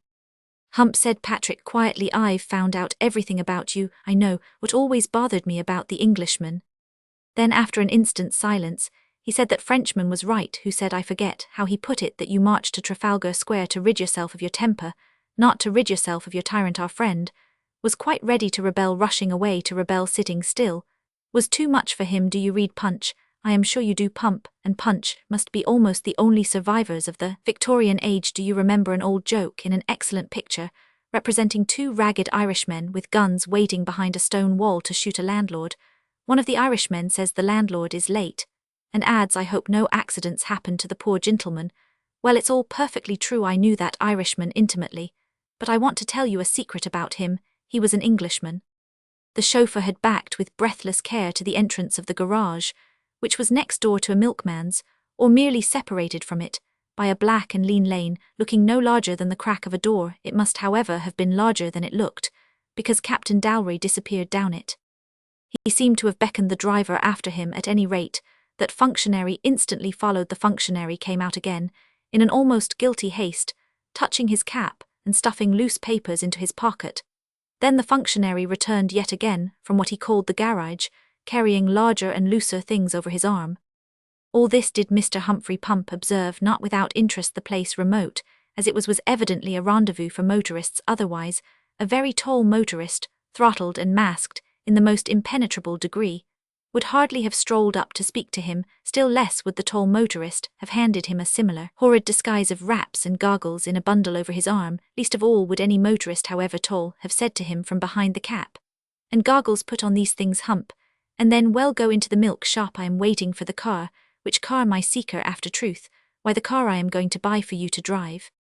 The remorseful chauffeur, after many adventures, did actually find his way back to the little moonlit wood where he had left his master and the donkey, but his master and the donkey had vanished. Chapter 16. The 7 Moods of Dorian. That timeless clock of all lunatics, which was so bright in the sky that night may really have had some elfin luck about it, like a silver penny. Not only had it initiated Mr. Hibbs into the mysteries of Dionysius, and Mr. Bulrose into the arboreal habits of his ancestors, but one night of it made a very considerable and rather valuable change in Mr. Dorian Wimpole, the poet of the birds. He was a man neither foolish nor evil any more than Shelley only, a man made sterile by living in a world of indirectness and insincerity, with words rather than with things. He had not had the smallest intention of starving his chauffeur. He did not realize that there was worse spiritual murder in merely forgetting him, but as hour after hour passed over him alone with the donkey and the moon, he went through a raging and shifting series of frames of mind, such as his cultured friends would have described as moods. The first mood, I regret to say, was one of black and grinding hatred. He had no notion of the chauffeur's grievance, and could only suppose he had been bribed or intimidated by the demonic donkey-torturers. But Mr. Wimpole was much more capable at that moment of torturing a chauffeur than Mr. Pump had ever been of torturing a donkey, for no sane man can hate an animal. He kicked the stones in the road, sending them flying into the forest, and wished that each one of them was a chauffeur. The bracken by the roadside he tore up by the roots, as representing the hair of the chauffeur, to which it bore no resemblance. He hit with his fist such trees as I suppose seemed in form and expression most reminiscent of the chauffeur, but desisted from this, finding that in this apparently one-sided contest the tree had rather the best of it, but the whole wood and the whole world had become a kind of omnipresent and pantheistic chauffeur, and he hit at him everywhere. The thoughtful reader will realize that Mr. Wimpole had already taken a considerable upward stride in what he would have called the cosmic scale. The next best thing to really loving a fellow creature is really hating him, especially when he is a poorer man, separated from you otherwise by mere social stiffness. The desire to murder him is at least an acknowledgement that he is alive. Many a man has owed the first white gleams of the dawn of democracy in his soul to a desire to find a stick and beat the butler, and we have it on the unimpeachable local authority of Mr. Humphrey Pump that Squire Merriman chased his librarian through 3 villages with a horse pistol, and was a radical ever after. His rage also did him good merely as a relief, and he soon passed into a second and more positive mood of meditation. "The damnable monkeys go on like this," he muttered, "and then they call a donkey one of the lower animals ride on a donkey. Would he id like to see the donkey riding on him for a bit, good old man?" The patient ass turned mild eyes on him when he patted it, and Dorian Wimpole discovered with a sort of subconscious surprise that he really was fond of the donkey deeper still in his subliminal self. He knew that he had never been fond of an animal before. His poems about fantastic creatures had been quite sincere and quite cold. When he said he loved a shark, he meant he saw no reason for hating a shark, which was right enough. There is no reason for hating a shark, however much reason there may be for avoiding one. There is no harm in a kraken if you keep it in a tanker in a sonnet. But he also realized that his love of creatures had been turned round, and was working from the other end. The donkey was a companion, and not a monstrosity. It was dear, because it was near, not because it was distant. The oyster had attracted him, because it was utterly unlike a man, unless it be counted a touch of masculine vanity to grow a beard. The fancy is no idler than that he had himself used in suggesting a sort of feminine vanity in the permanence of a pearl. But in that maddening vigil among the mystic pines, he found himself more and more drawn toward the donkey, because it was more like a man than anything else around him, because it had eyes to see and ears to hear, and the latter even unduly developed. "He that hath ears to hear, let him hear," he said, scratching those grey hairy flappers with affection. "Haven't you lifted your ears toward heaven, and will you be the first to hear the last trumpet?" The ass rubbed his nose against him with what seemed almost like a human caress, and Dorian caught himself wondering how a caress from an oyster could be managed. Everything else around him was beautiful, but inhuman only in the first glory of anger, could he really trace in a tall pine tree the features of an ex-taxicabman from Kennington. Trees and ferns had no living ears that they could wag, nor mild eyes that they could move. He patted the donkey again. But the donkey had reconciled him to the landscape, and in his third mood he began to realize how beautiful it was. On a second study, he was not sure it was so inhuman, rather he felt that its beauty at least was half human, that the aureole of the sinking moon behind the woods was chiefly lovely, because it was like the tender-coloured aureole of an early saint, and that the young trees were after all noble, because they held up their heads like virgins cloudily. There crowded into his mind ideas with which it was imperfectly familiar, especially an idea which he had heard called the image of God. It seemed to him more and more that all these things, from the donkey to the very darks and ferns by the roadside, were dignified and sanctified by their partial resemblance to something else. It was as if they were baby drawings, the wild crude sketches of nature in her first sketchbooks of stone. He had flung himself on a pile of pine needles to enjoy the gathering darkness of the pine woods. As the moon sank behind them, there is nothing more deep and wonderful than really impenetrable pine woods, where the nearer trees show against the more shadowy, a tracery of silver upon grey and of grey upon black. It was by this time in pure pleasure and idleness that he picked up a pine needle to philosophize about it. "Think of sitting on needles," he said, "yet I suppose this is the sort of needle that Eve in the old legend used in Eden. And the old legend was right too. Think of sitting on all the needles in London. Think of sitting on all the needles in Sheffield. Think of sitting on any needles, except on all the needles of paradise. Oh yes, the old legend was right enough. The very needles of God are softer than the carpets of men." He took a pleasure in watching the weird little forest animals creeping out from under the green curtains of the wood. He reminded himself that in the old legend they had been as tame as the ass, as well as being as comic. He thought of Adam naming the animals, and said to a beetle, "I should call you Budger." The slugs gave him great entertainment, and so did the worms. He felt a new and realistic interest in them, which he had not known before. It was indeed the interest that a man feels in a mouse in a dungeon, the interest of any man tied by the leg, and forced to see the fascination of small things. Creatures of the wormy kind especially crept out at very long intervals, yet he found himself waiting patiently for hours for the pleasure of their acquaintance. One of them rather specially arrested his eye, because it was a little longer than most worms, and seemed to be turning its head in the direction of the donkey's left foreleg. Also, it had a head to turn, which most worms have not. Dorian Wimpole did not know much about exact natural history, except what he had once got up very thoroughly from an encyclopedia for the purposes of a sympathetic villanelle. But as this information was entirely concerned with the conjectural causes of laughter in the hyena, it was not directly helpful in this case. But though he did not know much natural history, he knew some. He knew enough to know that a worm ought not to have a head, and especially not a squared and flattened head shaped like a spade or a chisel. He knew enough to know that a creeping thing with a head of that pattern survives in the English countrysides, though it is not common. In short, he knew enough to step across the road and set a sharp and savage boothiel on the neck and spine of the creature, breaking it into 3 black bits that writhed once more before they stiffened.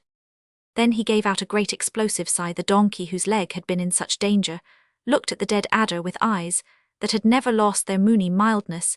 Even Dorian himself looked at it for a long time, and with feelings he could neither arrest nor understand, before he remembered that he had been comparing the little wood to Eden. And even in Eden, he said at last, and then the words of Fitzgerald failed upon his lips. And while he was warring with such words and thoughts, something happened about him, and behind him, something he had written about 100 times and read about 1,000, something he had never seen in his life. It flung faintly across the broad foliage, a wan and pearly light far more mysterious than the lost moonshine. It seemed to enter through all the doors and windows of the woodland, pale and silent, but confident like men that keep a tryst. Soon its white robes had threads of gold and scarlet, and the name of it was morning. For some time past, loud and in vain, all the birds had been singing to the poet of the birds, but when that minstrel actually saw broad daylight breaking over wood, and rode, the effect on him was somewhat curious.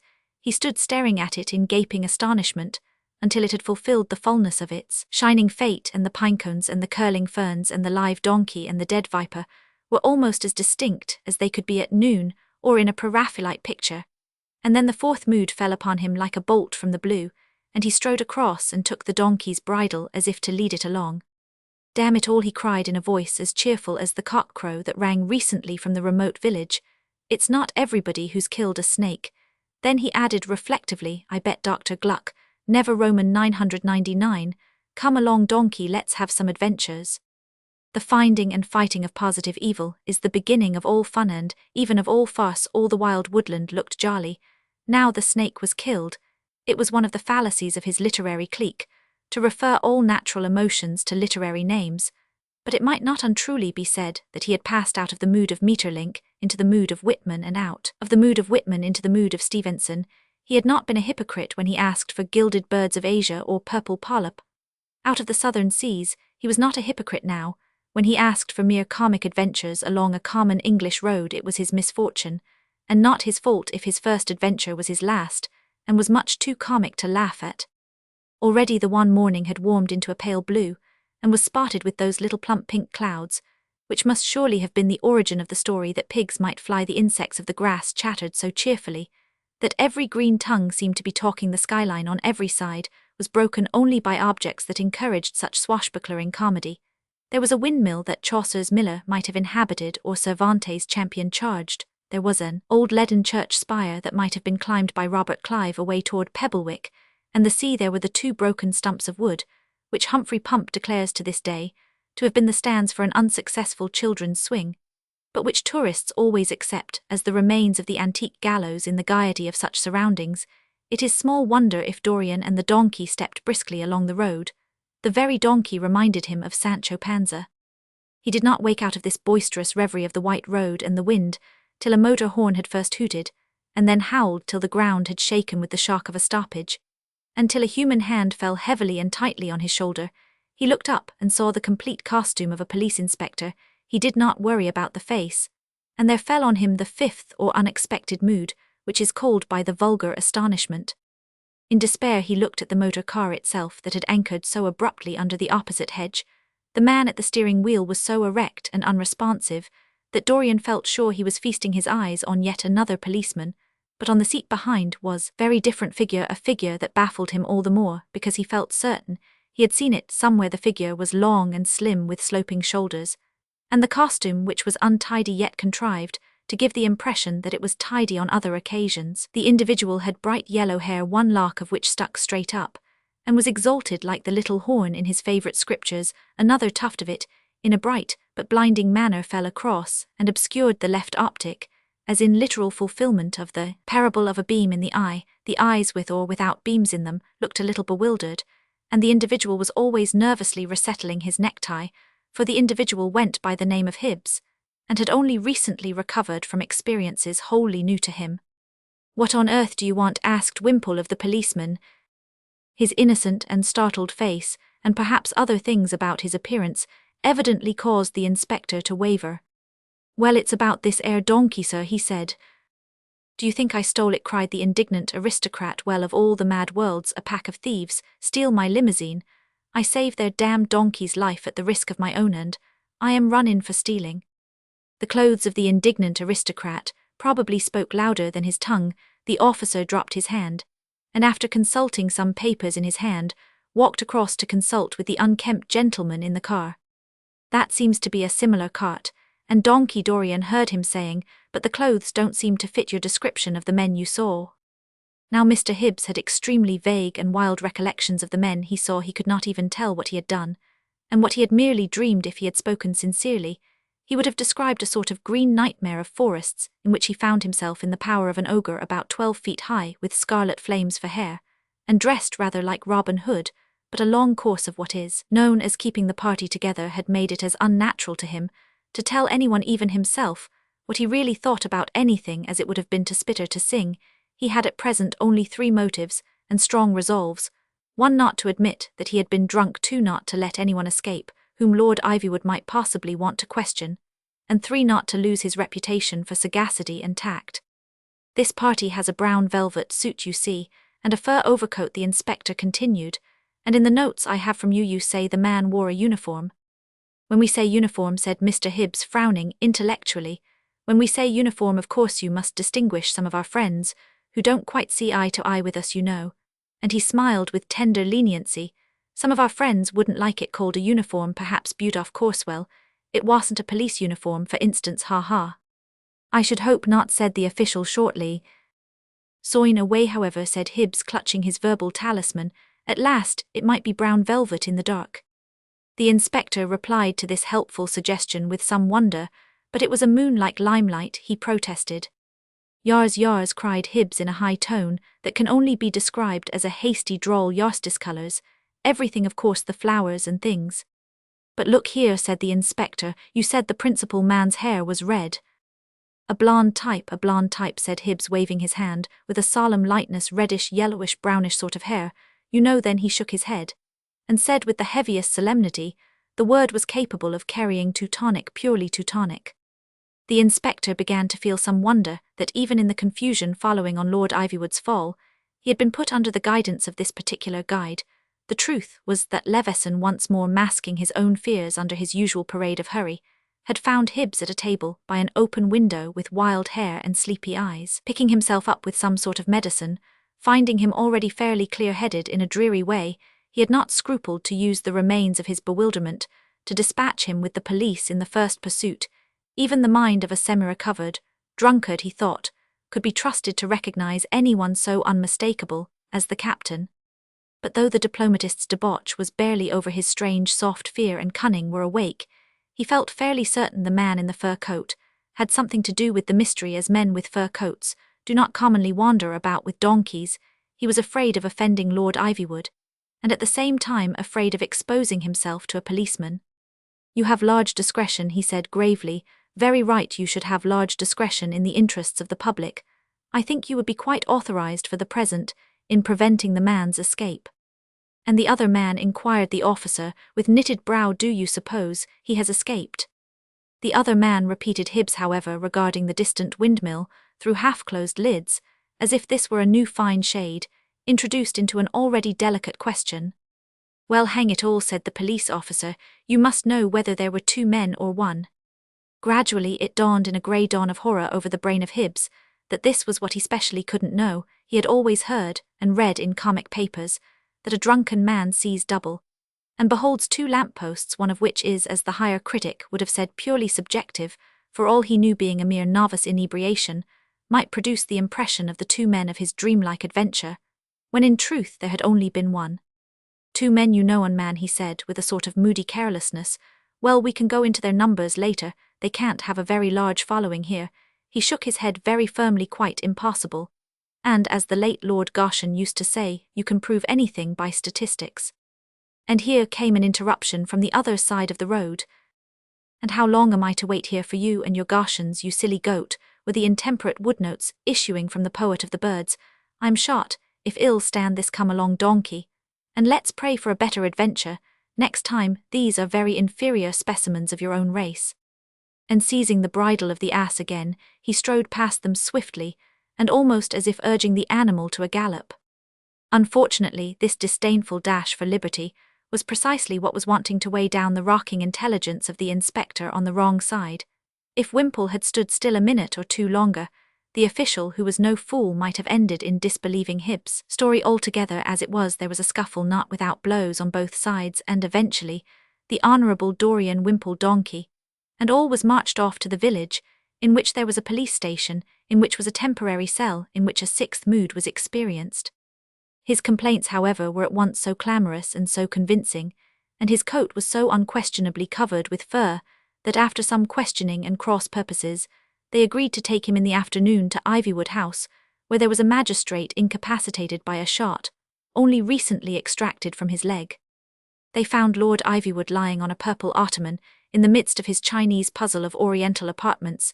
He continued to look away as they entered, as if expecting with Roman calm the entrance of a recognized enemy, but Lady Enid Wimple, who was attending to the wants of the invalid, gave a sharp cry of astonishment, and the next moment the three cousins were looking at each other. One could almost have guessed they were cousins, all being, as Mr. Hibbs subtly put it, a blonde type, but two of the blonde types expressed amazement, and one blonde type merely ray. I am sorry, Dorian, said Ivywood when he had heard the whole story. These fanatics are capable of anything, I fear, and you very rightly resent their stealing your car. You are wrong, Philip, answered the poet emphatically. I do not even faintly resent their stealing my car. What I do resent is the continued existence on God's earth of this fool, pointing to the serious Hibbs, and of that fool, pointing to the inspector Andize by. Thunder of that fool too, and he pointed straight at Lord Ivywood. And I tell you frankly, Philip, if there really are, as you say, two men who are bent on smashing your schemes, and making your life a hell, I am very happy to put my car at their disposal, and now I am off. You'll stop to dinner? Inquired Ivywood with frigid forgiveness. No thanks, said the disappearing bard, I am going up to town. The seventh mood of Dorian Wimpole had a grand finale at the Café Royal, and consisted largely of oysters. Chapter 17. The Poet in Parliament. During the singular entrance and exit of Dorian Wimpole, Roman 1000 p.J.p. etc., Lady Joan was looking out of the magic casements of that turret room, which was now literally, and not only poetically, the last limit of Ivywood House, the old broken hole and black staircase up, which the lost dog Quoodle used to come and go, had long ago been sealed up, and cemented with a wall of exquisite Eastern workmanship. All through the patterns Lord Ivywood had preserved, and repeated the principle that no animal shape must appear, but like all lucid dogmatists, he perceived all the liberties his dogma allowed him, and he had irradiated this remote end of Ivywood with sun and moon and solar and starry systems, with the Milky Way for a dado and a few comets for comic relief. The thing was well done of its kind, as were all the things that Philip Ivywood got done for him, and if all the windows of the turret were closed with their peacock curtains, a poet with anything like a Hibbsian appreciation of the family champagne might almost fancy he was looking out across the sea on a night crowded with stars. And what was yet more important, even Missusra, that exact thinker, could not call the moon a live animal without falling into idolatry. But Joan, looking out of real windows on a real sky and sea, thought no more about the astronomical wallpaper than about any other wallpaper. She was asking herself in sullen emotionalism, and for the 1000th time, a question she had never been able to decide. It was the final choice between an ambition and a memory, and there was this heavy weight in the scale that the ambition would probably materialize, and the memory probably wouldn't. It has been the same weight in the same scale 1,000,000 times since Satan became the prince of this world, but the evening stars were strengthening over the old seashore, and they also wanted weighing like diamonds. As once before at the same stage of brooding, she heard behind her the swish of Lady Enid's skirts that never came so fast save for serious cause. Joan, please do come. Nobody but you, I do believe, could move him. Joan looked at Lady Enid, and realized that the lady was close on crying. She turned a trifle pale, and asked quietly for the question. Philip says he's going to London now with that leg, and all, cried Enid, and he won't let us say a word. But how did it all happen? Asked Joan. Lady Enid Wimpole was quite incapable of explaining how it all happened, so the task must for the moment devolve on the author.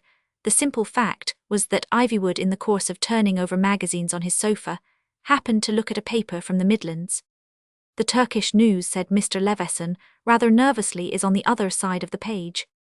But Lord Ivywood continued to look at the side of the paper that did not contain the Turkish news with the same dignity of lowered eyelids and unconscious brow with which he had looked at the captain's message when Joan found him by the turret. On the page, covered merely with casual provincial happenings, was a paragraph echo of Pebblewick mystery. Reported reappearance of the vanishing in. Underneath was printed in smaller letters. An almost incredible report from Widdington announces that the mysterious sign of the old ship has once more been seen in this country, though it has long been relegated by scientific investigators to the limbo of old rustic superstitions. According to the local version, Mr. Simmons, a dairyman of Widdington, was serving in his shop when two motorists entered, one of them asking for a glass of milk.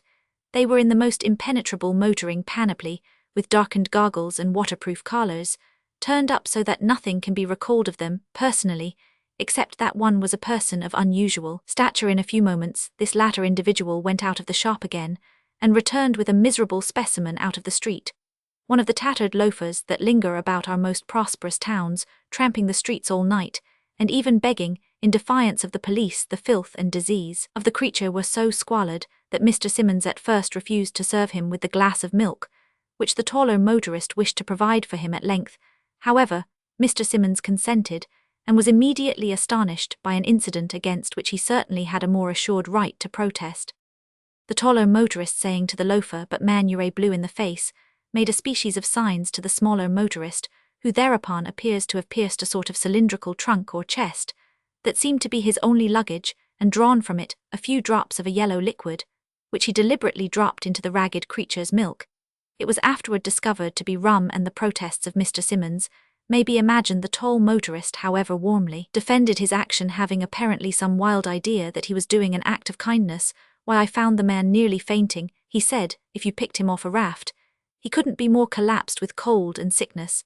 And if you picked him off a raft, you'd have given him rummies, by St. Patrick, if you were a bloody pirate, and made him walk the plank afterward." Mr. Simmons replied with dignity that he did not know how it was with rafts, and could not permit such language. In his shop, he added that he would lay himself open to a police prosecution if he permitted the consumption of alcohol in his shop. Since he did not display a sign, the motorist then made the amazing reply, "But you do display a sign, you jolly old man. Did you think I couldn't find my way to the sign of the old ship, you sly boots?" Mr. Simmons was now fully convinced of the intoxication of his visitors, and refusing a glass of rum, rather boisterously offered him, went outside his shop to look round for a policeman. To his surprise, he found the officer engaged in dispersing a considerable crowd, which was staring up at some object behind him.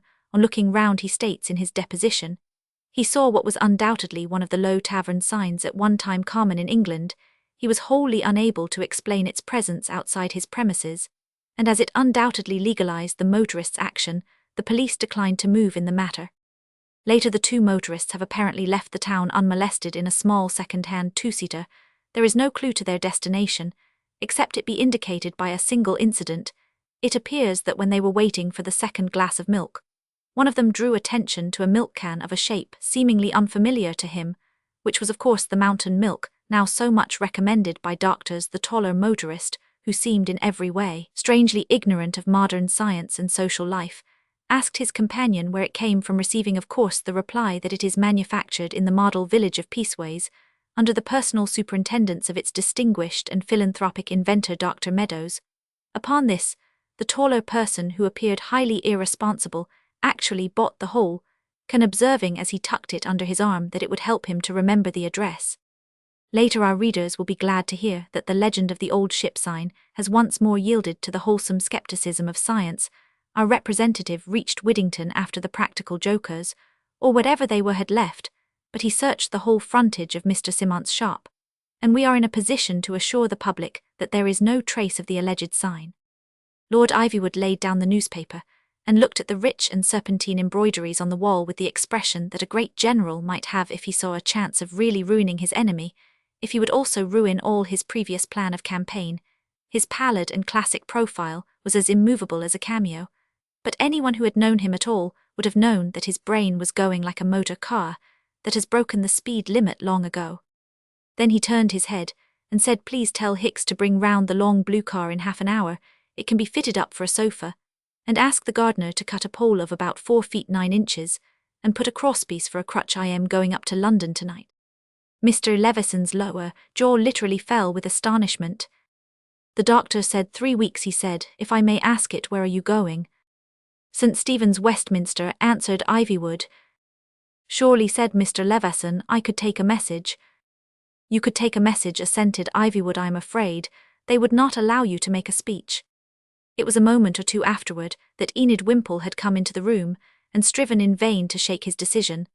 Then it was that Joan had been brought out of the turret, and saw Philip standing sustained upon a crutch of garden timber, and admired him as she had never admired him before while he was being helped downstairs, while he was being propped in the car with such limited comfort as was possible. She did really feel in him something worthy of his ancient roots, worthy of such hills, and of such a sea, for she felt God's wind from nowhere, which is called the will, and is man's only excuse upon this earth. In the small toot of the starting motor, she could hear 100 trumpets such as might have called her ancestors, and his to the glories of the Third Crusade.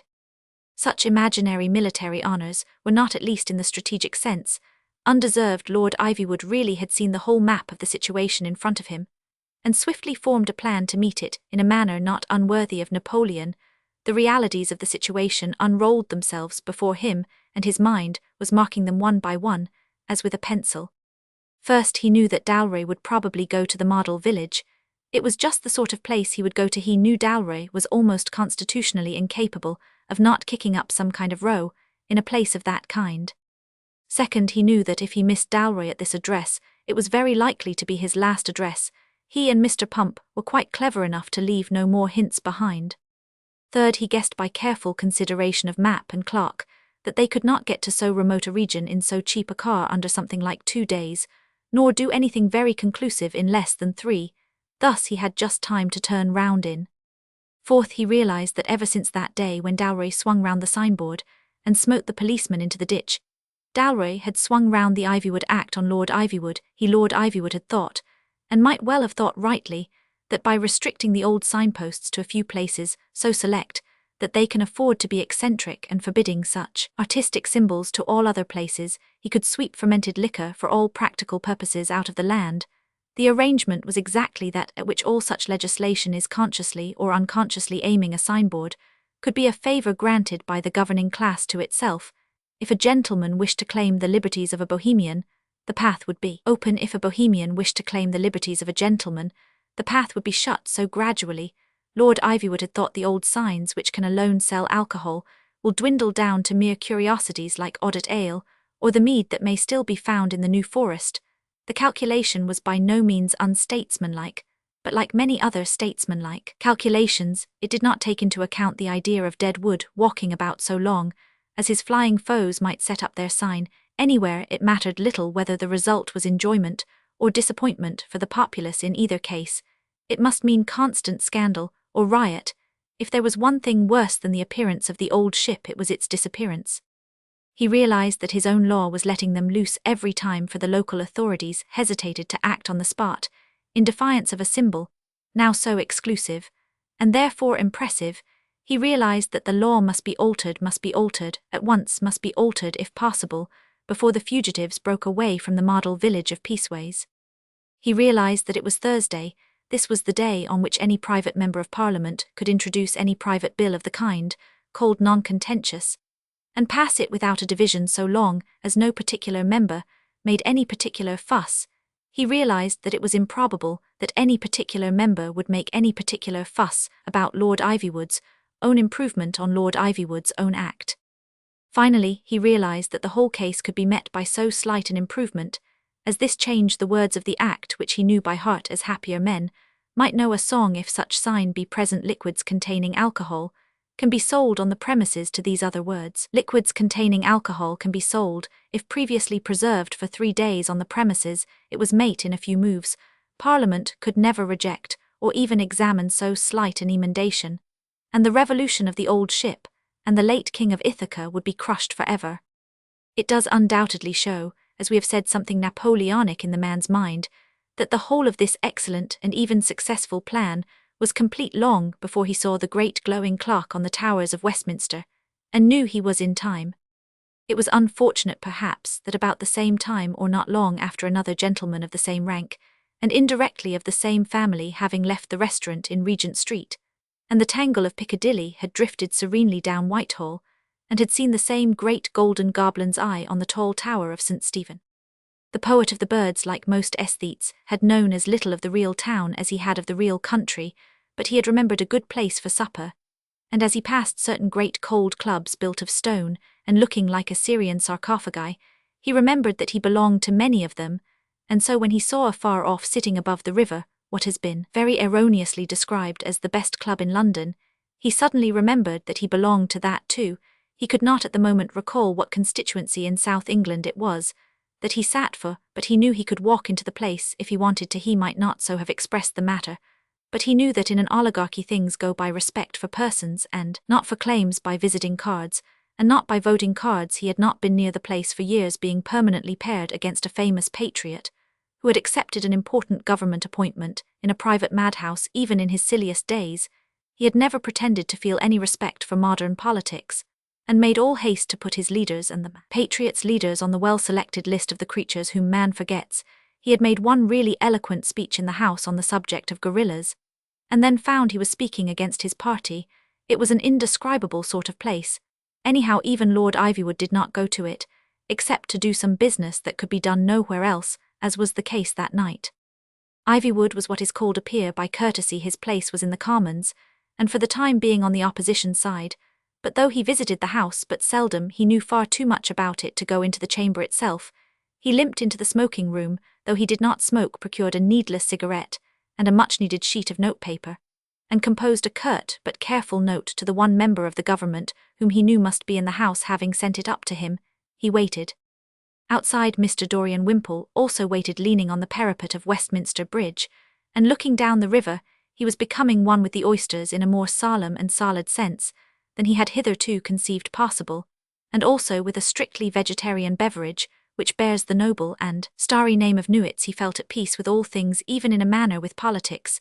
It was one of those magic hours of evening, when the red and golden lights of men are already lit along the river, and look like the lights of goblins, but daylight still lingers in a cold and delicate green. He felt about the river something of that smiling and glorious sadness which two Englishmen have expressed under the figure of the white wood of an old ship, fading like a phantom. Turner in painting, and Henry Newbolt in poetry.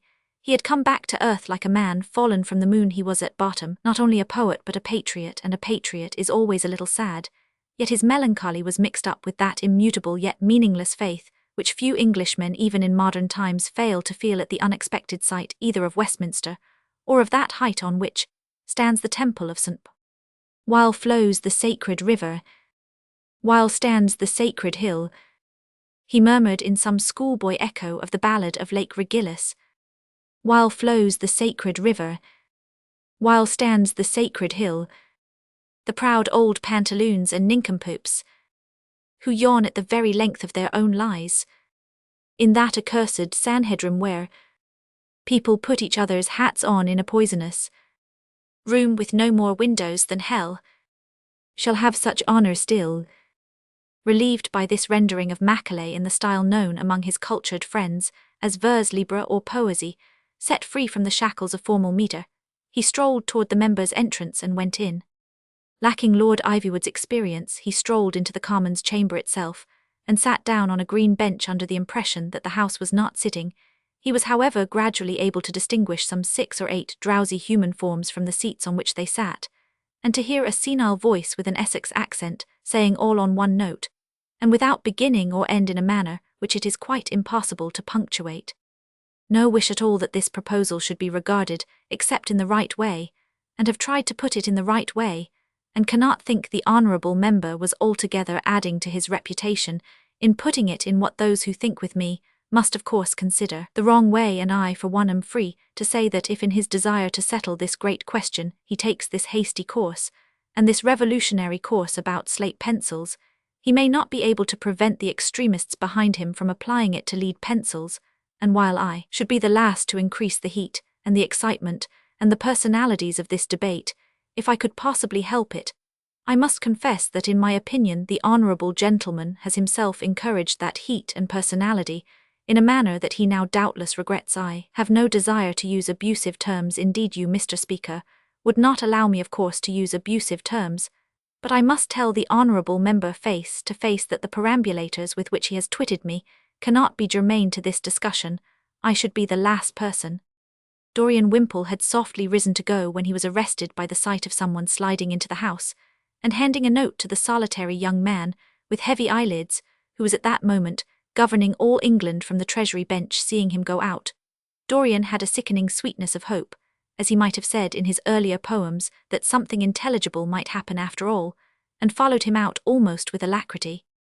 The solitary and sleepy governor of Great Britain went down into the lower crypts of its Temple of Freedom, and turned into an apartment where Wimpole was astonished to see his cousin Ivywood sitting at a little table, with a large crutch leaning beside him, as serene as Long John Silver. The young man with the heavy eyelids sat down opposite him, and they had a conversation which Wimpole of course did not hear. He withdrew into an adjoining room where he managed to procure coffee and a liqueur, an excellent liqueur which he had forgotten, and of which he had more than one glass. But he had so posted himself that Ivywood could not come out without passing him, and he waited for what might happen with exquisite patience. The only thing that seemed to him queer was that every now and then a bell rang in several rooms at once, and whenever the bell rang Lord Ivywood nodded as if he were part of the electrical machinery, and whenever Lord Ivywood nodded the young man turned and sped upstairs like a mountaineer returning in a short time to resume the conversation. On the third occasion, the poet began to observe that many others from the other rooms could be heard running upstairs at the sound of this bell, and returning with the slightly less rapid step which expresses relief after a duty done. Yet did he not know that this duty was representative government, and that it is thus that the cry of Cumberland or Cornwall can come to the ears of an English king. Suddenly the sleepy young man sprang erect, uninspired by any bell, and strode out once more. The poet could not help hearing him say, as he left the table, jotting down something with a pencil, "Alcohol can be sold if previously preserved for 3 days on the premises.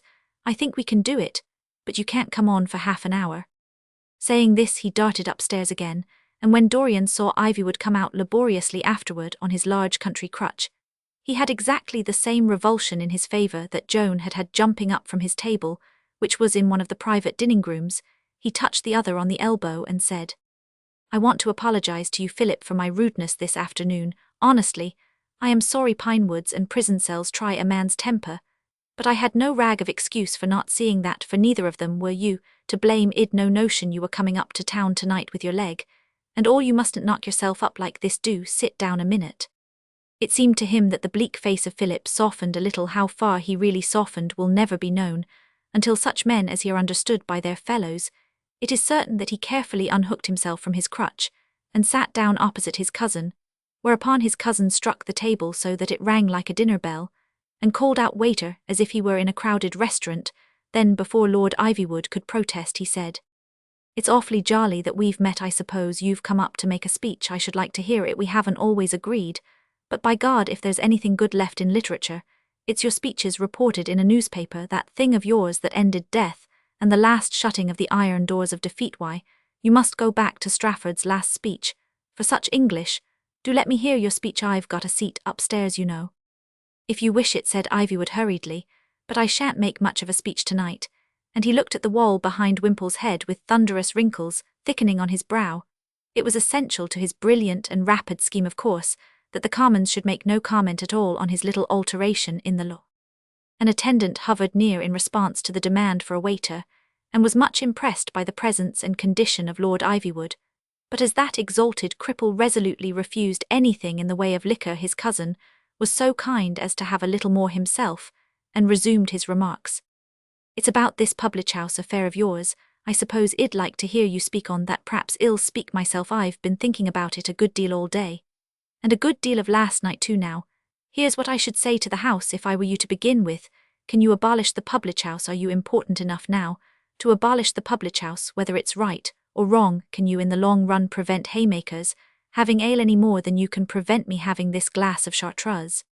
The attendant, hearing the word once more, drew near, but heard no further order, or rather the orders he heard were such as he was less able to cope with. "Remember the curate," said Dorian, abstractedly shaking his head at the functionary. "Remember the sensible little high church curate, who when asked for a temperance sermon preached on the text, 'Suffer us not to be overwhelmed in the water floods.' Indeed, Philip, you are in deeper waters than you know. You will abolish ale, you will make Kent forget Hopples and Devonshire forget cider. The fate of the inn is to be settled in that hot little room upstairs. Take care its fate and yours are not settled in the inn. Take care Englishmen don't sit in judgment on you, as they do on many another corpse at an inquistat. A common public house. Take care that the one tavern that is really neglected and shut up and passed like a house of pestilence is not the tavern in which I drink tonight, and that merely because it is the worst tavern on the King's Highway. Take care this place where we sit does not get a name like any pub where sailors are hocussed or girls debauched. That is what I shall say to them," said he, rising cheerfully. "That's what I shall say. See you to it," he cried with sudden passion, and apparently to the waiter, "see you to it, if the sign that is destroyed is not the sign of the old ship, but the sign of the mace and bauble, and in the words of a highly historical brewer, if we see a dog bark at your going." Lord Ivywood was observing him with a deathly quietude. Another idea had come into his fertile mind. He knew his cousin, though excited, was not in the least intoxicated. He knew he was quite capable of making a speech, and even a good one. He knew that any speech, good or bad, would wreck his whole plan and send the Wilding flying again. But the orator had resumed his seat and drained his glass, passing a hand across his brow, and he remembered that a man who keeps a vigil in a wood all night and drinks wine on the following evening is liable to an accident that is not drunkenness, but something much healthier. "I suppose your speech will come on pretty soon," said Dorian, looking at the table. "You'll let me know when it does, of course. Really and truly, I don't want to miss it, and I've forgotten all the ways here and feel pretty tired. You'll let me know." "Yes," said Lord Ivywood. Stillness fell along all the rooms until Lord Ivywood broke it by saying, Debate is a most necessary thing, but there are times when it rather impedes than assists parliamentary government. He received no reply. Dorian still sat as if looking at the table, but his eyelids had lightly fallen. He was asleep almost at the same moment. The member of government, who was nearly asleep, appeared at the entrance of the long room, and made some sort of weary signal. Philip Ivywood raised himself on his crutch, and stood for a moment looking at the sleeping man. Then he and his crutch trailed out of the long room, leaving the sleeping man behind. Nor was that the only thing that he left behind. He also left behind an unlighted cigarette, and his honour and all the England of his fathers, everything that could really distinguish that high house beside the river from any tavern. For the hocussing of sailors, he went upstairs, and did his business in 20 minutes in the only speech he had ever delivered without any trace of eloquence, and from that hour forth he was the naked fanatic, and could feed on nothing but the future. Chapter 18. The Republic of Peaceways. In a hamlet round about Windermere, let us say, or somewhere in Wordsworth's country, there could be found a cottage in which could be found a cottager. So far all is as it should be, and the visitor would first be conscious of a hearty and even noisy elderly man with an apple face and a short white beard. This person would then loudly proffer to the visitor the opportunity of seeing his father, a somewhat more elderly man with a somewhat longer white beard, but still up and about, and these two together would then initiate the neophyte into the joys of the society of a grandfather who was more than 100 years old, and still very proud of the fact. This miracle, it seemed, had been worked entirely on milk, the subject of this diet. The oldest of the three men continued to discuss in enormous detail. For the rest, it might be said that his pleasures were purely arithmetical. Some men count their years with dismay, and he counted his with a juvenile vanity. Some men collect stamps or coins, and he collected days. Newspaper men interviewed him about the historic times through which he had lived without eliciting anything whatever, except that he had apparently taken to an exclusive milk diet, at about the age when most of us leave it off. Asked if he was alive in 1815, he said that was the very year he found it wasn't any milk, but must be mountain milk, like Dr. Meadows says. Nor would his calculating creed of life have allowed him to understand you if you had said that in a meadowland oversea that lies before the city of Brussels, boys of his old school in that year gained the love of the gods and died young. It was the philanthropic Dr. Meadows, of course, who discovered this deathless tribe, and erected on it the whole of his great dietetic philosophy.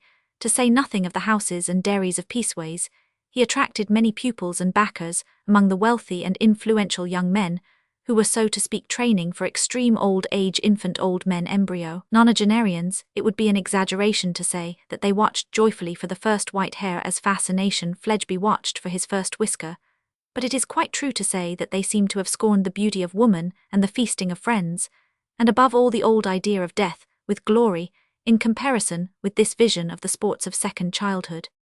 Peaceways was in its essential plan much like what we call a garden city, a ring of buildings, where the work people did their work, with a pretty ornamental town in the centre where they lived in the open country. Outside, this was no doubt much healthier than the factory system in the great towns, and may have partly accounted for the serene expression of Dr. Meadows and his friends, if any part of the credit can be spared from the splendours of mountain milk. The place lay far from the common highways of England, and its inhabitants were enabled to enjoy their quiet skies and level woods, almost undisturbed, and fully absorb whatever may be valuable in the Meadows method and view, until one day a small and very dirty motor drove into the middle of their town. It stopped beside one of those triangular islets of grass that are common at forked roads, and two men in goggles, one tall and the other short, got out and stood on the central space of grass, as if they were buffoons about to do tricks, as indeed they were. But before entering the town they had stopped by a splendid mountain stream, quickening and thickening rapidly into a river unhelmed, and otherwise eased themselves, eaten a little bread bought at Widdington, and drank the water of the widening current, which opened on the valley of Peaceways. "I am beginning quite to like water," said the taller of the two knights. "I used to think it a most dangerous drink in theory, of course. It ought only to be given to people who are fainting. It's really good for them, much better than brandy besides. Think of wasting good brandy on people who are fainting. But I don't go so far as I did. I shouldn't insist on a doctor's prescription before I allow people water. That was the too severe morality of youth, that was my innocence and goodness. I thought that if I fell once, water drinking might become a habit.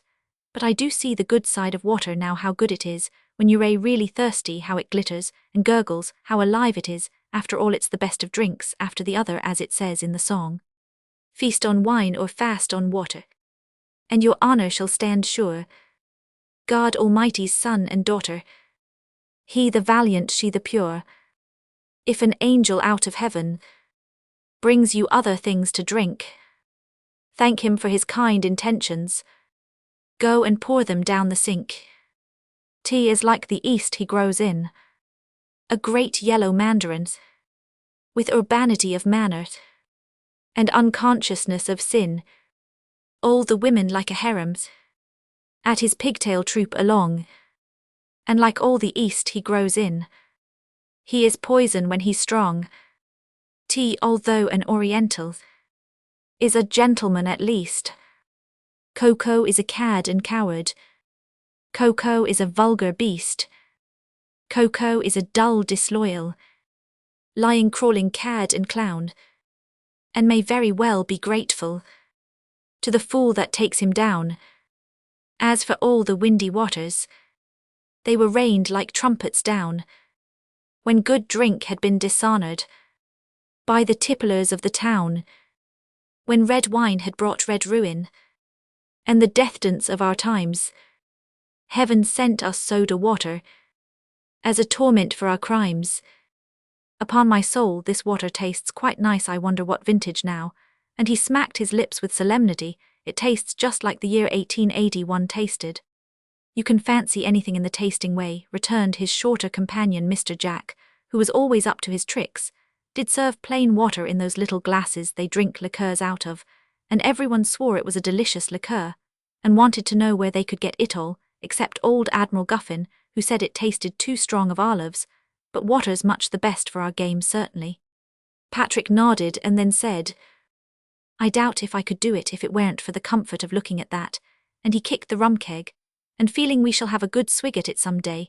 It feels like a fairy tale carrying that about as if rum were a pirate's treasure, as if it were molten gold. Besides, we can have such fun with it with other people who had.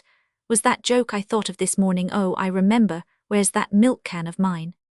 For the next 20 minutes, he was industriously occupied with his milk can, and the cask pump watching him with an interest amounting to anxiety. Lifting his head, however, at the end of that time, he knotted his red brows, and said, What's that? What's what? Asked the other traveller. That, said Captain Patrick Dalroy, and pointed to a figure approaching on the road parallel to the river. I mean, what's it for? The figure had a longish beard, and very long hair falling far below its shoulders. It had a serious and steadfast expression. It was dressed in what the inexperienced Mr. Pump at first took to be its nightgown, but afterward learned to be its complete goat's hair tunic unmixed, even with a thread of the destructive and deadly wool of the sheep. It had no boots on its feet. It walked very swiftly to a particular turn of the stream, and then turned very sharply, since it had accomplished its constitutional, and walked back toward the perfect town of Peaceways. I suppose it's somebody from that milk place, said Humphrey Pump indulgently. They seem to be pretty mad. I don't mind that so much, said Dowry. I am mad myself sometimes. But a madman has only one merit, and last link with God. A madman is always logical now.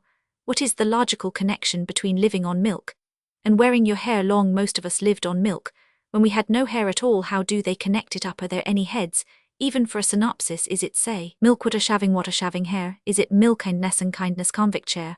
What is the logical connection between having too much hair and having far too few boots?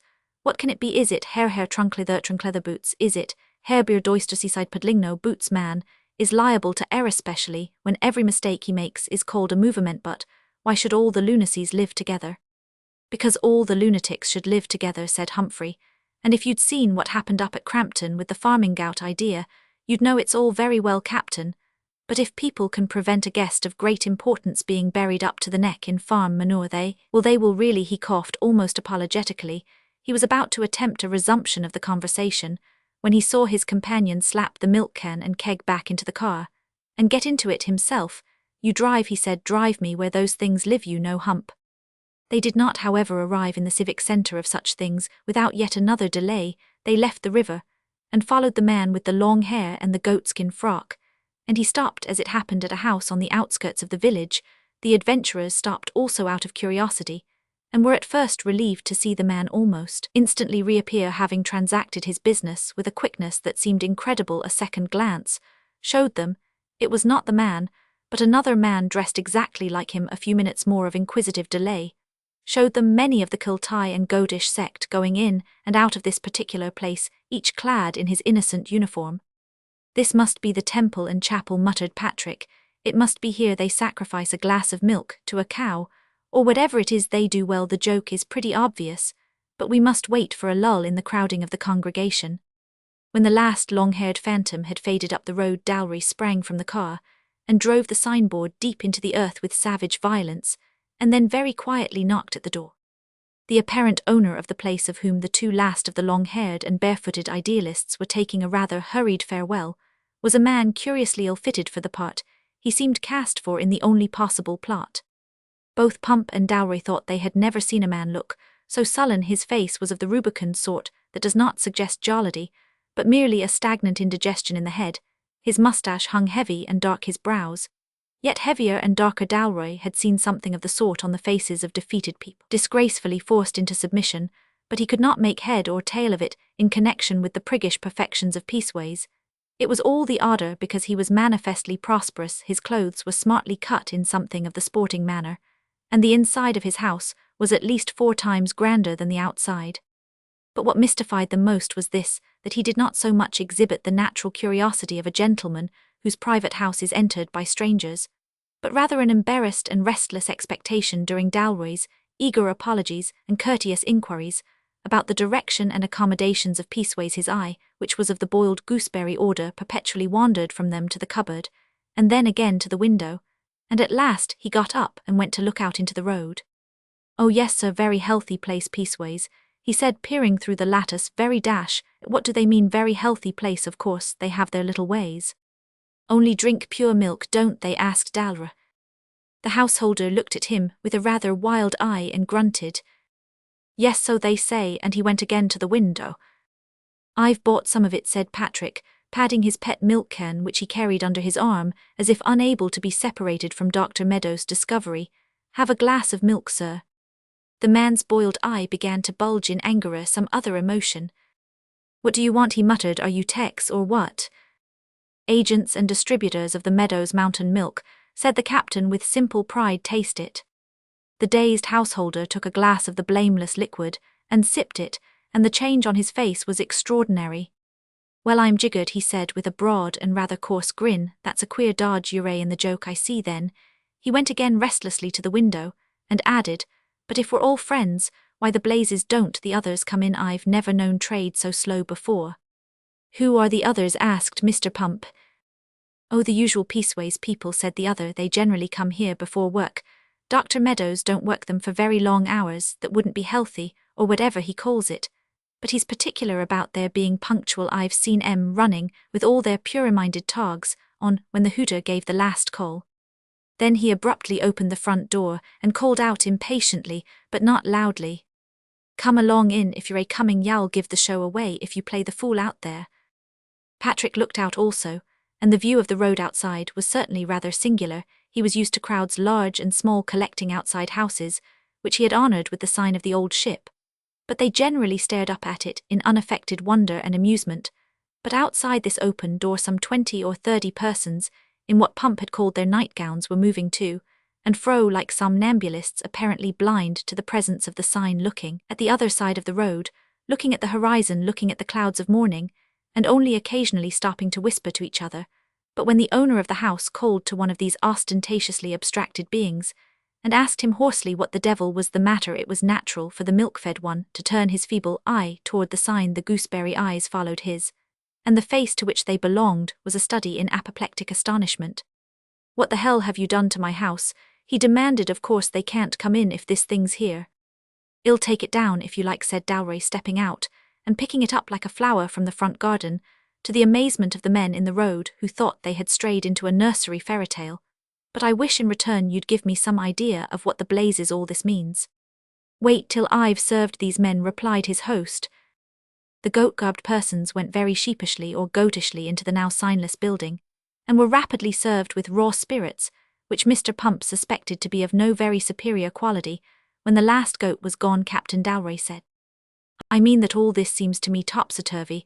I understood that as the law stands now, if there's a sign, they are allowed to drink, and if there isn't they aren't. The law, said the man in a voice thick with scorn.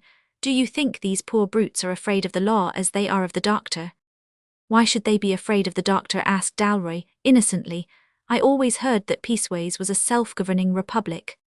Self-governing be damned, was the illiberal reply. Don't he own all the houses, and could turn 'em out in a snowstorm? Don't he pay all the wages, and could starve 'em stiff in a month? The law. And he snorted a moment after he squared his elbows on the table, and began to explain more fully. I was a brewer about here, and had the biggest brewery in these parts. There were only 2 houses which didn't belong to me, and the magistrates took away their licenses. After a time 10 years ago, you could see Hugby's ales written beside every sign in the county. Then came these cursed radicals, and our leader Lord Ivywood must go over to their side about it, and let this doctor buy all the land under some new law that there shan't be any pubs at all, and so my business is ruined, so that he can sell his milk. Luckily I'd done pretty well before, and had some compensation of course, and I still do a fair trade on the QT as you see, but of course that don't amount to half the old one, for they're afraid of old Meadows finding out, snuffling old Blighter. And the gentleman with the good clothes spat on the carpet. I am a radical myself, said the Irishman, rather coldly. For all information on the Conservative Party, I must refer you to my friend Mr. Pump, who is of course in the inmost secrets of his leaders, but it seems to me a very rum sort of radicalism to eat and drink at the orders of a master, who is a madman merely because he's also a millionaire. O liberty, what very complicated and even unsatisfactory social developments are committed in thy name. Why don't they kick the old ass round the town? A bit no boots, is that why they're allowed no boots? Oh, roll him downhill in a milk, he can't object to that. I don't know, said Pump in his ruminant way. Master Christian's aunt did, but ladies are more particular of course. Look here, cried Dalroy in some excitement, if I stick up that sign outside and stay here to help, will you defy them? You'd be strictly within the law and any private coercion. I can promise you they shall repent. Plant the sign and sell the stuff openly like a man, and you may stand in English history like a deliverer. Mr. Hugby of Hugby's Ales only looked gloomily at the table. His was not the sort of drinking, nor the sort of drinkselling, on which the revolutionary sentiment flourishes. Well, said the captain, will you come with me, and say hear, hear, and how true, what matchless eloquence, if I make a speech in the marketplace? Come along, there's room in our car. Well, I'll come with you if you like, replied Mr. Hugby heavily. It's true, if yours is allowed we might get our trade back too. And putting on a silk hat he followed the captain and the innkeeper out to their little car. The model village was not an appropriate background for Mr. Hugby's silk hat. Indeed, the hat somehow seemed to bring out by contrast all that was fantastic in the place. It was a superb morning. Some hours after sunrise the edges of the sky, touching the ring of dim woods and distant hills, were still jewelled with the tiny transparent clouds of daybreak, delicate red and green or yellow, but above the vault of heaven rose, through turquoise into a torrid and solid blue, in which the other clouds, the colossal cumuli, tumbled about like a celestial pillow fight. The bulk of the houses were as white as the clouds, so that it looked, to use another simile, as if some of the whitewashed cottages were flying and falling about the sky, but most of the white houses were picked out here and there with bright colours, here an ornament in orange or there a stripe of lemon yellow, as if by the brush of a baby giant. The houses had no thatching. Thatching is not hygienic, but were mostly covered with a sort of peacock green tiles, bought cheap at a Preraphaelite bazaar, or less frequently by some still more esoteric sort of terracotta bricks. The houses were not English nor homelike, nor suited to the landscape, for the houses had not been built by free men for themselves, but at the fancy of a whimsical lord, but considered as a sort of elfin city in a pantomime. It was a really picturesque background for pantomimic proceedings. I fear Mr. Dalroy's proceedings from the first rather deserved that name to begin with. He left the sign, the cask, and the keg all wrapped and concealed in the car, but removed all the wraps of his own disguise, and stood on the central patch of grass in that green uniform that looked all the more insolent for being as ragged as the grass, even that was less ragged than his red hair, which no red jungle of the East could imitate. Then he took out almost tenderly the large milk can and deposited it almost reverently on the island of turf.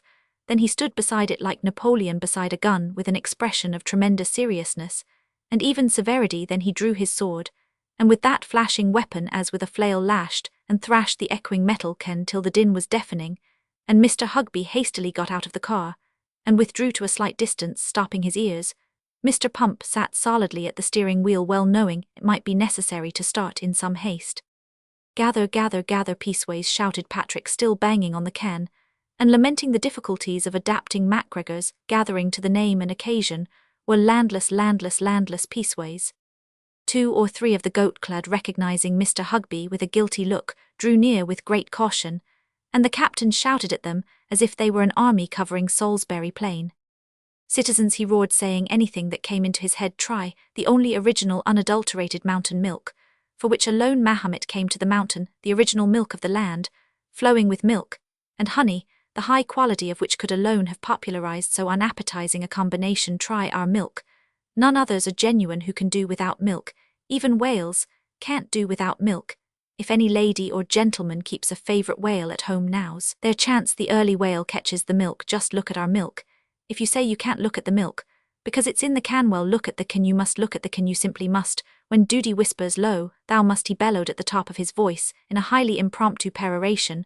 When duty whispers low, thou must, the youth replies, I can, and, with the word, can he hit the can with a shocking and shattering noise, like a peal of demoniac bells of steel. This introductory speech is open to criticism from those who regard it as intended for the study rather than the stage. The present chronicler, who has no aim save truth, is bound to record that for its own unscrupulous purpose it was extremely successful, a great mass of the citizens of Peaceways having been attracted by the noise of one man shouting like a crowd. There are crowds who do not care to revolt, but there are no crowds who do not like someone else to do it for them, a fact which the safest oligarchs may be wise to learn. But Dalry's ultimate triumph, I regret to say, consisted in actually handing to a few of the foremost of his audience some samples of his blameless beverage. The fact was certainly striking. Some were paralyzed with surprise, some were abruptly broken double with laughter, many chuckled, some cheered, all looked radiantly toward the eccentric orator. And yet the radiance died quietly and suddenly from their faces, and only because one little old man had joined the group, a little old man in white linen, with a white pointed beard, and a white powder puff of hair like thistledown, a man whom almost every man present could have killed with the left arm. Chapter 19. The hospitality of the captain. Dr. Moses Meadows, whether that was his name or an anglicized version of it, had certainly come in the first instance from a little town in Germany, and his first 2 books were written in German. His first 2 books were his best, for he began with a genuine enthusiasm for physical science, and this was adulterated with nothing worse than a hatred of what he thought was superstition, and what many of us think is the soul of the state.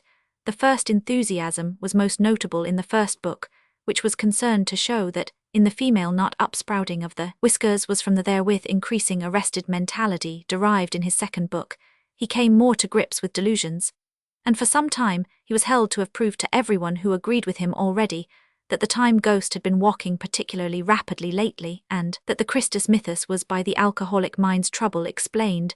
Then, unfortunately, he came across the institution called death, and began to argue with it, not seeing any rational explanation of this custom of dying so prevalent among his fellow citizens.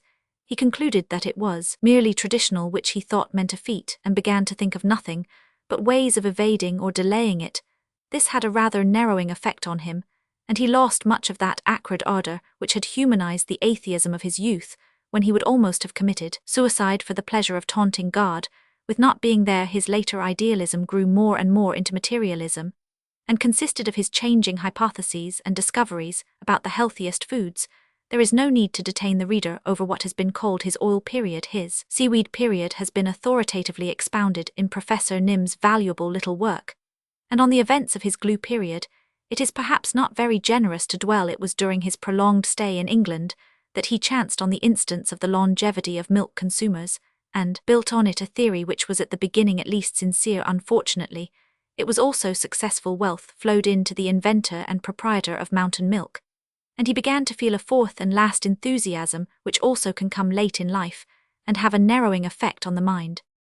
In the altercation which naturally followed on his discovery of the antics of Mr. Patrick Dalroy, he was very dignified, but naturally not very tolerant, for he was quite unused to anything happening in spite of him, or anything important even happening without him in the land that lay around. At first, he hinted severely that the captain had stolen the milk can from the milk-producing premises, and sent several workmen to count the cans in each shed, but Dalroy soon put him right about that.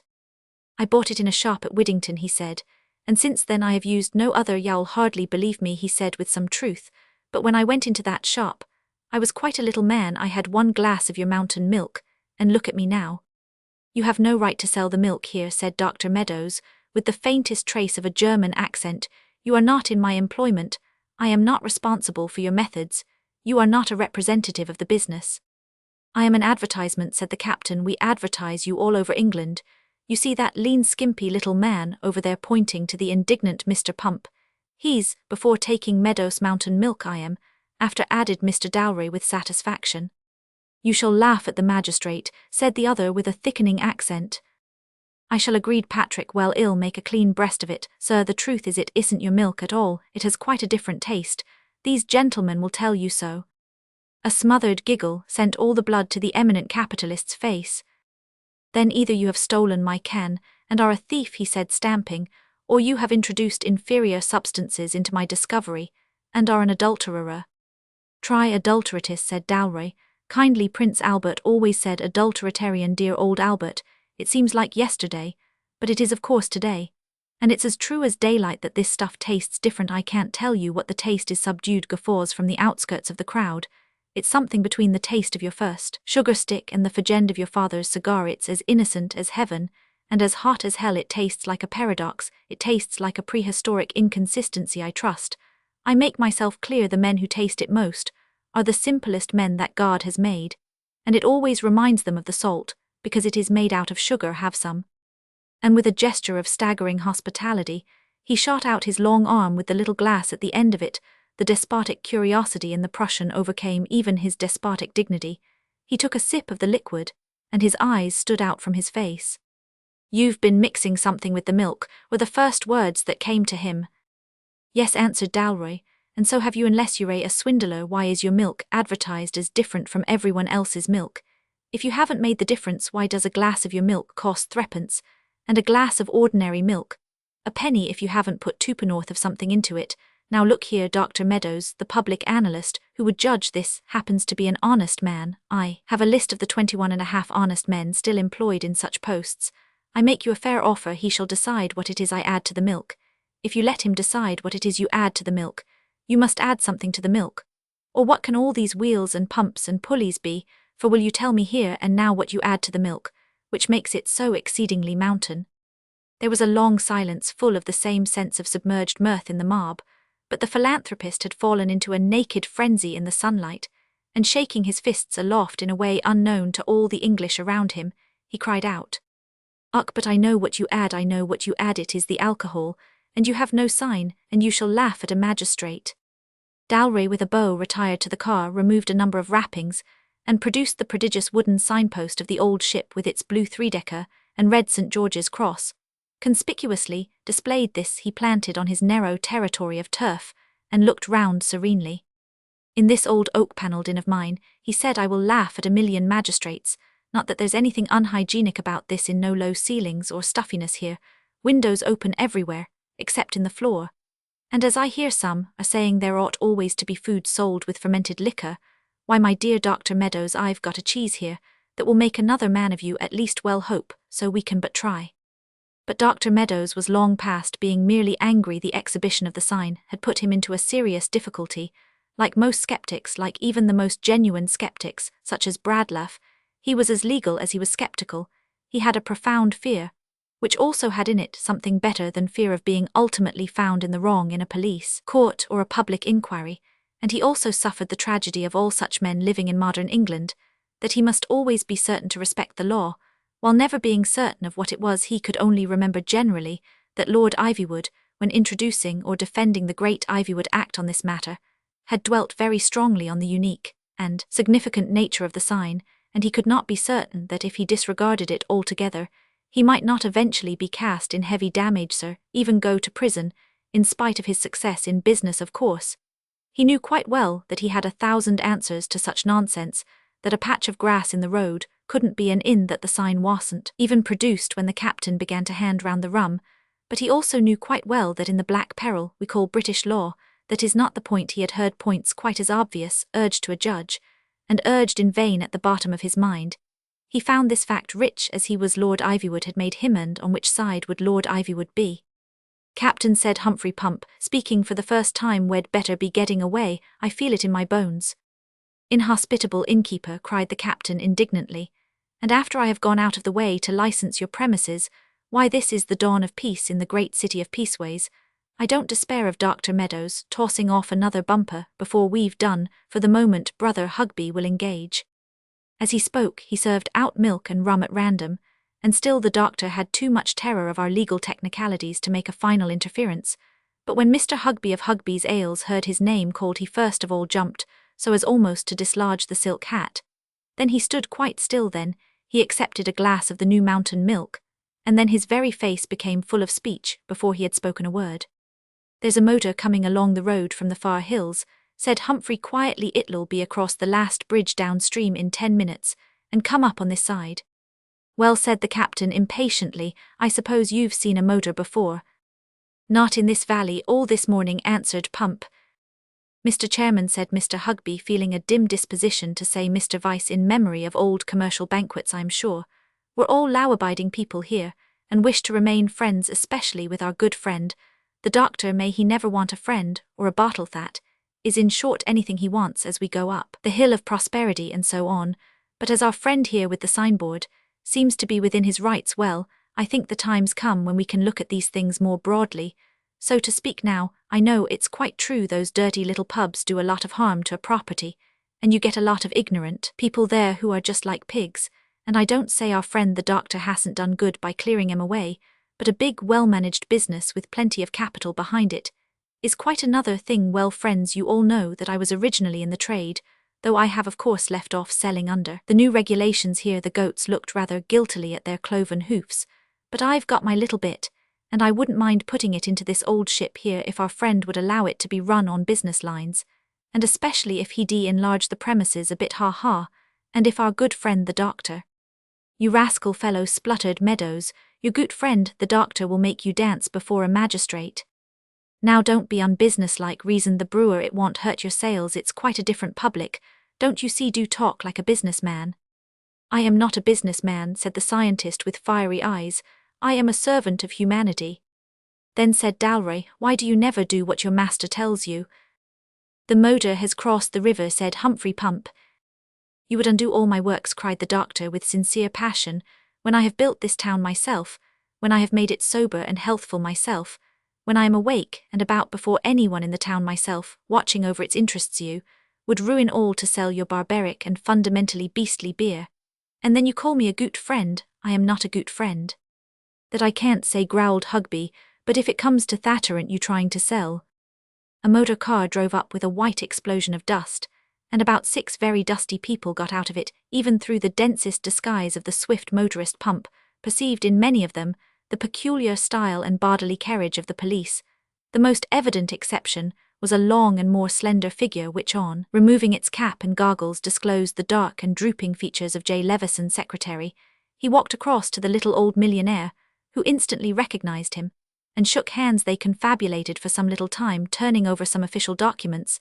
Dr. Meadows cleared his throat and said to the whole crowd, I am very glad to be able to announce to you all that this extraordinary outrage has been too late attempted. Lord Ivywood, with the promptitude he so invariably shows, has immediately communicated to places of importance, such as this, a most just and right alteration of the law, which exactly meets the present case.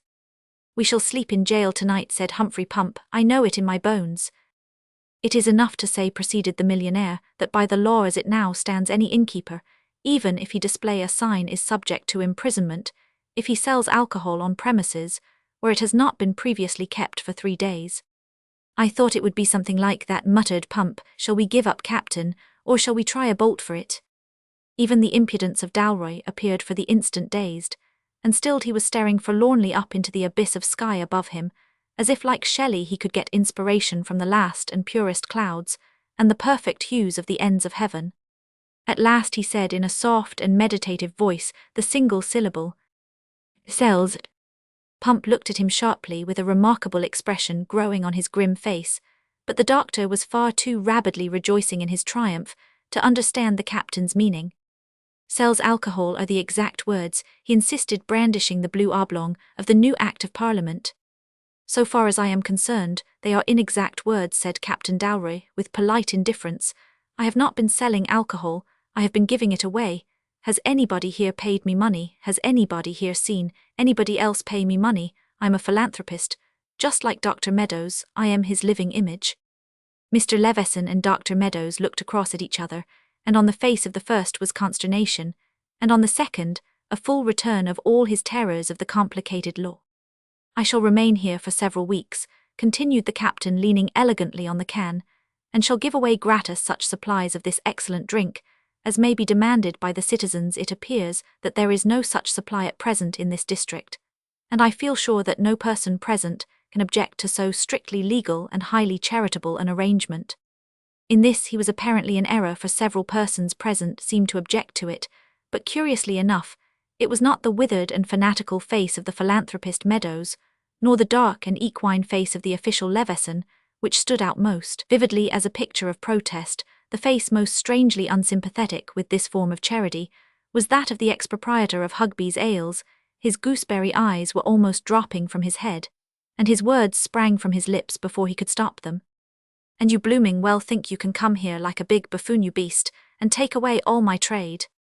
Old Meadows turned on him with the swiftness of an adder. And what is your trade, Mr. Hugby? He asked. The brewer bubbled with a sort of bursting anger. The goats all looked at the ground, as is according to a Roman poet the habit of the lower animals. Man, in the character of Mr. Patrick Dalroy, taking advantage of a free but fine translation of the Latin passage, looked aloft, and with uplifted eyes beheld his own hereditary skies. Well, all I can say is, roared Mr. Hugby, if the police come all this way, and can't lock up a dirty loafer, whose coat's all in rags, there's an end of me paying these fat infernal taxes and— Yes, said Dalroy in a voice that fell like an axe, there is an end of you, please God. It's brewers like you that have made the inns stink with poison, till even good men asked for no inns at all.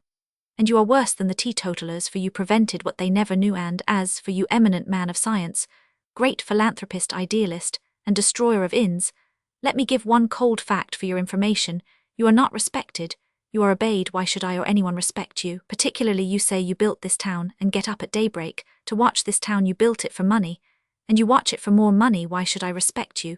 Because you are fastidious about food, that your poor old digestion may outlive the hearts of better men. Why should you be the god of this valley, whose god is your belly, merely because you do not even love your God, but only fear him? Go home to your prayers, old man, for all men shall die. Read the Bible, if you like, as they do in your German home, and I suppose you once read it to pick texts as you now read it to pick holes. I don't read it myself, I'm afraid, but I remember some words in old Mulligan's translation, and I leave them with you unless God— and he made a movement with his arms so natural, and yet so vast that for an instant the town really looked like a toy of bright-coloured cardboard at the feet of the giant. Unless God build the city, their labour is but lost that build it. Unless God keep the city, the watchman watcheth in vain. It is lost labour that you rise up early in the morning and eat the bread of carefulness, while he giveth his beloved sleep. Try and understand what that means, and never mind whether it's Elohistic. And now hump well away, and away. I am tired of the green tiles over there. Come, fill up my cup. And he banged down the cask in the car. Come, saddle my horses, and call out my men, and tremble gay goats in the midst of your glee, for you've no seen the last of my milk can and me. This song was joyously borne away with Mr. Dalroy in the disappearing car, and the motorists were miles beyond pursuit from Peaceways before they thought of halting again, but they were still beside the bank of that noble and enlarging river, and in a place of deep fern and fairy-ribboned birches, with the glowing and gleaming water behind them. Patrick asked his friend to stop the car. By the way, said Humphrey suddenly, there was one thing I didn't understand. Why was he so afraid of the public analyst? What poison and chemicals does he put in the milk? H2O, answered the captain. I take it without milk myself. And he bent over as if to drink of the stream, as he had done at daybreak. Chapter 20. The Turk and the Futurists. Mr. Adrian Crook was a successful chemist whose shop was in the neighbourhood of Victoria, but his face expressed more than is generally required in a successful chemist. It was a curious face, prematurely old and like parchment, but acute and decisive, with real headwork in every line of it. Nor was his conversation, when he did converse, out of keeping with this. He had lived in many countries, and had a rich store of anecdote about the more quaint, and sometimes the more sinister side of his work, visions of the vapour of Eastern drugs, or guesses At the ingredients of Renaissance poisons he himself, it need hardly be said, was a most respectable and reliable apothecary, or he would not have had the custom of families, especially among the upper classes, but he enjoyed as a hobby the study of the dark days and lands, where his science had lain sometimes on the borders of magic, and sometimes upon the borders of murder. Hence, it often happened that persons who in their serious senses were well aware of his harmless and useful habits would leave his shop on some murky and foggy night with their heads so full of wild tales of the eating of hemp, or the poisoning of roses, they could hardly help fancying that the shop with its glowing moon of crimson or saffron like bowls of blood and sulphur was really a house of the black art. It was doubtless for such conversational pleasures, in part, that Hibbs, however, entered the shop, as well as for a small glass of the same restorative medicine which he had been taking when Levison found him by the open window. But this did not prevent Hibbs from expressing considerable surprise and some embarrassment when Levison entered the same chemist's, and asked for the same chemical. Indeed, Levison looked harassed and weary enough to want it. "You've been out of town, haven't you?" said Levison. "No luck, they got away again on some quibble, the police wouldn't make the arrest, and even old Meadows thought it might be illegal. I am sick of it. Where are you going?" "I thought," said Mr. Hibbs, "of dropping in at this post-futurist exhibition. I believe Lord Ivywood will be there. He is showing it to the Prophet. I don't pretend to know much about art, but I hear it's very fine." There was a long silence, and Mr. Levison said people always prejudiced against new ideas. Then there was another long silence, and Mr. Hibbs said, "After all, they said the same of Whistler." Refreshed by this ritual, Mr. Levison became conscious of the existence of Crook, and said to him cheerfully, "That's so in your department too, isn't it? I suppose the greatest pioneers in chemistry were unpopular in their own time." "Look at the Borgias," said Mr. Crook, "they got themselves quite disliked." "You're very flippant, you know," said Levison, in a fatigued way. "Well, so long are you coming, Hibbs?" And the two gentlemen, who were both attired in high hats and afternoon callers' coats, betook themselves down the street. It was a fine sunny day, the twin of the day before that had shone so brightly on the white town of Peaceways, and their walk was a pleasant one along a handsome street, with high houses and small trees, that overlooked the river all the way, for the pictures were exhibited in a small but famous gallery, rather rococo building, of which the entrance steps almost descended upon the Thames. The building was girt on both sides and behind with gaudy flower beds, and on the top of the steps in front of the Byzantine doorway stood their old friend Missusra Ammon, smiling broadly, and in an unusually sumptuous costume, but even the sight of that fragrant Eastern flower did not seem to revive altogether the spirits of the drooping secretary. "You have come," said the beaming Prophet, "to see the decoration. It is approved. I half approved it." "We came to see the post-futurist pictures," began Hibbs, but Levison was silent. "There are no pictures," said the Turk, "simply if there had been I could not half approved, for those of our religion pictures are not good. They are idols, my friends. Look in there." And he turned and darted a solemn forefinger just under his nose toward the gates of the gallery. "Look in there, and you will find no idols at all. I have most carefully looked into every one of the frames, every one I have approved. No trace of the man form, no trace of the animal form, all decoration as good as the goodest of carpets. It harms not Lord Ivywood's smile of happiness, for I tell him Islam indeed progresses. The old Moslems allow to draw the picture of the vegetable. Here I hunt even for the vegetable, and there is no vegetable." Hibbs, whose trade was tact naturally, did not think it wise that the eminent Missusra should go on lecturing from a tall flight of steps to the whole street and river, so he had slipped past with a general proposal to go in and see the Prophet, and the secretary followed, and all entered the outer hall, where Lord Ivywood stood with the white face of a statue. He was the only statue the new Moslems were allowed to worship. On a sofa like a purple island in the middle of the sea of floor sat Enid Wimpole, talking eagerly to her cousin Dorian, doing, in fact, her best to prevent the family quarrel, which threatened to follow hard on the incident at Westminster. In the deeper perspective of the rooms Lady Joan Brett was floating about, and if her attitude before the post-futurist pictures could not be called humble, or even inquiring, it is but just to that school to say that she seemed to be quite as bored with the floor that she walked on, and the parasol she held. Bit by bit other figures or groups of that world drifted through the exhibition of the post-futurists. It is a very small world, but it is just big enough and just small enough to govern a country that is a country with no religion, and it has all the vanity of a mob and all the reticence of a secret society. Levison instantly went up to Lord Ivywood, pulled papers from his pocket, and was plainly telling him of the escape from Peaceways Ivywood's face, hardly changed he was or felt above some things, and one of them was blaming a servant before the servant's social superiors, but no one could say, he looked less like cold marble than before. I made all possible inquiries about their subsequent route, the secretary was heard saying, and the most serious feature is that they seem to have taken the road for London. Quite so, replied the statue, they will be easier to capture here. Lady Enid, by a series of assurances, most of which were, I regret to say, lies, had succeeded in preventing the scandal of her cousin Dorian, actually cutting her cousin Philip.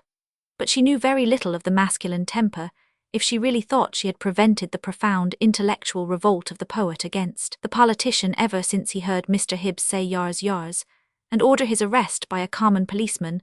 The feelings of Dorian Wimpole had flowed for some 4 days and nights, in a direction highly contrary to the ideals of Mr. Hibbs, and the sudden appearance of that blameless diplomatist quickened the mental current to a cataract. But as he could not insult Hibbs, whom socially he did not even know, and could not insult Ivywood, with whom he had just had a formal reconciliation, it was absolutely necessary that he should insult something else instead. All watchers for the dawn will be deeply distressed to know that the post-futurist school of painting received the full effects of this perverted wrath. In vain did Mr. Leveson affirm from time to time, people always prejudiced against new ideas.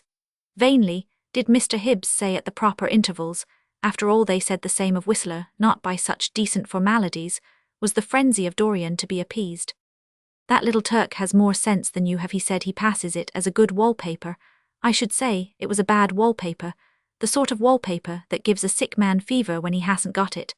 But to call it picturesque, you might as well call it seats for the Lord Mayor's show. A seat isn't a seat if you can't see the Lord Mayor's show. A picture isn't a picture if you can't see any picture. You can sit down at home more comfortably than you can at a procession, and you can walk about at home more comfortably than you can at a picture gallery. There's only one thing to be said for a street show or a picture show, and that is whether there is anything to be shown now. Then show me something.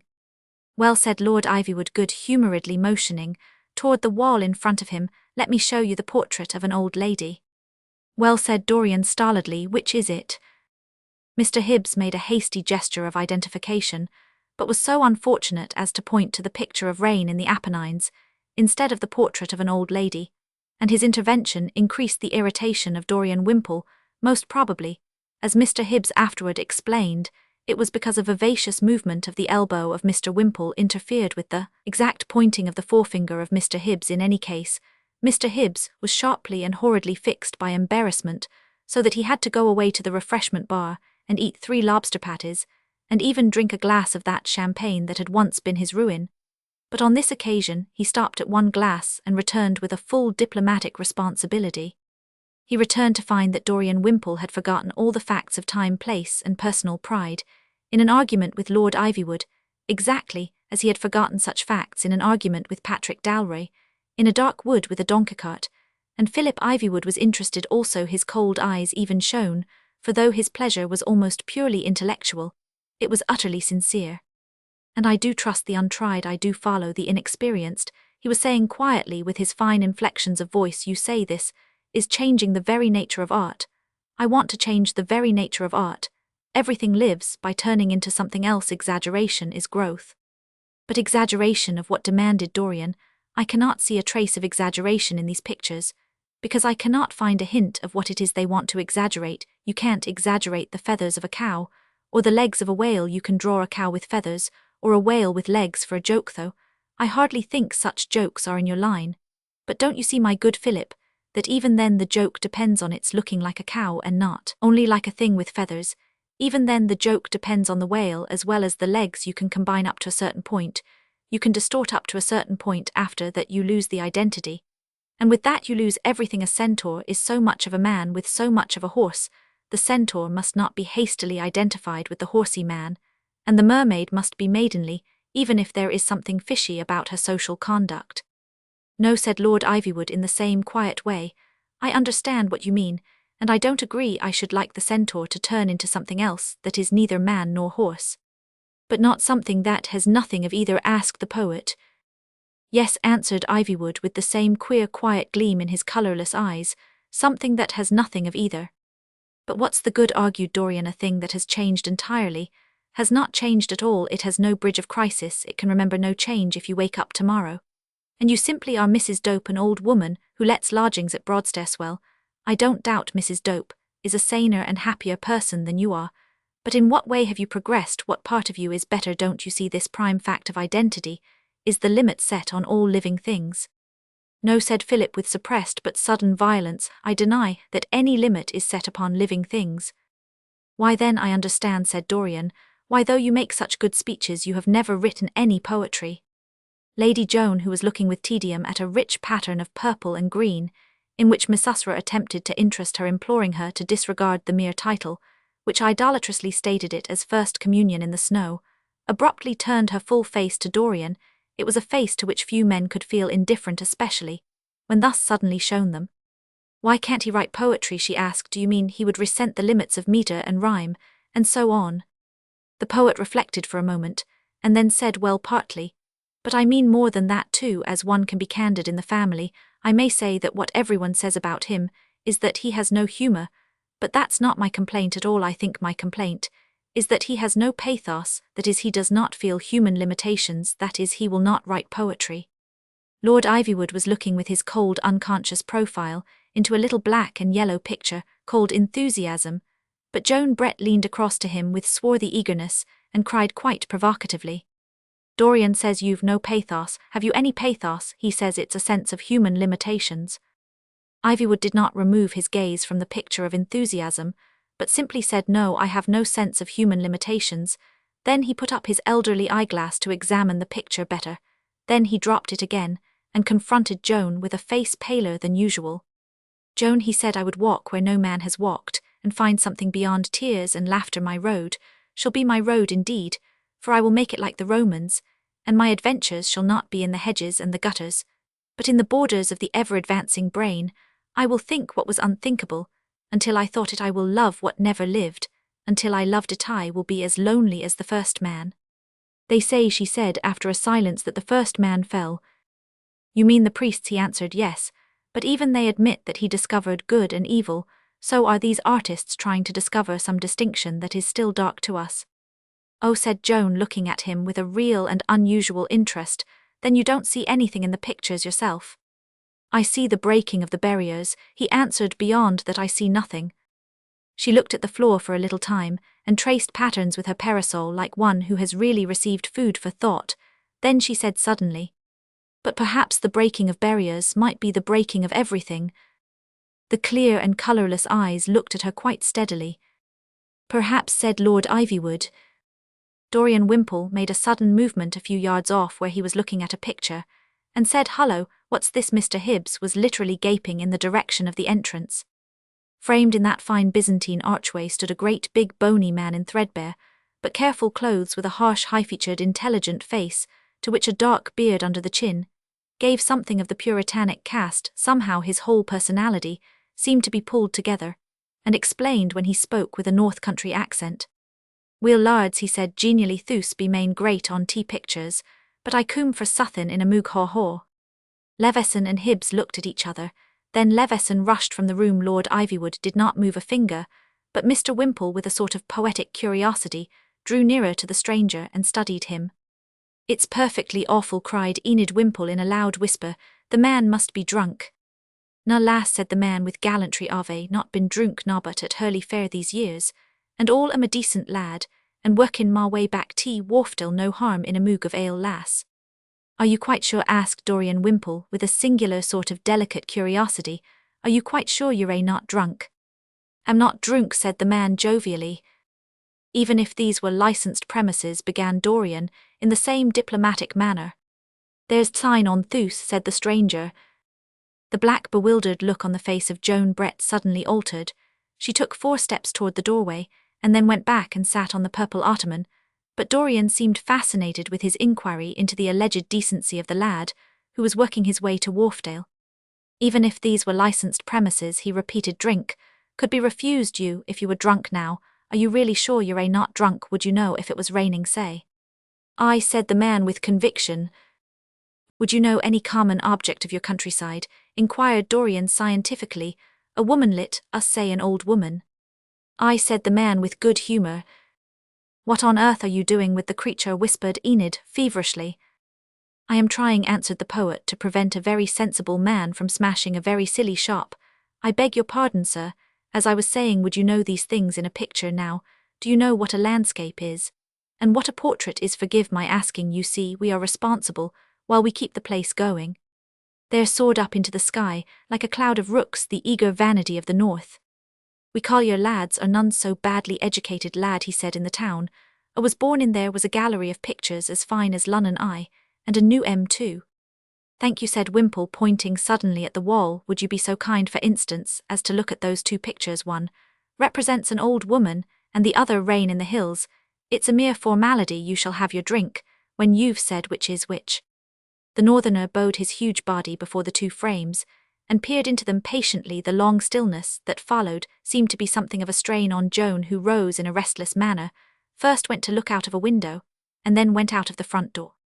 At length the art critic lifted a large, puzzled, but still philosophical face. "Sumi how or other," he said, "a mun be drunk after all." "You have testified," cried Dorian with animation. "You have all but saved civilization, and by God you shall have your drink." And he brought from the refreshment table a huge bumper of the Hibsian champagne, and declined payment by the rapid method of running out of the gallery, on to the steps outside. Joan was already standing there out the little side window. She had seen the incredible thing she expected to see, which explained the ludicrous scene. Inside, she saw the red and blue wooden flag of Mr. Pump standing up in the flower beds in the sun as serenely as if it were a tall and tropical flower. And yet in the brief interval between the window and the door it had vanished, as if to remind her it was a flying dream. But two men were in a little motor outside, which was in the very act of starting. They were in motoring disguise. But she knew who they were. All that was deep in her, all that was skeptical, all that was stoical, all that was noble, made her stand as still as one of the pillars of the porch. But a dog bearing the name of Quoodle sprang up in the moving car, and barked with joy at the mere sight of her. And though she had borne all else, something in that bestial innocence of an animal suddenly blinded her with tears. It could not, however, blind her to the extraordinary fact that followed. Mr. Dorian Wimpole, attired in anything but motoring costume, dressed in that compromise between fashion and art, which seems proper to the visiting of picture galleries, did not by any means stand as still as one of the pillars of the porch. He rushed down the steps, ran after the car, and actually sprang into it, without disarranging his whistlery and silk hat. "Good afternoon," he said to Dalry pleasantly. "You owe me a motor ride, you know." Chapter 21. The Road to Roundabout. Patrick Dalry looked at the invader with a heavy and yet humorous expression, and merely said, "I didn't steal your car, really I didn't." "Oh no," answered Dorian, "I've heard all about it since, and as you're rather the persecuted party, so to speak, it wouldn't be fair not to tell you that I don't agree much with Ivywood about all this. I disagree with him, or rather, to speak medically, he disagrees with me. He has ever since I woke up after an oyster supper, and found myself in the House of Commons with policemen calling out 'Who goes home?'" "Indeed?" inquired Dalry, drawing his red bushy eyebrows together. "Do the officials in Parliament say 'Who goes home?'" "Yes," answered Wimpole indifferently. "It's a part of some old custom in the days when members of Parliament might be attacked in the street." "Well," inquired Patrick in a rational tone, "why aren't they attacked in the street?" There was a silence. "It is a holy mystery," said the captain at last, "but 'Who goes home?' that is uncommonly good." The captain had received the poet into the car with all possible expressions of affability and satisfaction, but the poet, who was keen-sighted enough about people of his own sort, could not help thinking that the captain was a little absent-minded as they flew thundering through the mazes of South London, for Pump had crossed Westminster Bridge and was making for the Surrey Hills. The big blue eyes of the big red-haired man rolled perpetually up and down the streets, and after longer and longer silences he found expression for his thoughts. "Doesn't it strike you that there are a very large number of chemists in London nowadays?" "Are there?" asked Wimpole carelessly. "Well, there certainly are two very close to each other just over." "Yes, and both the same name," replied Dalry. "Crook, and I saw the same Mr. Crook chemicalizing round the corner.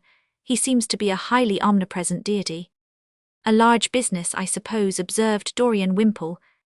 "Too large for its profits, I should say," said Dalry. "What can people want with two chemists of the same sort within a few yards of each other?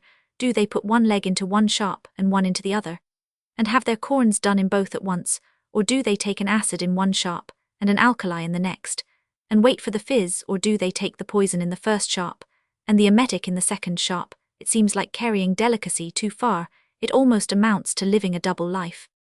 But perhaps, said Dorian, he is an uproariously popular chemist, this Mr. Crook, perhaps there's a rush on some specialty of his. It seems to me, said the captain, that there are certain limitations to such popularity in the case of a chemist. If a man sells very good tobacco, people may smoke more and more of it from sheer self-indulgence, but I never heard of anybody exceeding in cod-liver oil, even castor oil, I should say, is regarded with respect rather than true affection. After a few minutes of silence, he said, is it safe to stop here for an instant pump? I think so, replied Humphrey, if you'll promise me not to have any adventures in the shop. The motor car stopped before yet a fourth arsenal of Mr. Crook and his pharmacy, and Dalroy went in before Pump, and his companion could exchange a word. The captain came out again with a curious expression on his countenance, especially round the mouth. Mr. Wimpole, said Dalroy, will you give us the pleasure of dining with us this evening? Many would consider it an unceremonious invitation to an unconventional meal, and it may be necessary to eat it under a hedge or even up a tree, but you are a man of taste, and one does not apologize for Hump's rum or Hump's cheese to persons of taste. We will eat and drink of our best tonight. It is a banquet. I am not very certain whether you and I are friends or enemies, but at least there shall be peace tonight. Friends, I hope, said the poet, smiling, but why peace especially tonight? Because there will be war tomorrow, answered Patrick Dalroy. Whichever side of it you may be on, I have just made a singular discovery. And he relapsed into his silence as they flew out of the fringe of London into the woods and hills. Beyond Croydon, Dalroy remained in the same mood of brooding. Dorian was brushed by the butterfly wing of that fleeting slumber that will come on a man hurried through the air after long lounging in hot drawing-rooms. Even the dog Quoodle was asleep at the bottom of the car. As for Humphrey Pump, he very seldom talked when he had anything else to do. Thus, it happened that long landscapes and perspectives were shot past them like suddenly shifted slides, and long stretches of time elapsed before any of them spoke. Again the sky was changing from the pale golds and greens of evening to the burning blue of a strong summer night, a night of strong stars. The walls of woodland that flew past them like long assegais were mostly at first of the fenced and park-like sort, endless oblong blocks of black pinewood shut in by boxes of thin grey wood, but soon fences began to sink and pinewoods to straggle and roads to split, and even to sprawl. Half an hour later Dalroy had begun to realize something romantic, and even faintly reminiscent in the role of the country, and Humphrey Pump had long known he was on the marches of his native land. So far as the difference could be defined by a detail, it seemed to consist not so much in the road rising, as in the road perpetually winding. It was more like a path, and even where it was abrupt or aimless, it seemed the more alive. They appeared to be ascending a big dim hill that was built of a crowd of little hills with rounded tops. It was like a cluster of domes. Among these domes, the road climbed and curled in multitudinous curves and angles. It was almost impossible to believe that it could turn itself and round on itself so often without tying itself in a knot and choking. I say, said Dalroy, breaking the silence suddenly, this car will get giddy and fall down. Perhaps, said Dorian, beaming at him. My car, as you may have noticed, was much steadier. Patrick laughed, but not without a shade of confusion. I hope you got back your car all right. He said, this is really nothing for speed, but it's an uncommonly good little climber, and it seems to have some climbing to do just now and even more wandering. The roads certainly seem to be very irregular, said Dorian reflectively.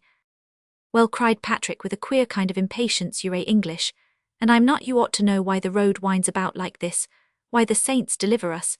He cried, it's one of the wrongs of Ireland that she can't understand England. England won't understand herself. England won't tell us why these roads go wriggling about. Englishmen won't tell us. You won't tell us. Don't be too sure, said Dorian with a quiet irony. Dalroy, with an irony far from quiet, emitted a loud yell of victory. Right, he shouted, more songs of the car club. We're all poets here. I hope each shall write something about why the road jerks about so much as this, for example, he added as the whole vehicle nearly rolled over in a ditch. For indeed, Pump appeared to be attacking such inclines as are more suitable for a goat than a small motor car. This may have been exaggerated in the emotions of his companions, who had both for different reasons seen much of mere flat country. Lately, the sensation was like a combination of trying to get into the middle of the maze at Hampton Court and climbing the spiral staircase to the belfry at Brou. This is the right way to roundabout, said Dalroy cheerfully. Charming place, salubrious spot, you can't miss it. First to the left, and right and straight on round the corner and back again. That'll Do for my poem get on you slackers, why aren't you writing your poems? I'll try one if you like, said Dorian, treating his flattered egotism lightly, but it's too dark to write and getting darker.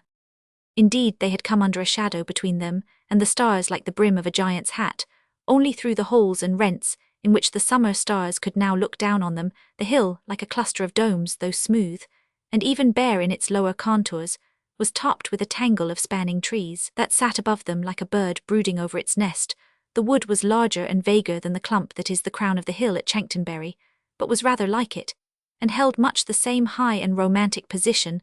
The next moment they were in the wood itself, and winding in and out among the trees by ribbon of paths. The emerald twilight between the stems, combined with the dragon-like contortions of the great grey roots of the beeches, had a suggestion of monsters, and the deep sea especially, as a long litter of crimson and copper-coloured fungi, which might well have been the more gorgeous types of anemone or jellyfish, reddened the ground like a sunset dropped from the sky, and yet contradictorily enough they had also a strong sense of being high up and even near to heaven, and the brilliant summer stars that stared through the chinks of the leafy roof might almost have been white starry blossoms on the trees of the wood. But though they had entered the wood, as if it were a house, their strongest sensation still was the rotatory. It seemed as if that high green house went round and round like a revolving lighthouse, or the Wisjig temple in the old pantomimes. The stars seemed to circle over their heads, and Dorian felt almost certain he had seen the same beech tree twice. At length they came to a central place where the hill rose in a sort of cone in the thick of its trees, lifting its trees with it. Here Pump stopped the car, and clambering up the slope came to the crawling colossal roots of a very large but very low beech tree. It spread out to the four quarters of heaven more in the manner of an octopus than a tree, and within its low crown of branches there was a kind of hollow like a cup into which Mr. Humphrey Pump of the old ship Pebblewick suddenly and entirely disappeared. When he appeared it was with a kind of rope ladder which he politely hung over the side for his companions to ascend by, but the captain preferred to swing himself onto one of the octopine branches, with a whirl of large wild legs, worthy of a chimpanzee. When they were established there, each propped in the hollow against a branch, almost as comfortably as in an armchair, Humphrey himself descended once more, and began to take out their simple stores. The dog was still asleep in the car. "An old haunt of yours, Hump, I suppose," said the captain. "You seem quite at home." "I am at home," answered Pump with gravity at the sign of the old ship, and he stuck the old blue and red signboard erect among the toadstools, as if inviting the passerby to climb the trees for a drink. The tree just topped the mound or clump of trees, and from it they could see the whole champaign of the country they had passed, with the silver roads roaming about in it like rivers. They were so exalted, they could almost fancy the stars would burn them. "Those roads remind me of the songs you've all promised," said Dalry. "At last let's have some supper, Hump, and then recite." Humphrey had hung one of the motor lanterns onto a branch above him, and proceeded by the light of it to tap the keg of rum and hand round the cheese. "What an extraordinary thing!" exclaimed Dorian Wimpole suddenly. "Why, I'm quite comfortable. Such a thing has never happened before, I should imagine, and how holy this cheese tastes." "It has gone on a pilgrimage," answered Dalry, "or rather a crusade. It's a heroic, a fighting cheese of all cheeses, cheeses of all the world, as my compatriot Mr. Yeats says to the something-gore author of Battle. It's almost impossible that this cheese can have come out of such a coward as a cow. I suppose," he added wistfully, "I suppose it wouldn't do to explain that in this case Hump had milked the bull that would be classed by scientists among Irish legends, those that have the Celtic glamour, and all that know. I think this cheese must have come from that dun cow of Dunsmore Heath, who had horns bigger than elephants' tusks, and who was so ferocious that one of the greatest of the old heroes of chivalry was required to do battle with it. The rum's good too. I've earned this glass of ruined it by Christian humility. For nearly a month I've lowered myself to the beasts of the field and gone about on all fours like a teetotaler. Hump, circulate the bottle, I mean the cask, and let us have some of this poetry you're so keen about. Each poem must have the same title, you know. It's a rattling good title.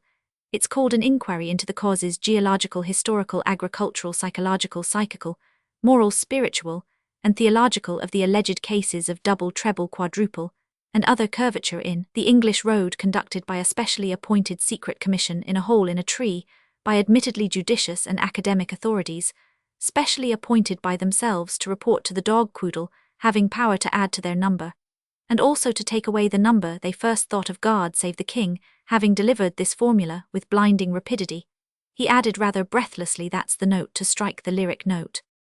For all his rather formless hilarity, Dalroy still impressed the poet as being more distrait than the others, as if his mind were labouring with some bigger thing in the background. He was in a sort of creative trance, and Humphrey Pump, who knew him like his own soul, knew well that it was not mere literary creation, rather it was a kind of creation which many modern moralists would call destruction. For Patrick Dalroy was not a little to his misfortune what is called a man of action, as Captain Dawson realised when he found his entire person a bright pea-green fond, as he was of jokes and rhymes. Nothing he could write or even sing ever satisfied him like something he could do. Thus it happened that his contribution to the metrical inquiry into the crooked roads was avowedly hasty and flippant, while Dorian, who was of the opposite temper, the temper that receives impressions, instead of pushing out to make them, found his artist's love of beauty fulfilled as it had never been before in that noble nest, and was far more serious and human than usual. Patrick's verses ran: Some say that Guy of Warwick, the man that killed the cow, and brake the mighty boar alive, beyond the bridge at Slough, went up against a loathly worm, that wasted all the downs, and so the roads they twist and squirm, if I may be allowed the term, from the writhing of the stricken worm, that died in 7 towns. I see no scientific proof that this idea is sound, and I should say they wound about to find the town of Roundabout, the merry town of Roundabout, that makes the world go round. Some say that Robin Goodfellow, whose lantern lights the meads, to steal a phrase Sir Walter Scott, in heaven no longer needs such dance around the trysting place the moonstruck lover leads, which superstition I should scout. There is more faith in honest doubt, as Tennyson has pointed out, than in those nasty creeds. But peace and righteousness St. John in Roundabout can kiss, and since that's all that's found about the pleasant town of Roundabout, the roads they simply bound about to find out where it is. Some say that when Sir Lancelot went forth to find the Grail, grey Merlin wrinkled up the roads for hope that he should fail. All roads led back to Lyoness and Camelot in the Vale. I cannot yield assent to this extravagant hypothesis. The plain shrewd Briton will dismiss such rumours. Daily Mail. But in the streets of Roundabout are no such factions found, or theories to expound about, or roll upon the ground about, in the happy town of Roundabout, that makes the world go round. Patrick Dalroy relieved his feelings by finishing with a shout, draining a stiff glass of his sailor's wine, turning restlessly on his elbow, and looking across the landscape toward London. Dorian Wimpole had been drinking golden rum and strong starlight, and the fragrance of forests, and though his verses too were burlesque, he read them more emotionally than was his wont. Before the Roman came to Rye or out to Severn strode, the rolling English drunkard made the rolling English road.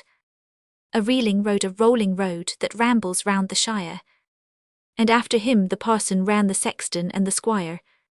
A merry road, a mazy road, and such as we did tread. That night we went to Birmingham by way of Beachy Head. I knew no harm of Bonaparte and plenty of the squire, and for to fight the Frenchmen I did not much desire, but I did bash their bagonets because they came arrayed to straighten out the crooked road an English drunkard made, where you and I went down the lane with the lemugs in our hands. The night we went to Glastonbury by way of Goodwin Sands. His sins they were forgiven him, or why do flowers run behind him and the hedges all strengthening in the sun?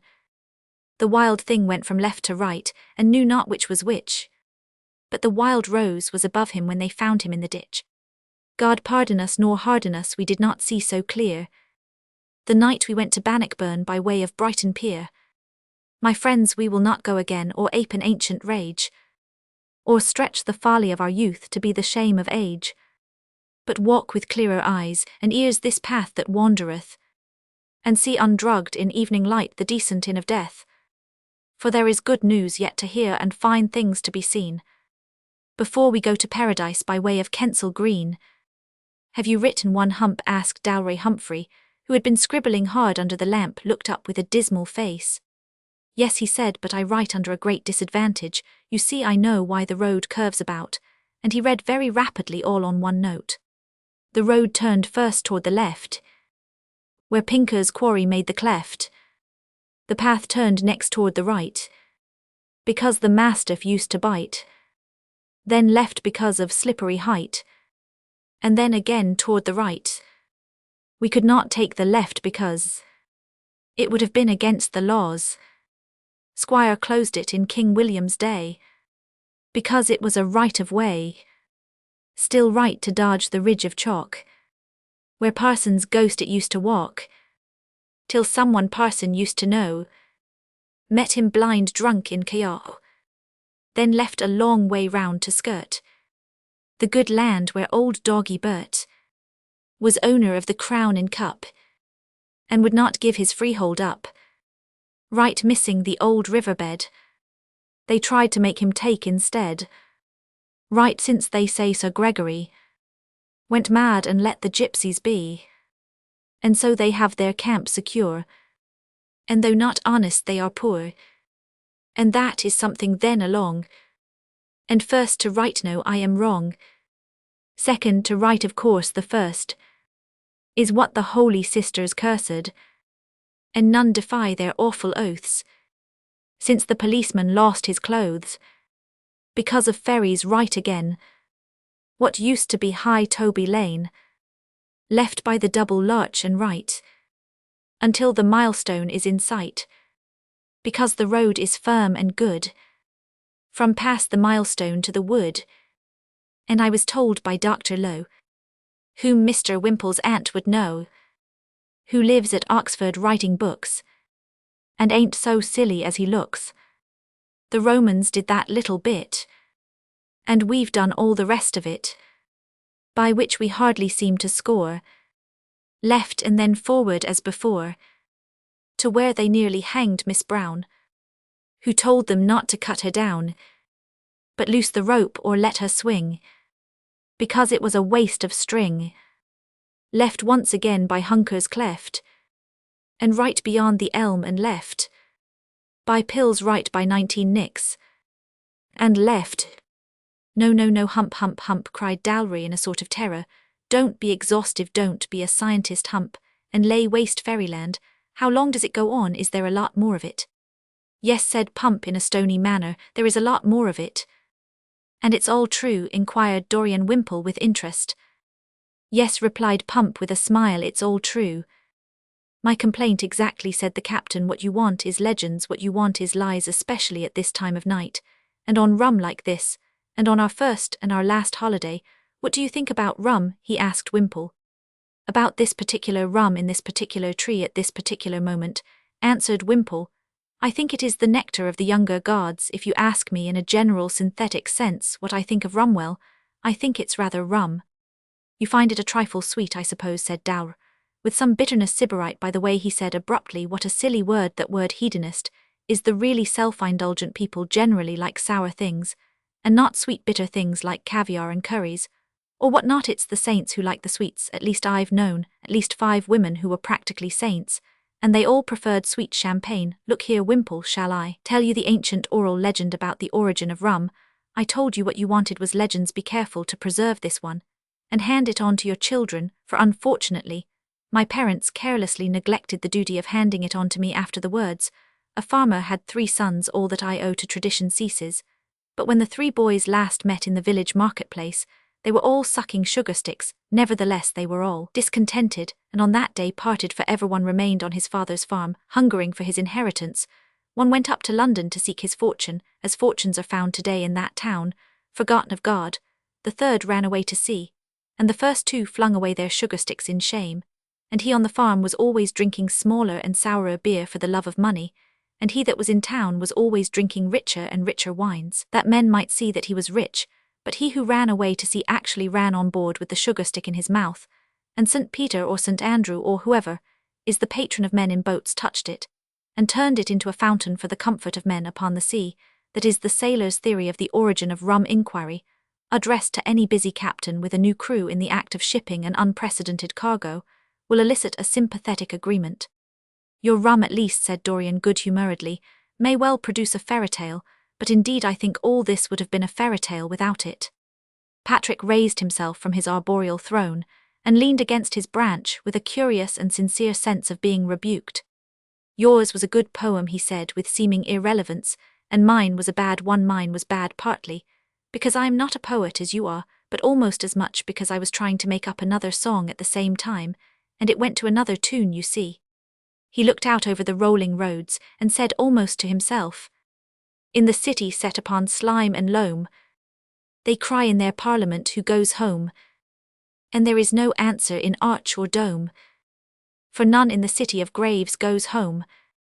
Yet these shall perish and understand, for God has pity on this great land. Men that are men again who goes home, tocsin and trumpeter who goes home, for there's blood on the field and blood on the foam, and blood on the body when man goes home, and a voice valedictory who is for victory, who is for liberty who goes home. Softly and idly as he had said this second rhyme, there were circumstances about his attitude that must have troubled or interested anyone who did not know him well. May I asked Dorian laughing, why it is necessary to draw your sword at this stage of the affair? Because we have left the place called Roundabout, answered Patrick, and we have come to a place called Rightabout. And he lifted his sword toward London, and the grey glint upon it came from a low grey light in the east. Chapter 22. The Chemistry of Mr. Crook. When the celebrated Hibbs next visited the shop of Crook, that mystic and criminologist chemist, he found the premises were impressively and even amazingly enlarged with decorations in the Eastern style. Indeed, it would not have been too much to say that Mr. Crook's shop occupied the whole of one side of a showy street in the West End, the other side being a blank facade of public buildings. It would be no exaggeration to say that Mr. Crook was the only shopkeeper for some distance round. Mr. Crook still served in his shop, however, and politely hastened to serve his customer with the medicine that was customary. Unfortunately, for some reason or other, history was in connection with this shop only too prone to repeat itself, and after a vague but soothing conversation with the chemist on the subject of vitriol and its effects on human happiness, Mr. Hibbs experienced the acute annoyance of once more beholding his most intimate friend Mr. Joseph Leveson enter the same fashionable emporium. But indeed Leveson's own annoyance was much too acute for him to notice any on the part of Hibbs.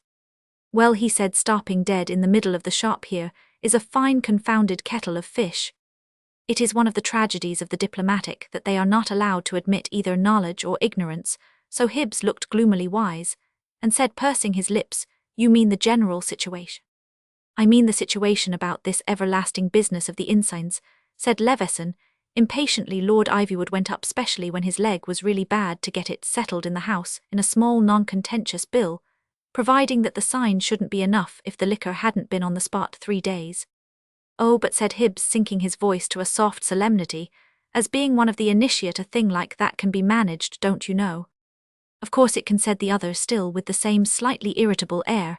It was, but it doesn't seem to occur to you any more than it did to his lordship, that there is rather a weak point after all in this business of passing acts quietly because they're unpopular. Has it ever occurred to you that if a law is really kept too quiet to be opposed, it may also be kept too quiet to be obeyed? It's not so easy to hush it up from a big politician without running the risk of hushing it up even from a common policeman.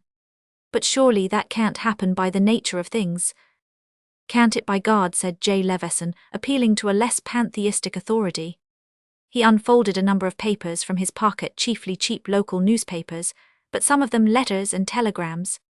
Listen to this, he said. A curious incident occurred in the village of Poltwell in Surrey yesterday morning. The baker's shop of Mr. Whiteman was suddenly besieged by a knot of the looser types of the locality who appear to have demanded beer instead of bread, basing their claim on some ornamental object erected outside the shop, which object they asserted to be a signboard within the meaning of the Act there. You see, they haven't even heard of the new Act. What do you think of this from the Clapton Conservator?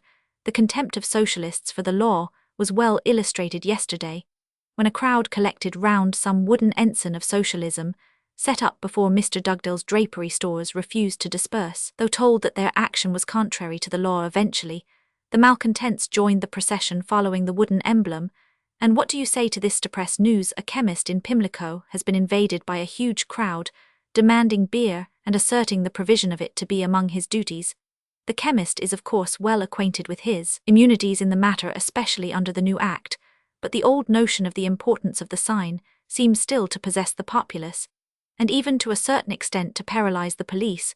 What do you say to that? Isn't it as plain as Monday morning that this flying in has flown a day in front of us, as all such lies do? There was a diplomatic silence.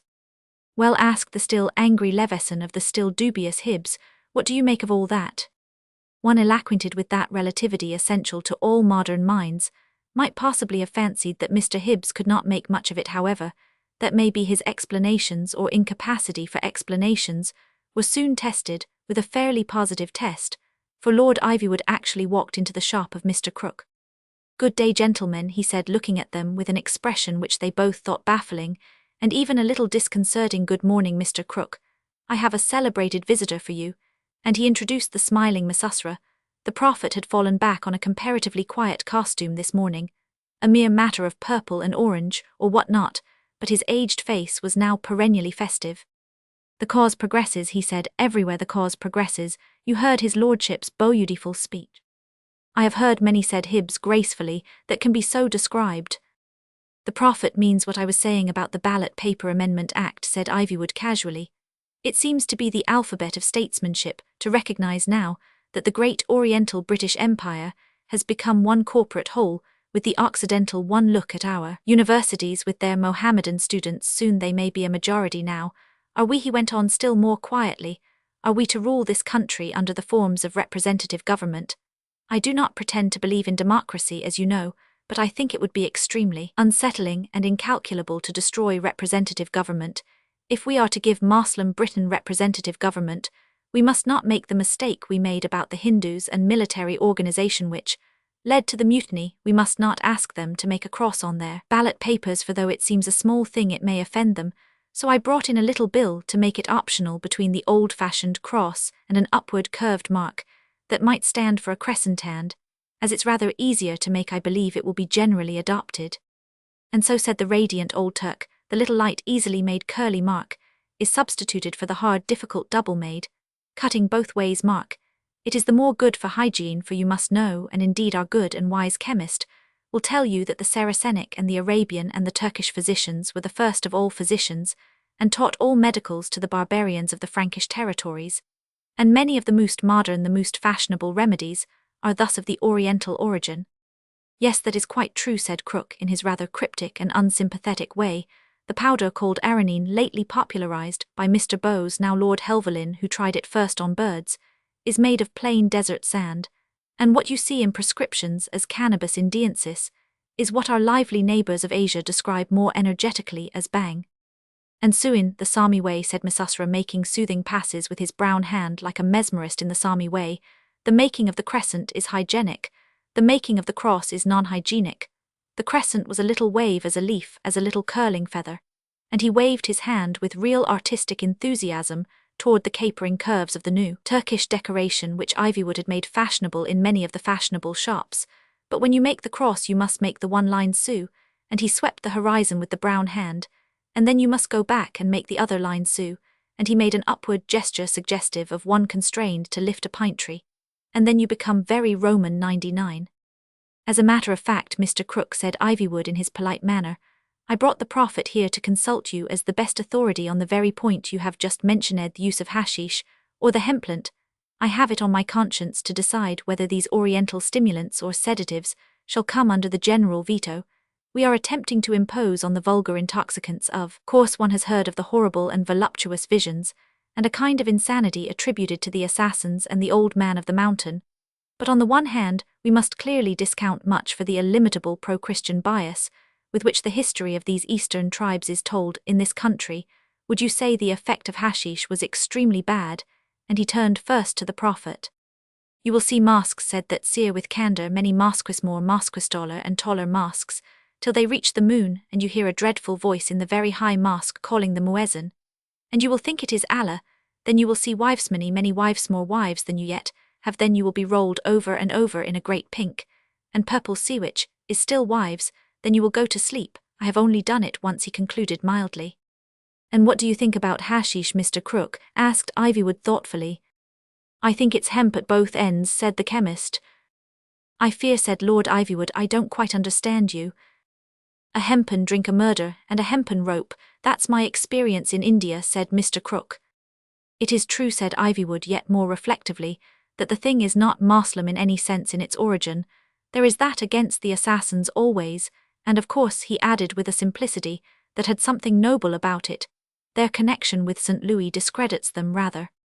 After a space of silence he said, suddenly looking at Crook, so it isn't the sort of thing you chiefly sell?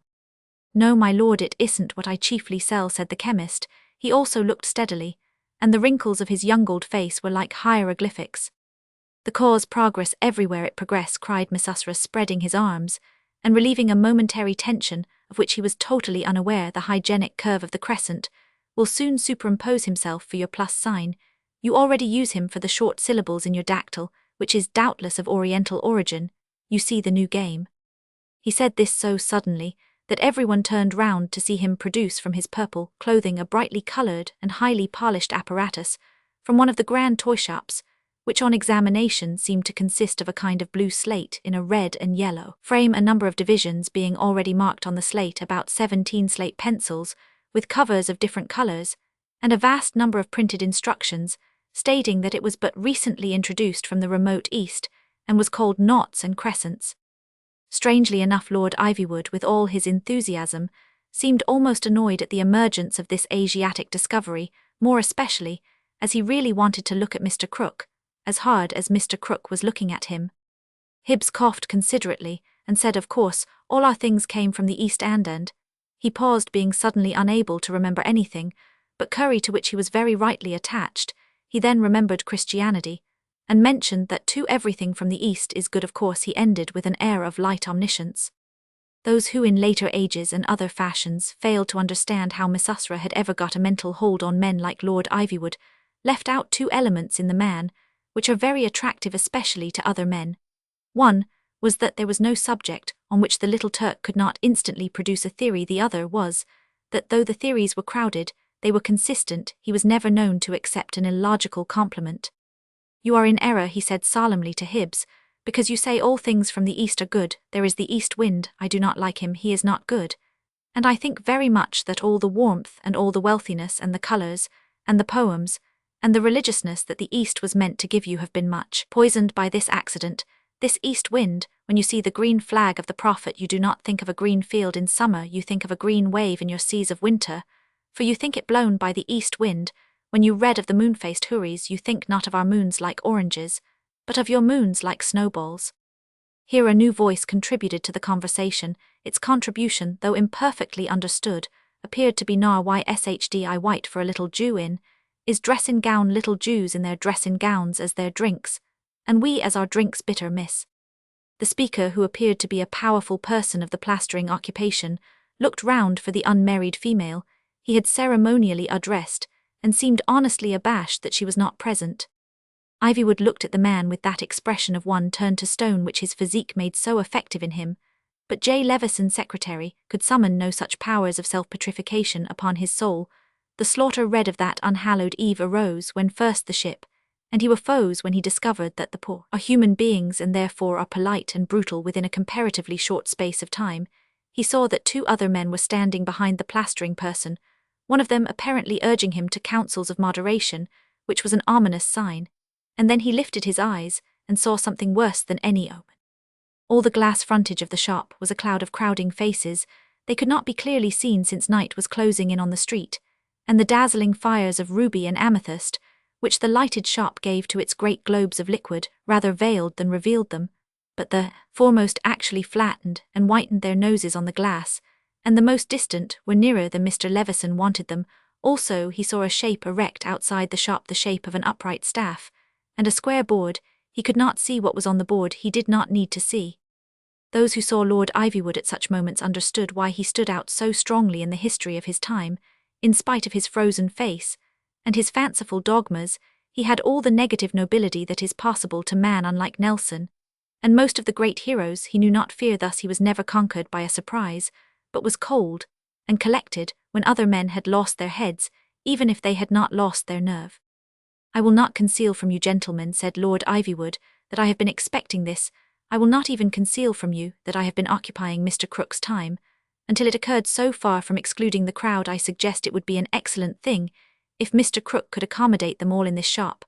I want to tell as soon as possible as large a crowd as possible that the law is altered, and this folly about the flying in has ceased. Come in, all of you, come in, and listen." "Thank you," said a man connected in some way with motor buses, who lurched in behind the plasterer. "Thank ye, sir," said a bright little clockmender from Croydon, who immediately followed him. "Thanks," said a rather bewildered clerk from Camberwell, who came next in the rather bewildered procession. "Thank you," said Mr. Dorian Wimpole, who entered carrying a large round cheese. "Thank you," said Captain Dalroy, who entered carrying a large cask of rum. "Thank you very much," said Mr. Humphrey Pump, who entered the shop carrying the sign of the old ship. I fear it must be recorded that the crowd which followed them dispensed with all expressions of gratitude, but though the crowd filled the shop so that there was no standing room to spare, Levison still lifted his gloomy eyes, and beheld his gloomy omen, for though there were very many more people standing in the shop, there seemed to be no less people looking in at the window. "Gentlemen," said Ivywood, "all jokes come to an end. This one has gone so far as to be serious, and it might have become impossible to correct public opinion and expound to law-abiding citizens the true state of the law had I not been able to meet so representative an assembly in so central a place. It is not pertinent to my purpose to indicate what I think of the jest which Captain Dalroy and his friends have been playing upon you for the last few weeks, but I think Captain Dalroy will himself concede that I am not jesting." "With all my heart," said Dalroy in a manner that was unusually serious, and even sad. Then he added with a sigh, "And as you truly say, my jest has come to an end." "That wooden sign," said Ivywood, pointing at the queer blue ship, "can be cut up for firewood. It shall lead decent citizens a devil's dance no more. Understand it once and for all before you learn it from policemen or prison warders. You are under a new law. That sign is the sign of nothing. You can no more buy and sell alcohol by having that outside your house than if it were a lamppost." "Do you mean to say, governor," said the plasterer, with a dawn of intelligence on his large face, which was almost awful to watch, "that I ain't to ave a glass o' bitter?" "Try a glass of rum," said Patrick. "Captain Dalroy," said Lord Ivywood, "if you give one drop from that cask to that man, you are breaking the law and you shall sleep in jail." "Are you quite sure," asked Dalroy, with a strange sort of anxiety, "I might escape?" "I am quite sure," said Ivywood. "I have posted the police with full powers for the purpose, as you will find. I mean that this business shall end here tonight. If I find that policeman what told me I could have a drink just now, I'll knock his helmet into a fancy necktie. I will," said the plasterer. "Why ain't people allowed to know the law?" "They ain't got no right to alter the law in the dark like that," said the clockmender. "Damn the new law." "What is the new law?" asked the clerk. "The words inserted by the recent act," said Lord Ivywood with the cold courtesy of the conqueror, "are to the effect that alcohol cannot be sold even under a lawful sign, unless alcoholic liquors have been kept for 3 days on the premises. Captain Dalroy, that cask of yours has not, I think, been 3 days on these premises. I command you to seal it up and take it away." "Surely," said Patrick with an innocent air, "the best remedy would be to wait till it has been 3 days on the premises. We might all get to know each other better." And he looked round at the ever-increasing multitude with hazy benevolence. "You shall do nothing of the kind," said his lordship with sudden fierceness. "Well," answered Patrick wearily, "now I come to think of it, perhaps I want ill have one drink here, and go home to bed like a good little boy." "And the constables shall arrest you," thundered Ivy. "Why, nothing seems to suit you," said the surprised Dalroy. "Thank you, however, for explaining the new law so clearly. Unless alcoholic liquors have been 3 days on the premises, I shall remember it now. You always explain such things so clearly. You only made one legal slip. The constables will not arrest me." "And why not?" demanded the nobleman, white with passion. "Because," cried Patrick Dalroy, and his voice lifted itself like a lonely trumpet before the charge, "because I shall not have broken the law. Because alcoholic liquors have been 3 days on these premises, 3 months more likely. Because this is a common grog shop, Philip Ivywood. Because that man behind the counter lives by selling spirits to all the cowards and hypocrites who are rich enough to bribe a bad doctor." And he pointed suddenly at the small medicine glass on the counter by Hibbs and Levison. "What is that man drinking?" he demanded. Hibbs put out his hand hastily for his glass, but the indignant clockmender had snatched it first and drained it at a gulp. "Scorch," he said, and dashed the glass to atoms on the floor. "Right, you are too," roared the plasterer, seizing a big medicine bottle in each hand. "We're goin' to 'ave a little of the fun now. We are. What's in that big red bowl up there? I reckon it's port. Fetch it down, Bill." Ivywood turned to Crook and said, scarcely moving his lips of marble, "This is a lie." "It is the truth," answered Crook, looking back at him with equal steadiness. "Do you think you made the world that you should make it over again so easily?" "The world was made badly," said Philip with a terrible note in his voice, "and I will make it over again." Almost as he spoke, the glass front of the shop fell inward shattered, and there was wreckage among the moonlight-coloured bowls, almost as if spheres of celestial crystal cracked at his blasphemy. Through the broken windows came the roar of that confused tongue that is more terrible than the elements, the cry that the deaf kings have heard at last, the terrible voice of mankind, all the way down the long fashionable street, lined with the Crook plate glass. That glass was crashing amid the cries of a crowd. Rivers of gold and purple wines sprawled about the pavement. Out in the open shouted Dalroy, rushing out of the shop, signboard in hand, the dog Quoodle barking furiously at his heels, while Dorian with the cheese and Humphrey with the keg followed as rapidly as they could. "Good night, my lord. Perhaps our meeting next may fall at Tamworth in your castle hall. Come along, friends, and form up. Don't waste time destroying property. We're all to start now." "Where are we all going to?" asked the plasterer. "We're all going into Parliament," answered the captain as he went to the head of the crowd. The marching crowd turned 2 or 3 corners, and at the end of the next long street Dorian Wimpole, who was toward the tail of the procession, saw again the grey Cyclops tower of St. Stephen's, with its one great golden eye, as he had seen it against that pale green sunset that was at once quiet and volcanic on the night he was betrayed by sleep, and by a friend almost as far off at the head of the procession. He could see the sign with the ship, and the cross going before them like an ensign, and hear a great voice singing, "Men that are men again, who goes home? Tocsin and trumpeter, who goes home? The voice valedictory, who is for victory? Who is for liberty, who goes home?" Chapter 23. The March on Ivywood. That storm spirit or eagle of liberty, which is the sudden soul in a crowd, had descended upon London after a foreign tour of some centuries, in which it had commonly alighted upon other capitals. It is always impossible to define the instant and the turn of mood which makes the whole difference between danger being worse than endurance and endurance being worse than danger. The actual outbreak generally has a symbolic or artistic, or what some would call whimsical cause. Somebody fires off a pistol, or appears in an unpopular uniform, or refers in a loud voice to a scandal that is never mentioned in the newspapers. Somebody takes off his hat, or somebody doesn't take off his hat. And a city is sacked before midnight, when the averse-willing army of revolt smashed a whole street full of the shops of Mr. Crook the chemist, and then went on to Parliament, the Tower of London, and the road to the sea. The sociologists hiding in their coal cellars could think in that clarifying darkness of many material and spiritual explanations of such a storm in human souls, but of none that explained it quite enough. Doubtless, there was a great deal of sheer drunkenness when the urns and goblets of Sculapius were reclaimed as belonging to Bacchus, and many who went roaring down that road were merely stored with rich wines and liqueurs which are more comfortably and quietly digested at a city banquet or a West End restaurant, but many of these had been blind drunk 20 times, without a thought of rebellion.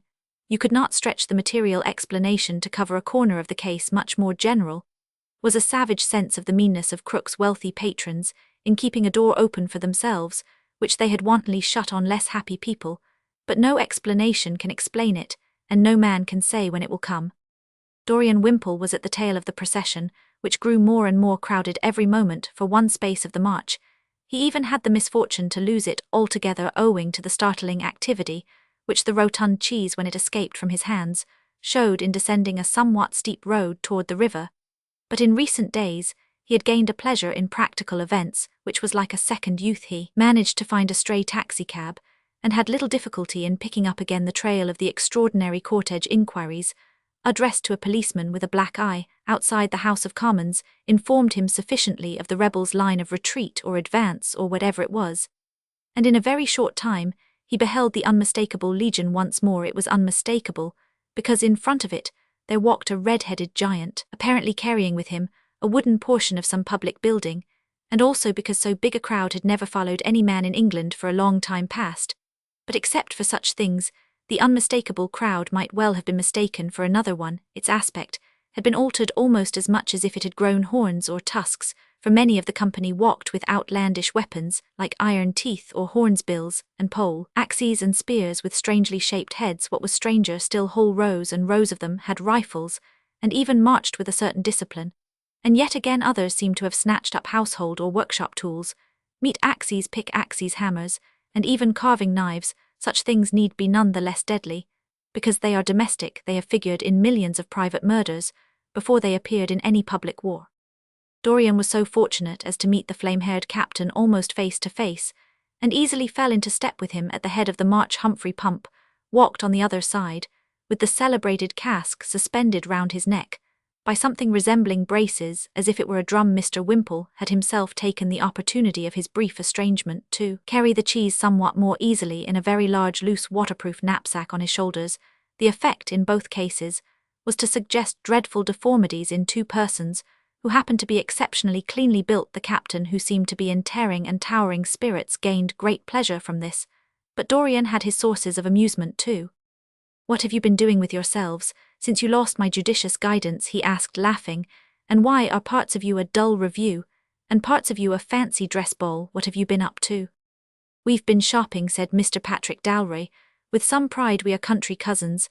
I know all about shopping. Let us see, what are the phrases about it? Look at those rifles now.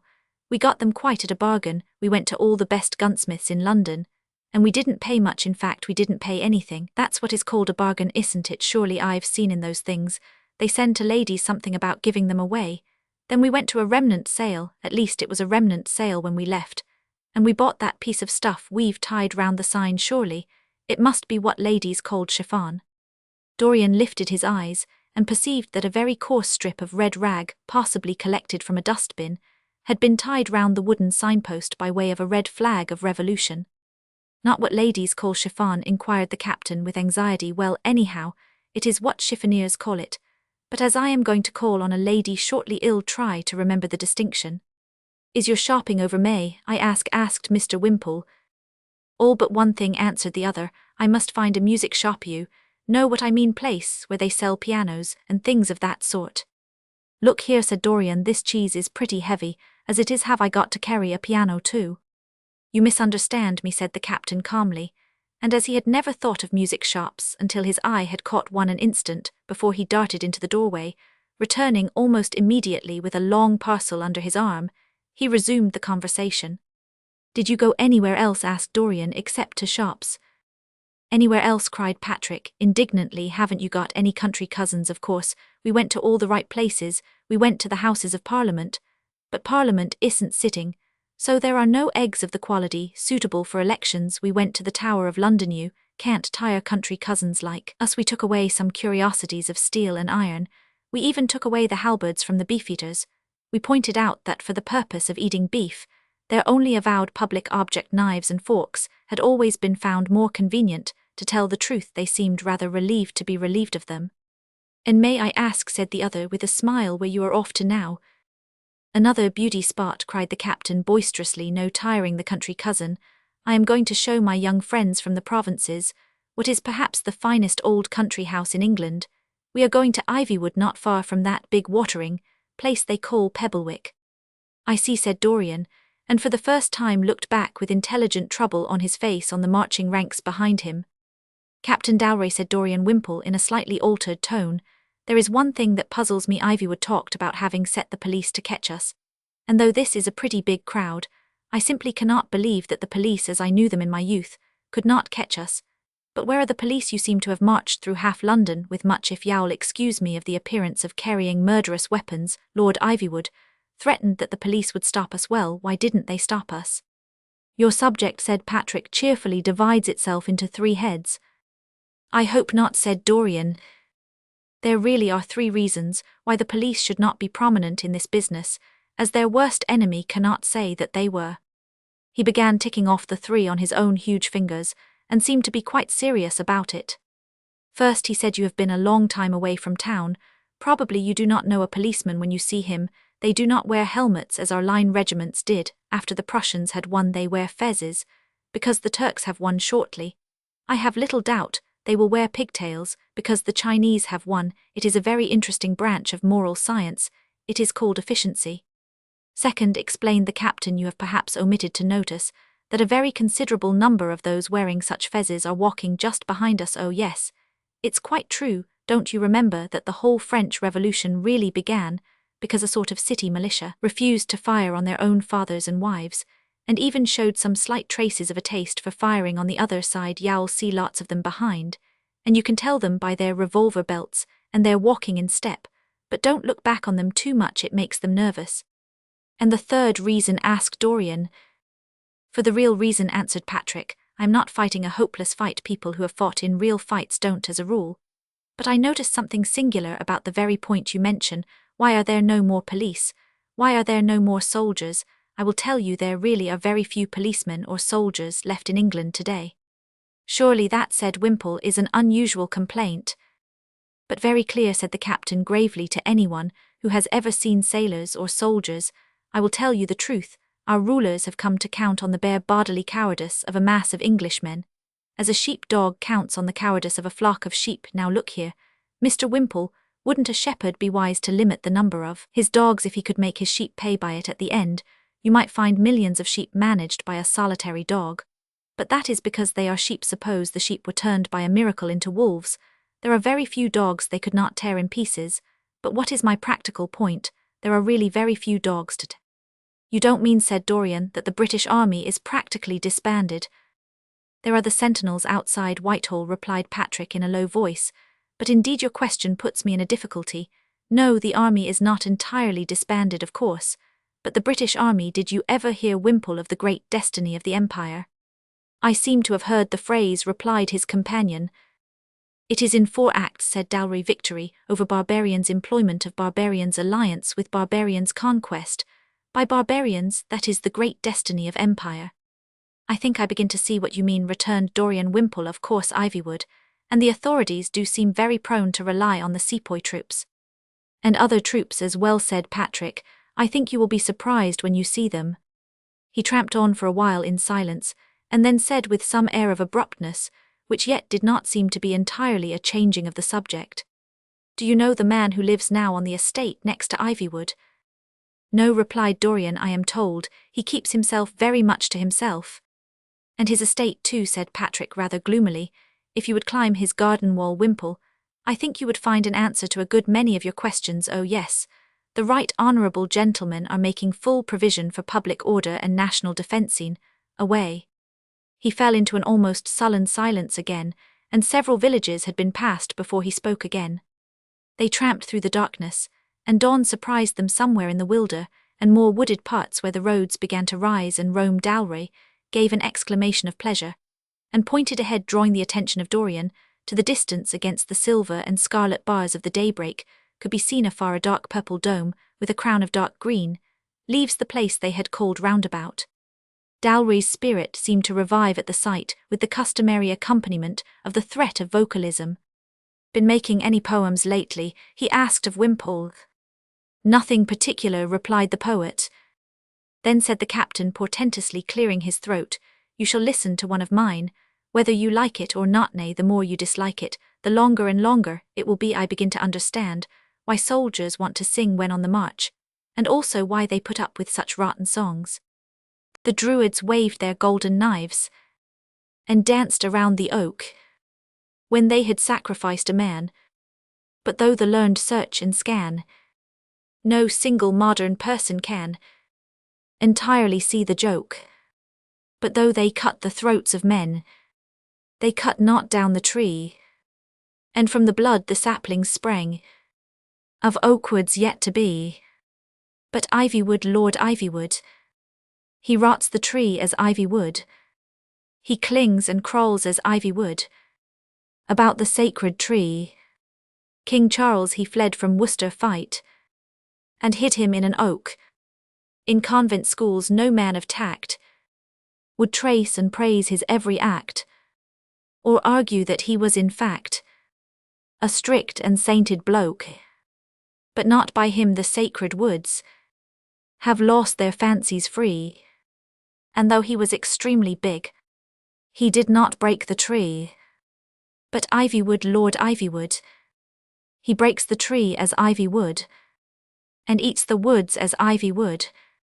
Between us and the sea, great Carlingwood walked down the glade, and flung the acorns free, that oaks might still be in the grove, as oaken as the beams above, when the great lover sailor's love was kissed by death at sea.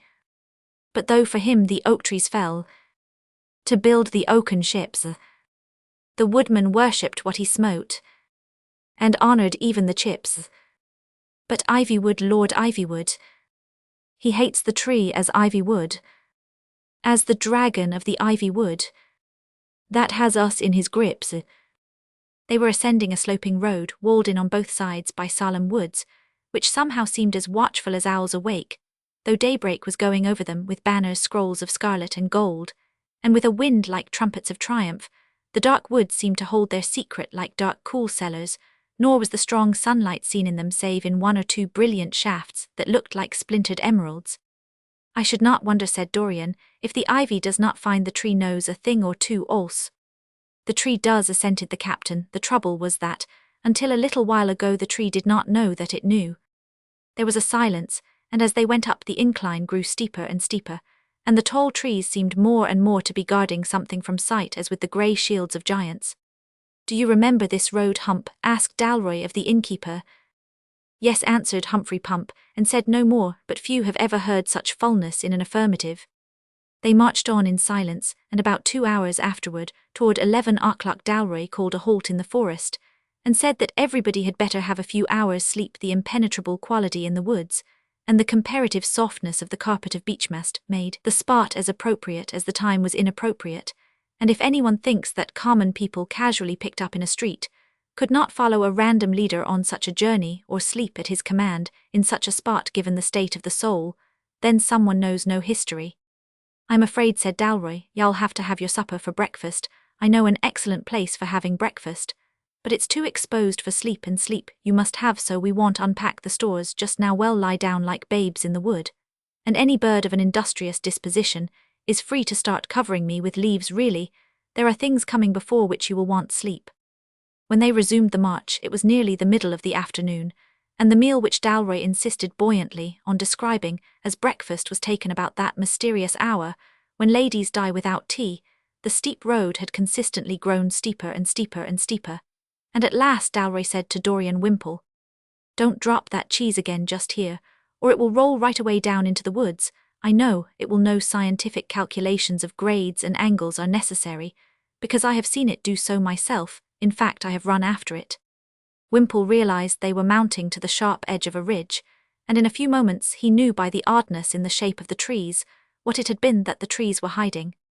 They had been walking along a swelling woodland path. Beside the sea, on a particular high plateau projecting above the shore, stood some dwarfed and crippled apple trees, of whose apples no man alive would have eaten, so sour and salt they must be. All the rest of the plateau was bald and featureless, but Pump looked at every inch of it as if at an inhabited place. "This is where we'll have breakfast," he said, pointing to the naked grassy waste. "It's the best inn in England." Some of his audience began to laugh, but somehow suddenly ceased doing so as Dalroy strode forward and planted the sign of the old ship on the desolate seashore. "And now," he said, "you have charge of the stores we brought, Hump, and we will picnic as it said in a song I once sang. The Saracen's head out of Araby came, King Richard riding in arms like flame, and where he established his folk to be fed, he set up his spear and the Saracen's head." It was nearly dusk before the mob, much swelled by the many discontented on the Ivywood estates, reached the gates of Ivywood House strategically, and for the purposes of a night surprise, this might have done credit to the captain's military capacity, but the use to which he put it actually was what some might call eccentric. When he had disposed his forces with strict injunctions of silence for the first few minutes, he turned to Pump and said, "And now, before we do anything else, I am going to make a noise." And he produced from under brown paper what appeared to be a musical instrument. "A summons to parley?" inquired Dorian with interest. "A trumpet of defiance or something of that kind?" "No," said Patrick, "a serenade." Chapter 24. The Enigmas of Lady Joan. On an evening when the sky was clear, and only its fringes embroidered with the purple arabesques of the sunset Joan, Brett was walking on the upper lawn of the terraced garden at Ivywood, where the peacocks trailed themselves about. She was not unlike one of the peacocks herself in beauty, and some might have said in inutility. She had the proud head and the sweeping train, nor was she in these days devoid of the occasional disposition to scream, for, indeed, for some time past she had felt her existence closing round her with an incomprehensible quietude, and that is harder for the patience than an incomprehensible noise. Whenever she looked at the old yew hedges of the garden, they seemed to be higher than when she saw them last, as if those living walls could still grow to shut her in. Whenever from the turret windows she had a sight of the sea, it seemed to be farther away. Indeed, the whole closing of the end of the turret wing, with the new wall of eastern woodwork, seemed to symbolize all her shapeless sensations. In her childhood the wing had ended with a broken-down door and a disused staircase. They led to an uncultivated copse and an abandoned railway tunnel to which neither she nor anyone else ever wanted to go. Still, she knew what they led to now. It seemed that this scrap of land had been sold and added to the adjoining estate, and about the adjoining estate nobody seemed to know anything in particular. The sense of things closing in increased upon her. All sorts of silly little details magnified the sensation. She could discover nothing about this new landlord next door, so to speak, since he was, it seemed, an elderly man who preferred to live in the greatest privacy. Miss Browning, Lord Ivywood's secretary, could give her no further information than that he was a gentleman from the Mediterranean coast, which singular form of words seemed to have been put into her mouth, as a Mediterranean gentleman might mean anything from an American gentleman living in Venice to a black African on the edge of the Atlas. The description did not illuminate, and probably was not intended to do so. She occasionally saw his liveried servants going about, and their liveries were not like English liveries. She was also, in her somewhat morbid state, annoyed by the fact that the uniforms of the old Pebblewick militia had been changed under the influence of the Turkish prestige in the recent war. They wore fezzes like the French zouaves, which was certainly much more practical than the heavy helmets they used to wear. It was a small matter, but it annoyed Lady Joan, who was like so many clever women, at once subtle and conservative. It made her feel as if the whole world was being altered outside, and she was not allowed to know about it. But she had deeper spiritual troubles also. While under the pathetic entreaties of old Lady Ivywood and her own sick mother, she stayed on week after week at Ivywood House, if the matter be stated cynically, as she herself was quite capable of stating it. She was engaged in the established feminine occupation of trying to like a man, but the cynicism would have been false, as cynicism nearly always is, for during the most crucial days of that period she had really liked them. She had liked him when he was brought in with Pump's bullet in his leg, and was still the strongest and calmest man in the room. She had liked him when the hurt took a dangerous turn, and when he bore pain to admiration. She had liked him when he showed no malice against the angry Dorian. She had liked him with something like enthusiasm on the night he rose rigid on his rude crutch, and crushing all remonstrance made his rash and swift rush to London. But despite the queer closing sensations of which we have spoken, she never liked him better than that evening, when he lifted himself laboriously on his crutch up the terraces of the old garden, and came to speak to her as she stood among the peacocks. He even tried to pat a peacock in a hazy way, as if it were a dog. He told her that these beautiful birds were, of course, imported from the Eastby, the semi-eastern empire of Macedonia, but all the same Joan had a dim suspicion that he had never noticed before that there were any peacocks at Ivywood. His greatest fault was a pride in the faultlessness of his mental and moral strength, but if he had only known something faintly comic in the unconscious side of him, did him more good with the woman than all the rest. They were said to be the birds of Juno, he said, but I have little doubt that Juno, like so much else of the Homeric mythology, has also an Asiatic origin. I always thought, said Joan, that Juno was rather too stately for the seraglio. You ought to know, replied Ivywood with a courteous gesture, for I never saw anyone who looked so like Juno as you do. But indeed there is a great deal of misunderstanding about the Arabian or Indian view of women. It is somehow too simple and solid for our paradoxical Christendom to comprehend. Even the vulgar joke against the Turks that they like their brides fat has in it a sort of distorted shadow of what I mean. They do not look so much at the individual as at womanhood and the power of nature. I sometimes think, said Joan, that these fascinating theories are a little strained. Your friend Miss Usra told me the other day that women had the highest freedom in Turkey, as they were allowed to wear trousers. Ivywood smiled his rare and dry smile. The prophet has something of a simplicity often found with genius. He answered, I will not deny that some of the arguments he has employed have seemed to me crude and even fanciful, but he is right at the root. There is a kind of freedom that consists in never rebelling against nature, and I think they understand it in the Orient better than we do in the West. You see, Joan, it is all very well to talk about love in our narrow, personal, romantic way, but there is something higher than the love of a lover, or the love of love. What is that? Asked Joan, looking down. The love of fate, said Lord Ivywood with something like spiritual passion in his eyes. Doesn't Nietzsche say somewhere that the delight in destiny is the mark of the hero? We are mistaken if we think that the heroes and saints of Islam say kismet with bowed heads, and in sorrow they say kismet with a shout of joy. That which is fitting, that is what they really mean in the Arabian tales. The most perfect prince is wedded to the most perfect princess, because it is fitting the spiritual giants, the genii, achieve it. That is the purposes of nature in the selfish, sentimental European novels. The loveliest princess on earth might have run away with her middle-aged drowning master. These things are not in the path. The Turk rides out to wed the fairest queen of the earth. He conquers empires to do it, and he is not ashamed of his laurels.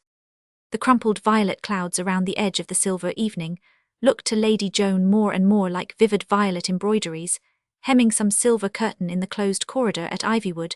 The peacocks looked more lustrous and beautiful than they ever had before, but for the first time she really felt they came out of the land of the Arabian Nights.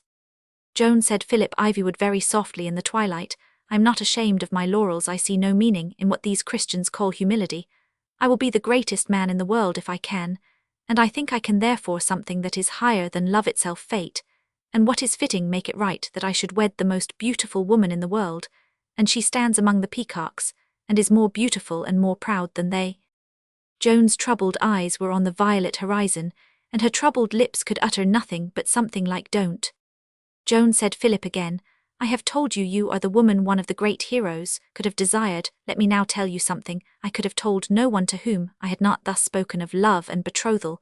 When I was 20 years old in a town in Germany, pursuing my education, I did what the West calls falling in love.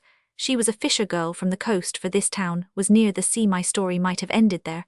I could not have entered diplomacy with such a wife, but I should not have minded then, but a little while after I wandered into the edges of Flanders, and found myself standing above some of the last grand reaches of the Rhine, and things came over me, but for which I might be crying stinking fish to this day.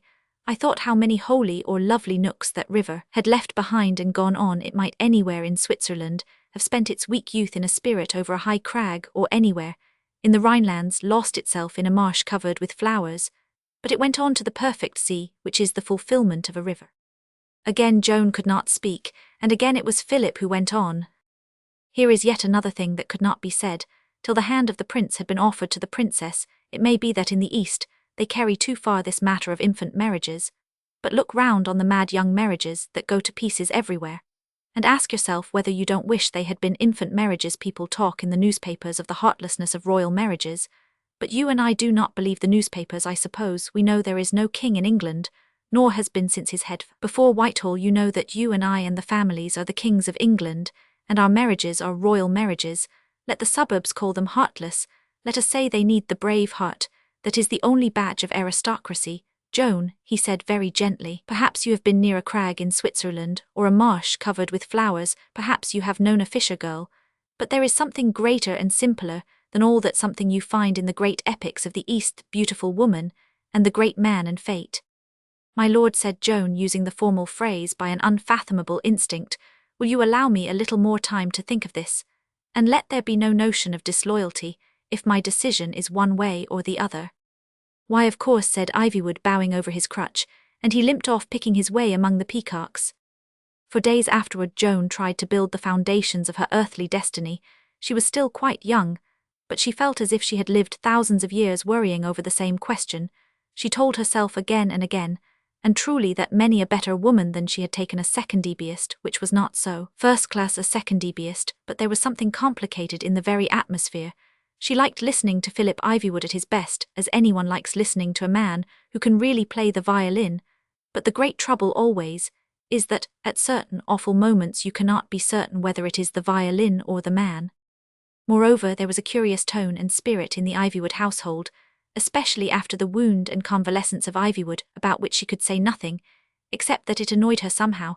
There was something in it, glorious but also languorous by an impulse, by no means uncommon among intelligent, fashionable people. She felt a desire to talk to a sensible woman of the middle or lower classes, and almost threw herself on the bosom of Miss Browning for sympathy. But Miss Browning, with her curling reddish hair and white very clever face, struck the same indescribable note. Lord Ivywood was assumed as a first principle, as if he were Father Time, or the clerk of the weather. He was called he. The fifth time he was called he. Joan could not understand why she seemed to smell the plants in the hot conservatory. You see, said Miss Browning, we mustn't interfere with his career, that is the important thing. And really I think the quieter we keep about everything the better. I am sure he is maturing very big plans. You heard what the prophet said the other night. The last thing the prophet said to me, said the darker lady in a dogged manner, was that when we English see the English youth we cry out he is crescent, but when we see the English aged man we cry out he is cross. A lady with so clever a face could not but laugh faintly, but she continued on a determined theme. The prophet said, you know, that all real love had in it an element of fate, and I am sure that is his view. Two people cluster round a centre, as little stars do round a star. Because a star is a magnet, you are never wrong when destiny blows behind you like a great big wind.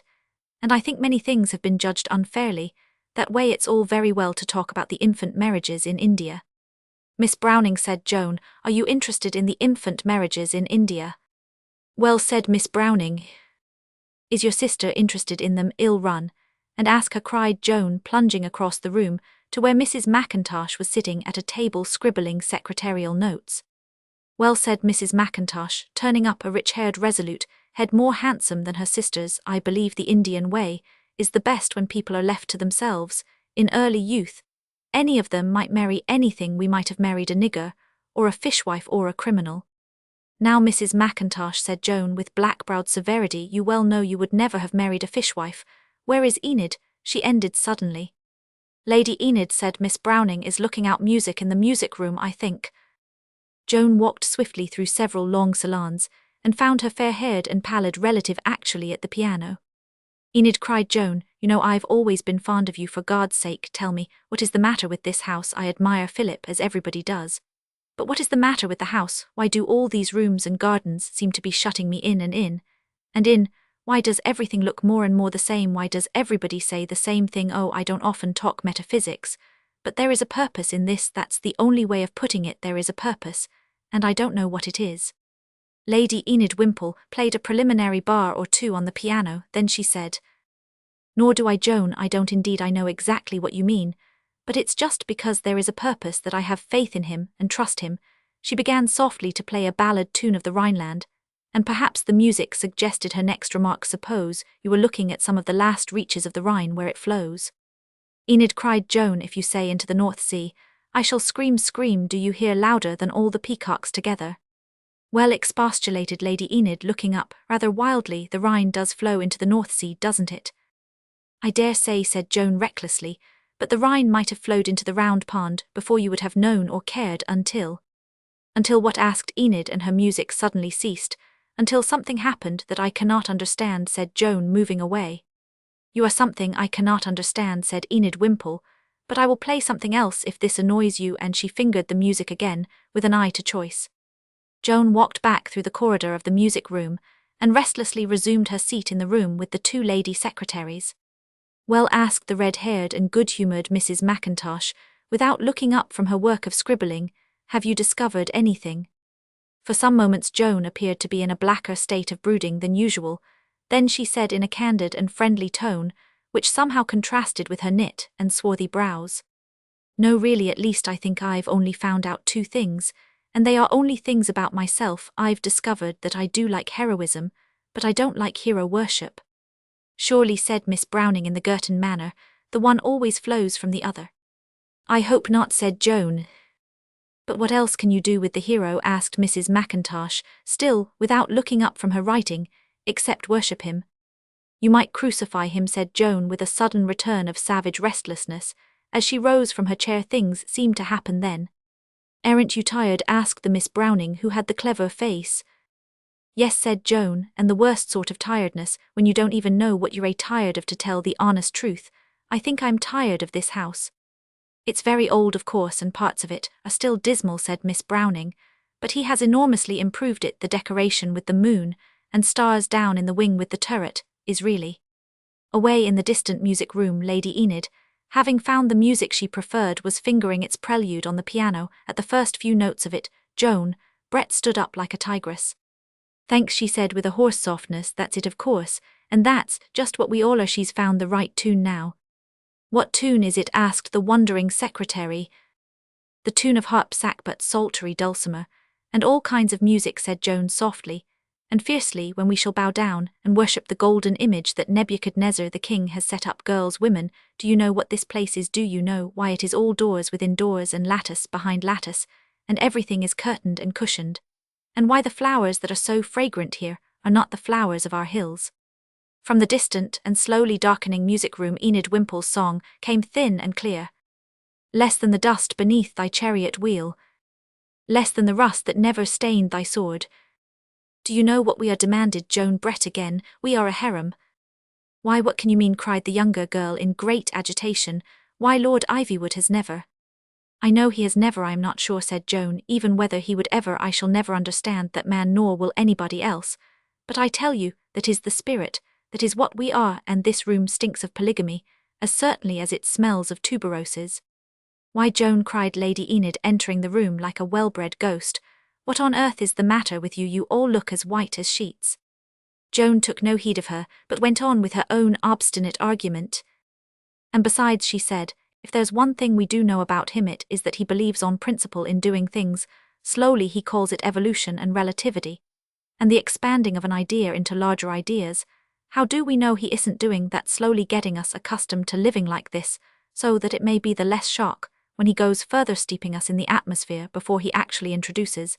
And she shuddered. The institution. Is it any more calmly outrageous a scheme than any other of Ivywood's schemes, than a sepoy commander-in-chief, or Missusra preaching in Westminster Abbey, or the destruction of all the inns in England? I will not wait and expand. I will not be evolved. I will not develop into something that is not me. My feet shall be outside these walls, if I walk the roads for it afterward, or I will scream as I would scream trapped in any den by the docks. She swept down the rooms toward the turret with a sudden passion for solitude, but as she passed the astronomical woodcarving that had closed up the end of the old wing, Enid saw her strike it with her clinched hand. It was in the turret that she had a strange experience. She was again later on using its isolation to worry out the best way of having it out with Philip, when he should return from his visit to London, for to tell old Lady Ivywood what was on her mind would be about as kind and useful as describing Chinese tortures to a baby. The evening was very quiet, of the pale grey sort, and all that side of Ivywood lay before her eyes undisturbed.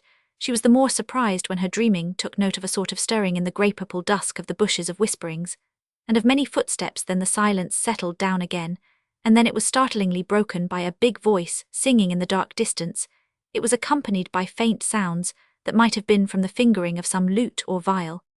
Lady, the light is dying in the skies. Lady, and let us die when honour dies. Your dear dropped glove was like a gauntlet flung when you and I were young. For something more than splendour stood, and ease was not the only good. About the woods in Ivywood when you and I were young. Lady, the stars are falling pale and small. Lady, we will not live if life be all. Forgetting those good stars in heaven hung when all the world was young. For more than gold was in a ring, and love was not a little thing. Between the trees in Ivywood when all the world was young.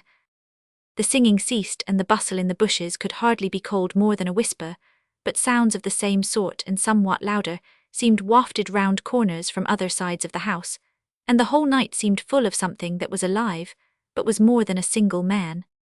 She heard a cry behind her, and Enid rushed into the room as white as one of the lilies. What awful thing is happening? She cried. The courtyard is full of men shouting, and there are torches everywhere. And Joan heard a tramp of men marching, and heard afar off another song sung on a more derisive note, something like, "But Ivywood, Lord Ivywood, he rots the tree as ivy would." I think, said Joan thoughtfully, it is the end of the world.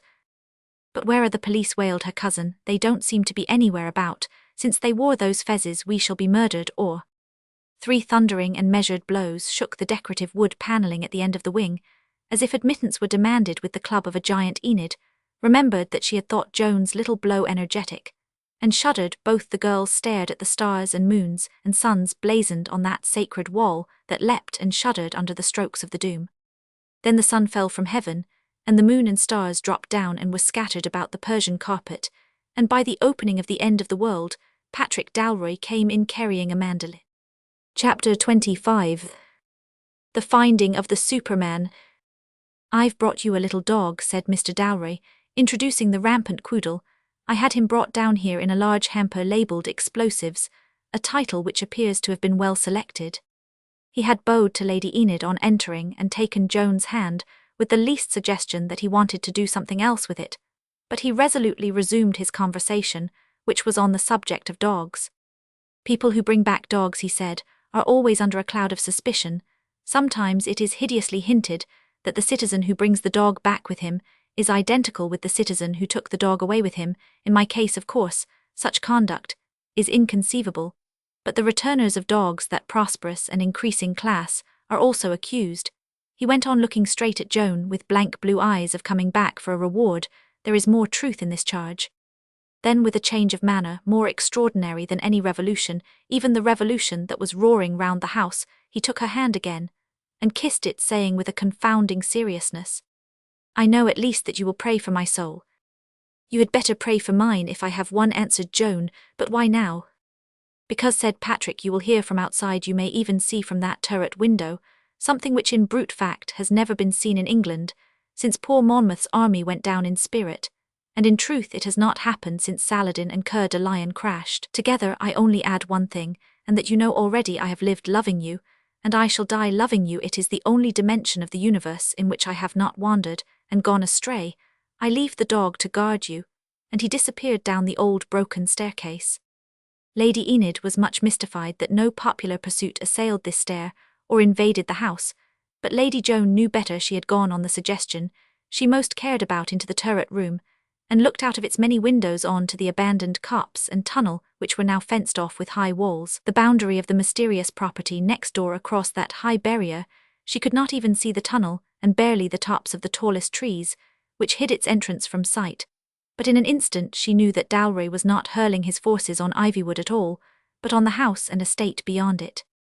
And then followed a sight that was not an experience, but rather a revolving vision. She could never describe it afterward, nor could any of those involved in so violent and mystical a wheel. She had seen a huge wall of a breaker wash all over the parade at Pebblewick, and wondered that so huge a hammer could be made merely of water. She had never had a notion of what it is like when it is made of men. The palisade put up by the new landlord, in front of the old tangled ground, by the tunnel she had long regarded as something as settled and ordinary. As one of the walls of the drawing-room it swung and split and sprang into 1,000 pieces under the mere blow of human bodies bursting with rage, and the great wave crested the obstacle more clearly than she had ever seen any great wave crest the parade. Only when the fence was broken she saw behind it something that robbed her of reason, so that she seemed to be living in all ages and all lands at once. She never could describe the vision afterward, but she always denied it was a dream. She said it was worse, it was something more real than reality. It was a line of real soldiers, which is always a magnificent sight. But they might have been the soldiers of Hannibal, or of Attila. They might have been dug up from the cemeteries of Sidon and Babylon, for all Joan had to do with them. They're encamped in English meadows with a hawthorn tree in front of them, and 3 beeches behind, was something that has never been encamped nearer than some leagues south of Paris, since that Carolus called the Hammer broke it backward at Tours.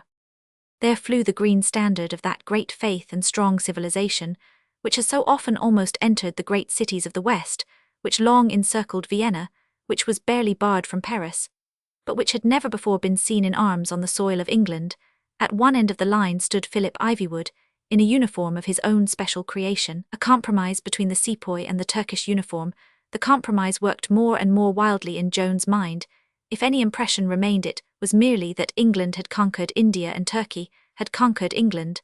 Then she saw that Ivywood, for all his uniform, was not the commander of these forces, for an old man with a great scar on his face, which was not a European face, set himself in the front of the battle, as if it had been a battle in the old epics, and crossed swords with Patrick Dalroy.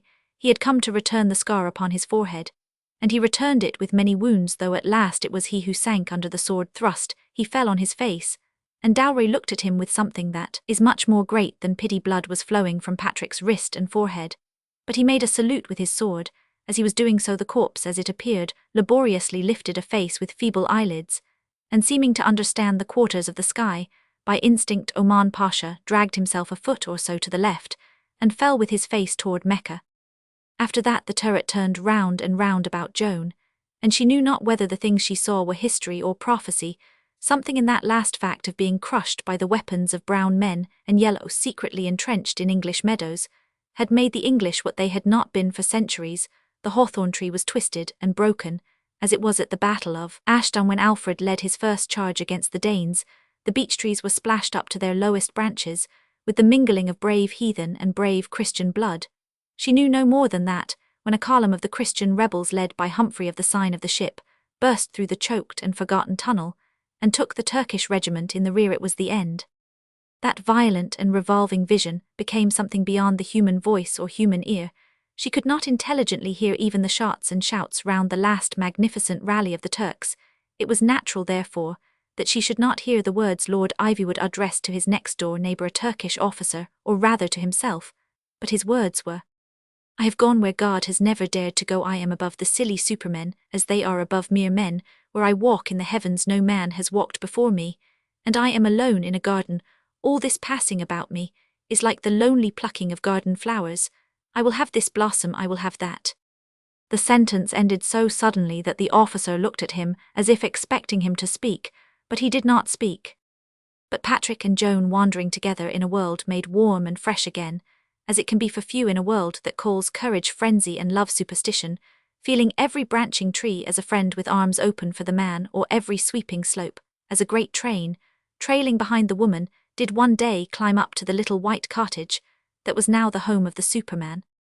He sat playing with a pale, reposeful face, with scraps of flour and weed put before him on a wooden table. He did not notice them nor anything else around him, scarcely even Enid Wimple, who attended to all his wants. "He is perfectly happy," she said quietly. Joan, with the glow on her dark face, could not prevent herself from replying, "And we are so happy." "Yes," said Enid, "but his happiness will last," and she wept. "I understand," said Joan, and kissed her cousin, not without tears of her own.